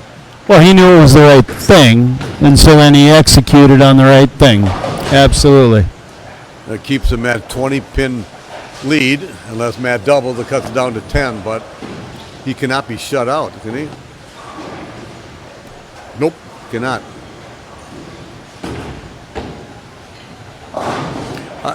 I don't think. I think there's some of these panels that ball is bouncing and it just skids a little bit further. It's landing on something. He's had You're bounce. Yeah, he's had bounce the last two matches. Right. 9 and 10, he didn't have that. And the ball rolled up to the pocket. He left that solid 8 and 9 or whatever, and it rolled so much better. I think that pair is not conducive to Matt's game. Well, where he's at least. Yeah. Like where on the lane he is. Right, Yep. exactly.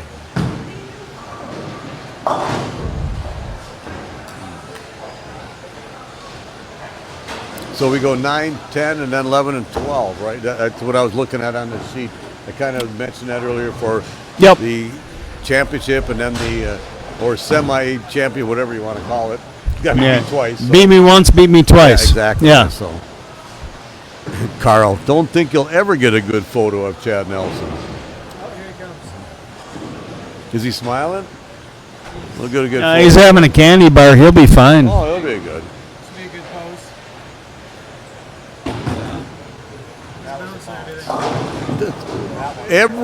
Every shot he's thrown been bouncing on that lane, and it has not, or in that pair, it did not do it on 9 and 10.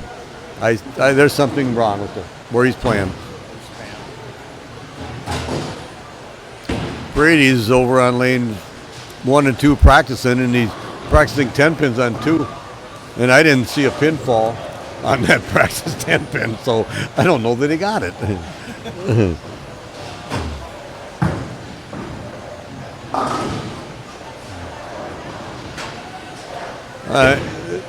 He's just practicing the 4/8s, is that, or 2/4s, or whatever he's leaving there. So. Yeah, if he wants to stay alive here, he's going to need some help. It's Brandon's match. He just so, needs to spare yeah. one of these two, or fill one of these two frames, and he's winning. That thing just hooked up and it sat there. Well, again, urethane. Yes. So it did hook early and then it did lay off. Laid off, but still drove through the pins. For sure. Well, it was on path at Yeah. 35 feet. So, yeah. Earlier. Yeah. Right, That's. It's not going to overhook. It's just going to go through them.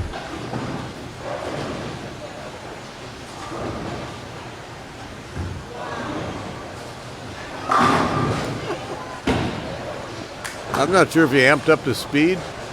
It just sounded louder.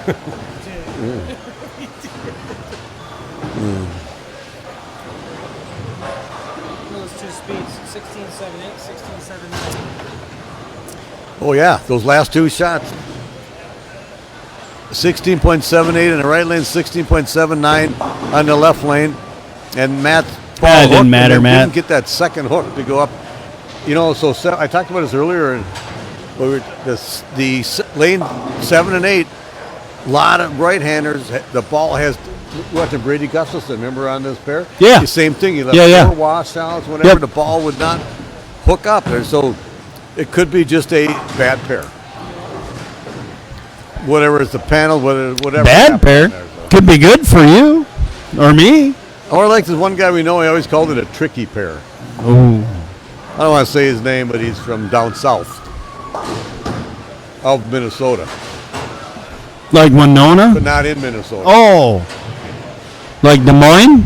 Yeah, somewhere in there. It was always a tricky pair when that guy bowled bad.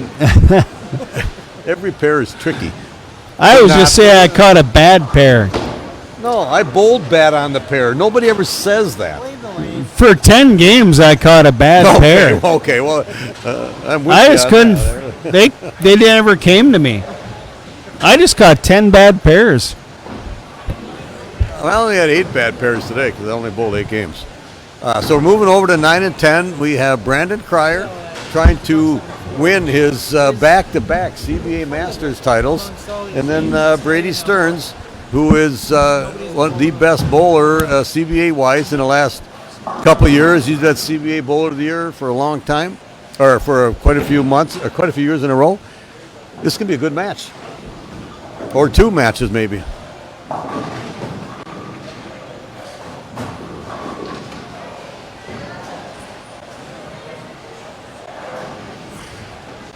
So Brady gets the choice, I believe, because I believe he was higher than Brandon. Yes, he was. So Brady gets the choice if he wants to start the match or have Brandon start the match. And I'm not sure if he's looking for if something he wants, like lane he likes better, or is he watching Brandon saying, "Oh, your ball doesn't react that good on this lane or that lane," or if he wants to just put the pressure on Brandon in the 10th frame to have to throw a strike or 2 to win. We'll see. So Brady's about 6'7" right at the arrow, swing out a little bit. He's not playing right up the gutter like Jason Price was. So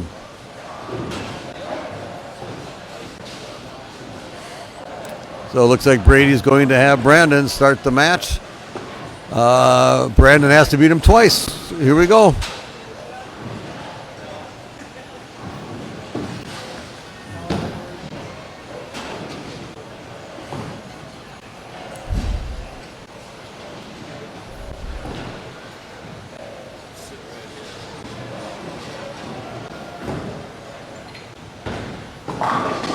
Solid strike. Brandon stands as far left as he possibly can. Tries to hit the 1-2 board. Hits it. Ball rolls up. Solid strike.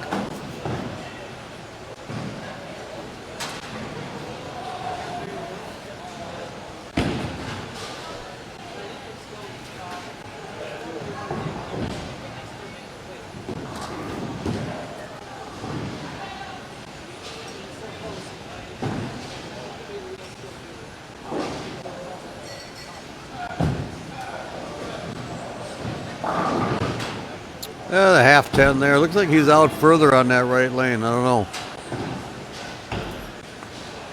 Is that an idle that he's using? Optimum idle that rolled right up there, but half pocket 10 pin.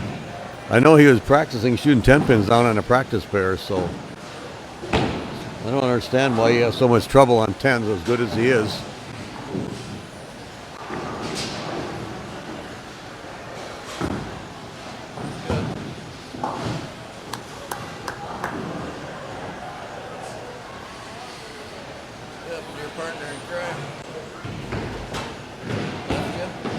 Might have gone in the no, the office.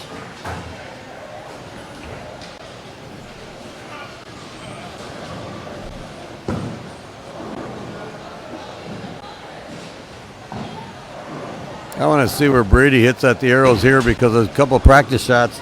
And the last time we was on live or on the pair, we were bowling. He was hitting about 5 or 6. I want to see if he gets out further. Oh, yeah, it was about 5 or 6, but he got it out to 1 or 2. That's all right. 2 10 pins. You would think you'd not, keep the ball in play, pick up single pins, get a double along the way. Hope your partner doesn't get a 4 or 5 bagger along the way, but Brandon looks pretty solid right now. Pretty locked in, confident, strikes a lot. Had that 5-bagger last game with a double also in there.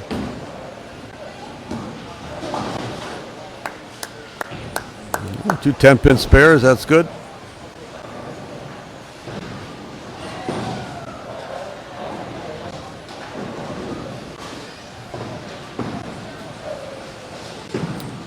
Brandon's asking Brady something. I have no idea what they're actually talking about. Not that it matters anything, whatever, but Yeah, a little lazy. That's all right. Process. Brandon is standing outside the gutter board. I mean, he's left. Yeah. Up, Left of. and he drifts a little bit to right, but he sets it down. You know, oh, that was. I thought that was going to be in, and then it just kind of like rolled up and sat there for a strike. But hard to beat that.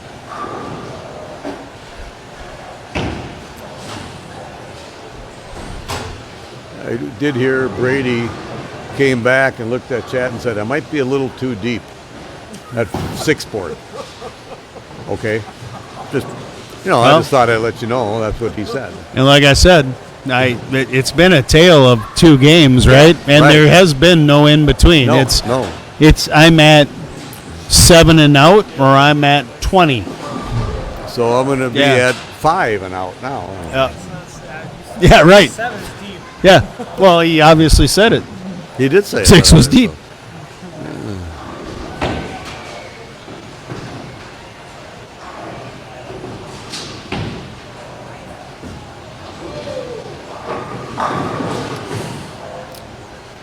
So Brandon came back, pounded his chest saying that was me. Yeah. Whether he threw it too hard or Yeah, got maybe it, a little. It looked firm. Yeah, a little more Yeah. firm. Yeah, right. A little too firm. Left that 7-pin. Okay, he's had trouble with these 7-pins, Jason. He has. Using his reactive ball. And now he's further. Okay. Woo! So- That was plastic. And it was more cross lane. I Yeah. mean, he stood about 15 boards Yeah. to the right of where he did the couple times you saw him miss those. So, Inconsistent. well, okay, we talked about being consistent. You have an arrow to shoot at, and you stand here to 2-4-7s or 3-6-10s, whatever it is, and you're right. Yep. Just It's just- almost. yeah. I don't. Like a willy-nilly, I'm Yeah. going to go at this. It's like but it's like playing blackjack. You got to do the same thing over. Yeah. You can't Yeah. go. This I'm gonna way. hit No, you 15s might or I'm win not. Yeah, you might win once in a while or not, Yeah. whatever. But and I don't even gamble. Well, see, he was too deep. He moved one board to the right, and look at that. smart move. Well, smart move and veteran move, and also really good bowler move. Yeah. That It really is. you understand your game and where you're playing and what to do. And I left 2 10-pins, and some people would say, "Oh, what's going on? Why did I leave them?" He knew why he left them. Yeah. Oh, you guys are gonna take a picture? When it's done. Chad's hanging around. You ain't going anywhere. Yeah, but is Matt hanging around? Oh yeah, good call. We don't know if Matt's hanging around. Oh, that wasn't good. He got to the pocket, but it was not good. He didn't like Yeah. it at all either, whatever. So getting 9 out of that, 9 spare is big. Yeah. That could have been For sure. washout or split or something. It wasn't good off his hand.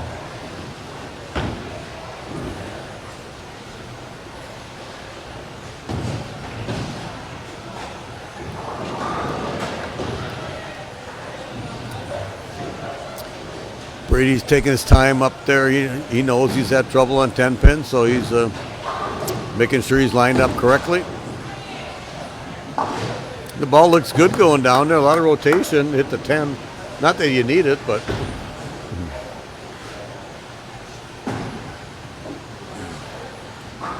Well, 10-pin match. 4th frame. They're both hitting the pocket. That's nice.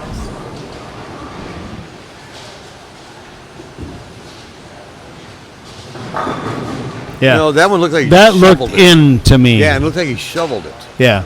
Oh. And I'm right of him, or left of him, I mean, so I got a right skewed view, but, Yeah, that looked into me. You could just look at the monitor, Jason. And I you get was. better. Oh, okay. So I was just giving you crap because we do that. And, That's still, I'm still left of that, still, but yes. Whoa, so Woo! 2 7-pin. He's not sure of himself on those sevens. I don't think so. No, and that's very unusual. Yeah, because we talked about it. He's a good spare shooter. It's not much to think He's about. Just been a little bit off today. Granted it all the time. That's why he's a good spare shooter.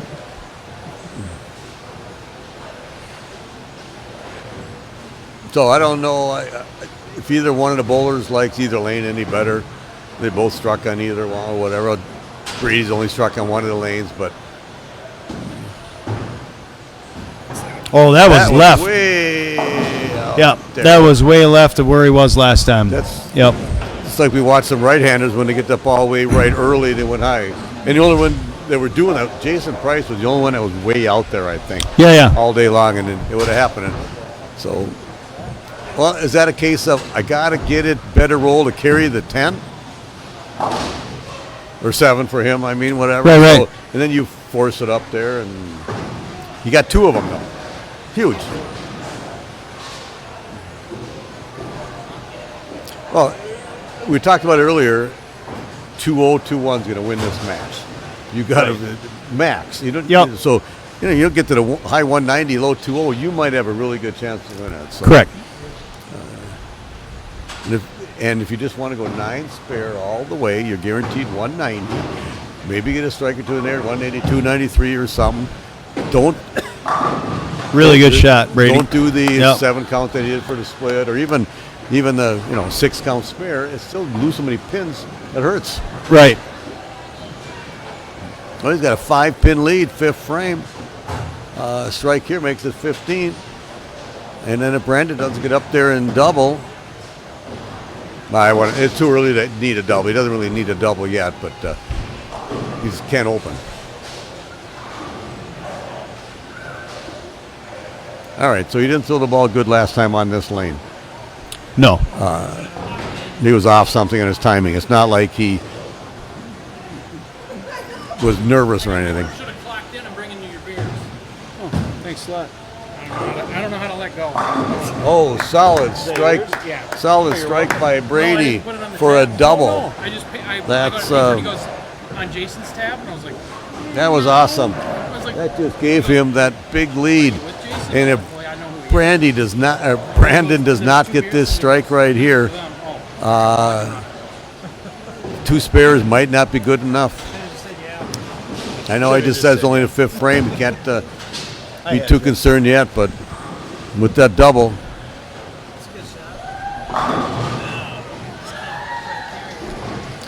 That's 7-pin, and I couldn't see exactly. He was in my way because he's playing so far left. He's in my way, so I couldn't see where he actually hit.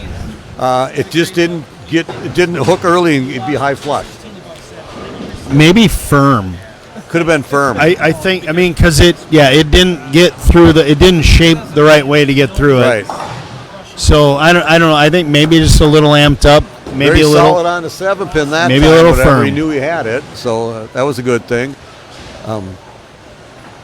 Was a good shot though. I mean, he put it where he needed to. I think he got a little We're trying firm. to critique leaving a freaking 7-pin on a 1.25 to 1 pattern. Yeah. Right. It's really hard to Yeah. hardly do that, whatever. But, I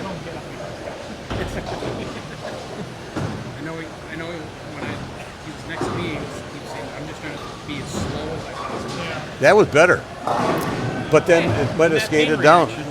I thought that was going to hook up right away. So Everybody's reaction. is he carrying his own oil down the lane? Well, angles, I guess.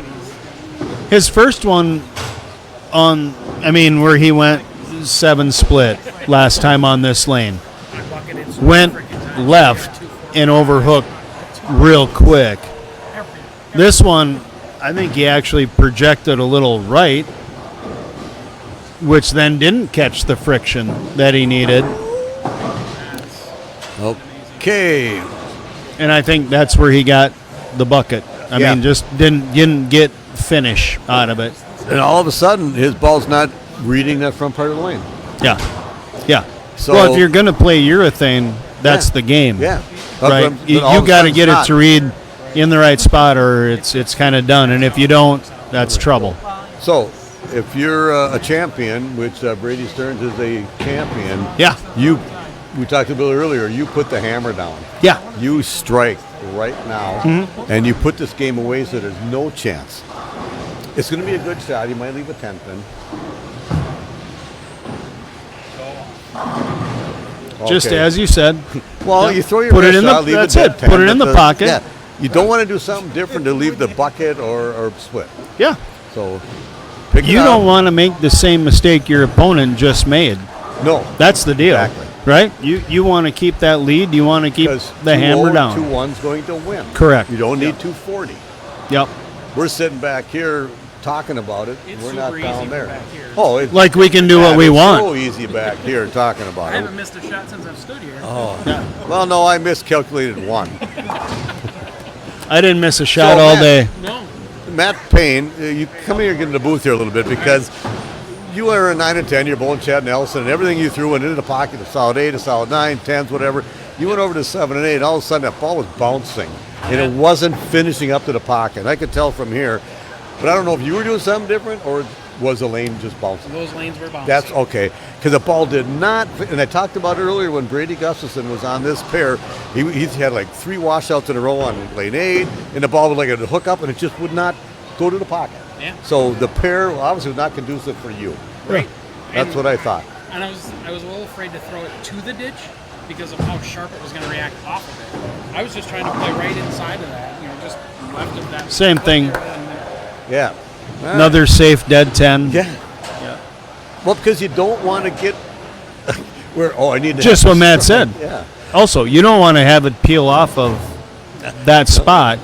If he knows he's going to leave dead 10s all the time and pick them up, he's got a very good chance of winning this match, especially now after a couple opens by Brandon. So Brandon's got 208 max, and Brady's going at 207 pace. So it's still kind of anybody's game as long as Brady picks up those 10 pins. he's got 208 max, but he hasn't struck since the second frame. Right. That's not a good sign. That's right. And he really Yeah, hasn't hit the doubled pocket. and quit Yeah. so far. I mean, just hasn't had the same look. And again, I feel like I'm picking up just a little more speed out of all of what he's doing. So I don't think he's maybe hitting target perfect, and I think he's quick and firm with like where it's going through the bottom of the swing. Well, let's watch it a little closer here.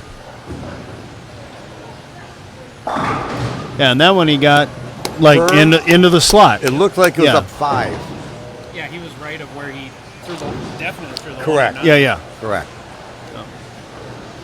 Well, if you Well, wanna and this put is some- this is the lane. If you want to put some pressure on your opponent, when the opponent's kind of comfortable hitting the pocket all the time, you double right here, and Yeah. all of a sudden your opponent squeezes the ball a little.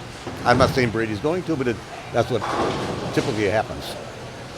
But he also has to figure this lane out because this lane has been overhook, underhook for him the last 2 shots. Oh, snaps out the dead 7. Wow. Well, Brady can just go up there and double and put this match away, or at least stay clean and get 2-0, 5, 6, 7, something like that, whatever, and force his opponent to double in the 10th or actually strike out. He has to mark. these Yeah, I frames mean, regardless. Brady's got, what, 220, 227 right up but there? but 207 pace. Yeah. So that's. But he's got to get 9 or strike to keep to that pin. And he's like this lane. If he likes that lane so much, why didn't he pick that one to finish on? See, I can look at that from back here. Changed a few frames later. All right. Yeah, it's exactly it, too. Look good in practice, and now look at me. All right. The strike right here. He wins the match with That's good it. count after that. He Yeah, wins. yeah. Yep. In his hands. All right. So if you don't strike, leave the dead 10 and pick it up, right? Don't Right. You don't try get to into up trouble. far, give the big 4 or the washout or something. So throw the same thing you've been throwing and take your chances. Yep. It's hard to tweak striking. On a house shot, you can tweak the 10-pin carry. It's hard to do here. Yep.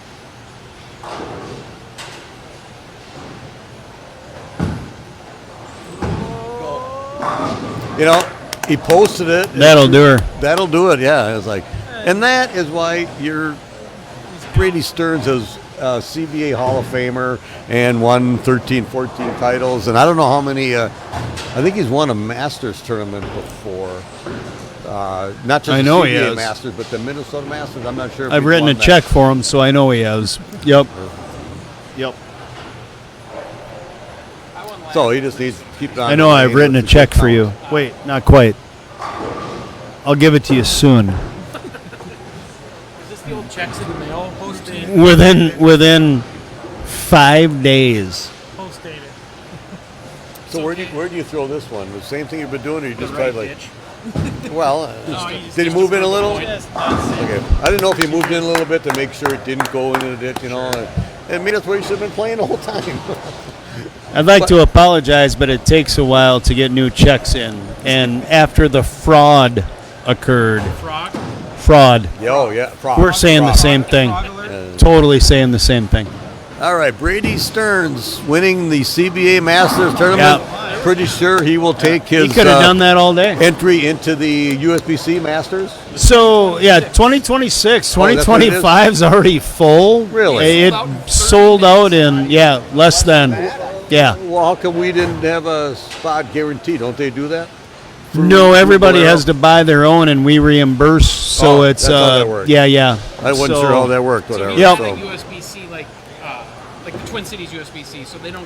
Oh, they can hold I gotcha. spots if they wanted to. That's what I was He can thinking. Only hold one under his own name. Yeah, the hardest part came into when I actually bowled the Masters still, so I had to get my own spot, and then I couldn't get one for anybody else. I didn't know how. Wow, that's how that worked, huh?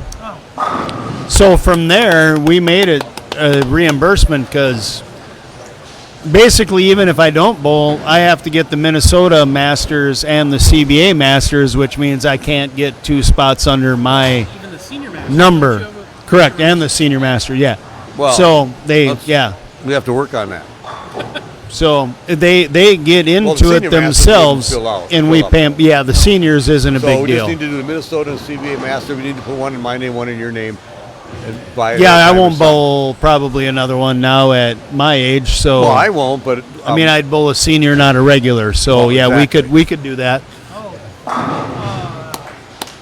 Well, this is going to be a good finish for Brandon. He's obviously he won last year here. He's going to take runner-up this year. So good showing safe by to say far. he likes right? this place. Yeah. Well, and look, we've had a couple different patterns out, and he's done well on both of them. So it's Well, no he's got surprise that- he's a good bowler. He's got that pink hammer. That's not fair. It's cheating. Cheater. Cheating, yeah. And he's good throwing it. That's not fair either. Well, he's just good. That's not fair either. Yeah. What's fair about this? We should make a rule that you can't be good to bowl in the CBA then. Yeah, exactly. Maybe. Well, that's why that's the rule I go by. Is there a rule about that? Or is it different? Good finish. All right, good finish, Brandon. 208, 208, 227. Yep. Like the two higher games in the match. We got Like I said, Brady Stearns, your guys at my age, 2024 guys CBA that Masters were a little worse, champion. I'd have Brandon Kreyer, runner-up. Great tournament again. He won this slight- last year, so fantastic follow-up to what he did last year. Yeah, congrats. We got 12/29 is the Minnesota Masters here at Southtown, and I forgot the date. I think it's January 19th. Somewhere around Sounds right January 19th is CBA. in my head. Is the CBA Yep. that we have next? Because I'm leaving on Monday the 21st for a vacation. There we go. Well, it's Or Tuesday. the 20th then. Yeah, 20th. Oh, Tuesday, 19th then. I messed that up. One of them two. I'm leaving on the 20th. Cruise starts on the 21st. All right. So that'll be at Park Grove. So thanks for joining us. Congratulations, Brady Stearns. Again, our 2024 CBA Masters champion. Jason, another good job. I like this setup. Somebody, Ryan, I didn't know that Ryan, who commented earlier, likes to set up. Want to know why we got all these cameras and how good did we do on these cameras? We talked about started with the phone and then the iPad and graduated up to this, and this is like top notch. And he mentioned it, so it's really cool. Some other people are noticing this Yeah, it is. because this is not cheap. No. The equipment to do this, and Yep. it's really fun. Yeah. Yeah. I appreciate it. We'll see y'all next month. Thanks for joining us. Yep. Do we have the top 5 here to take a photo? Top four. We're only taking top 4? Well, 'cause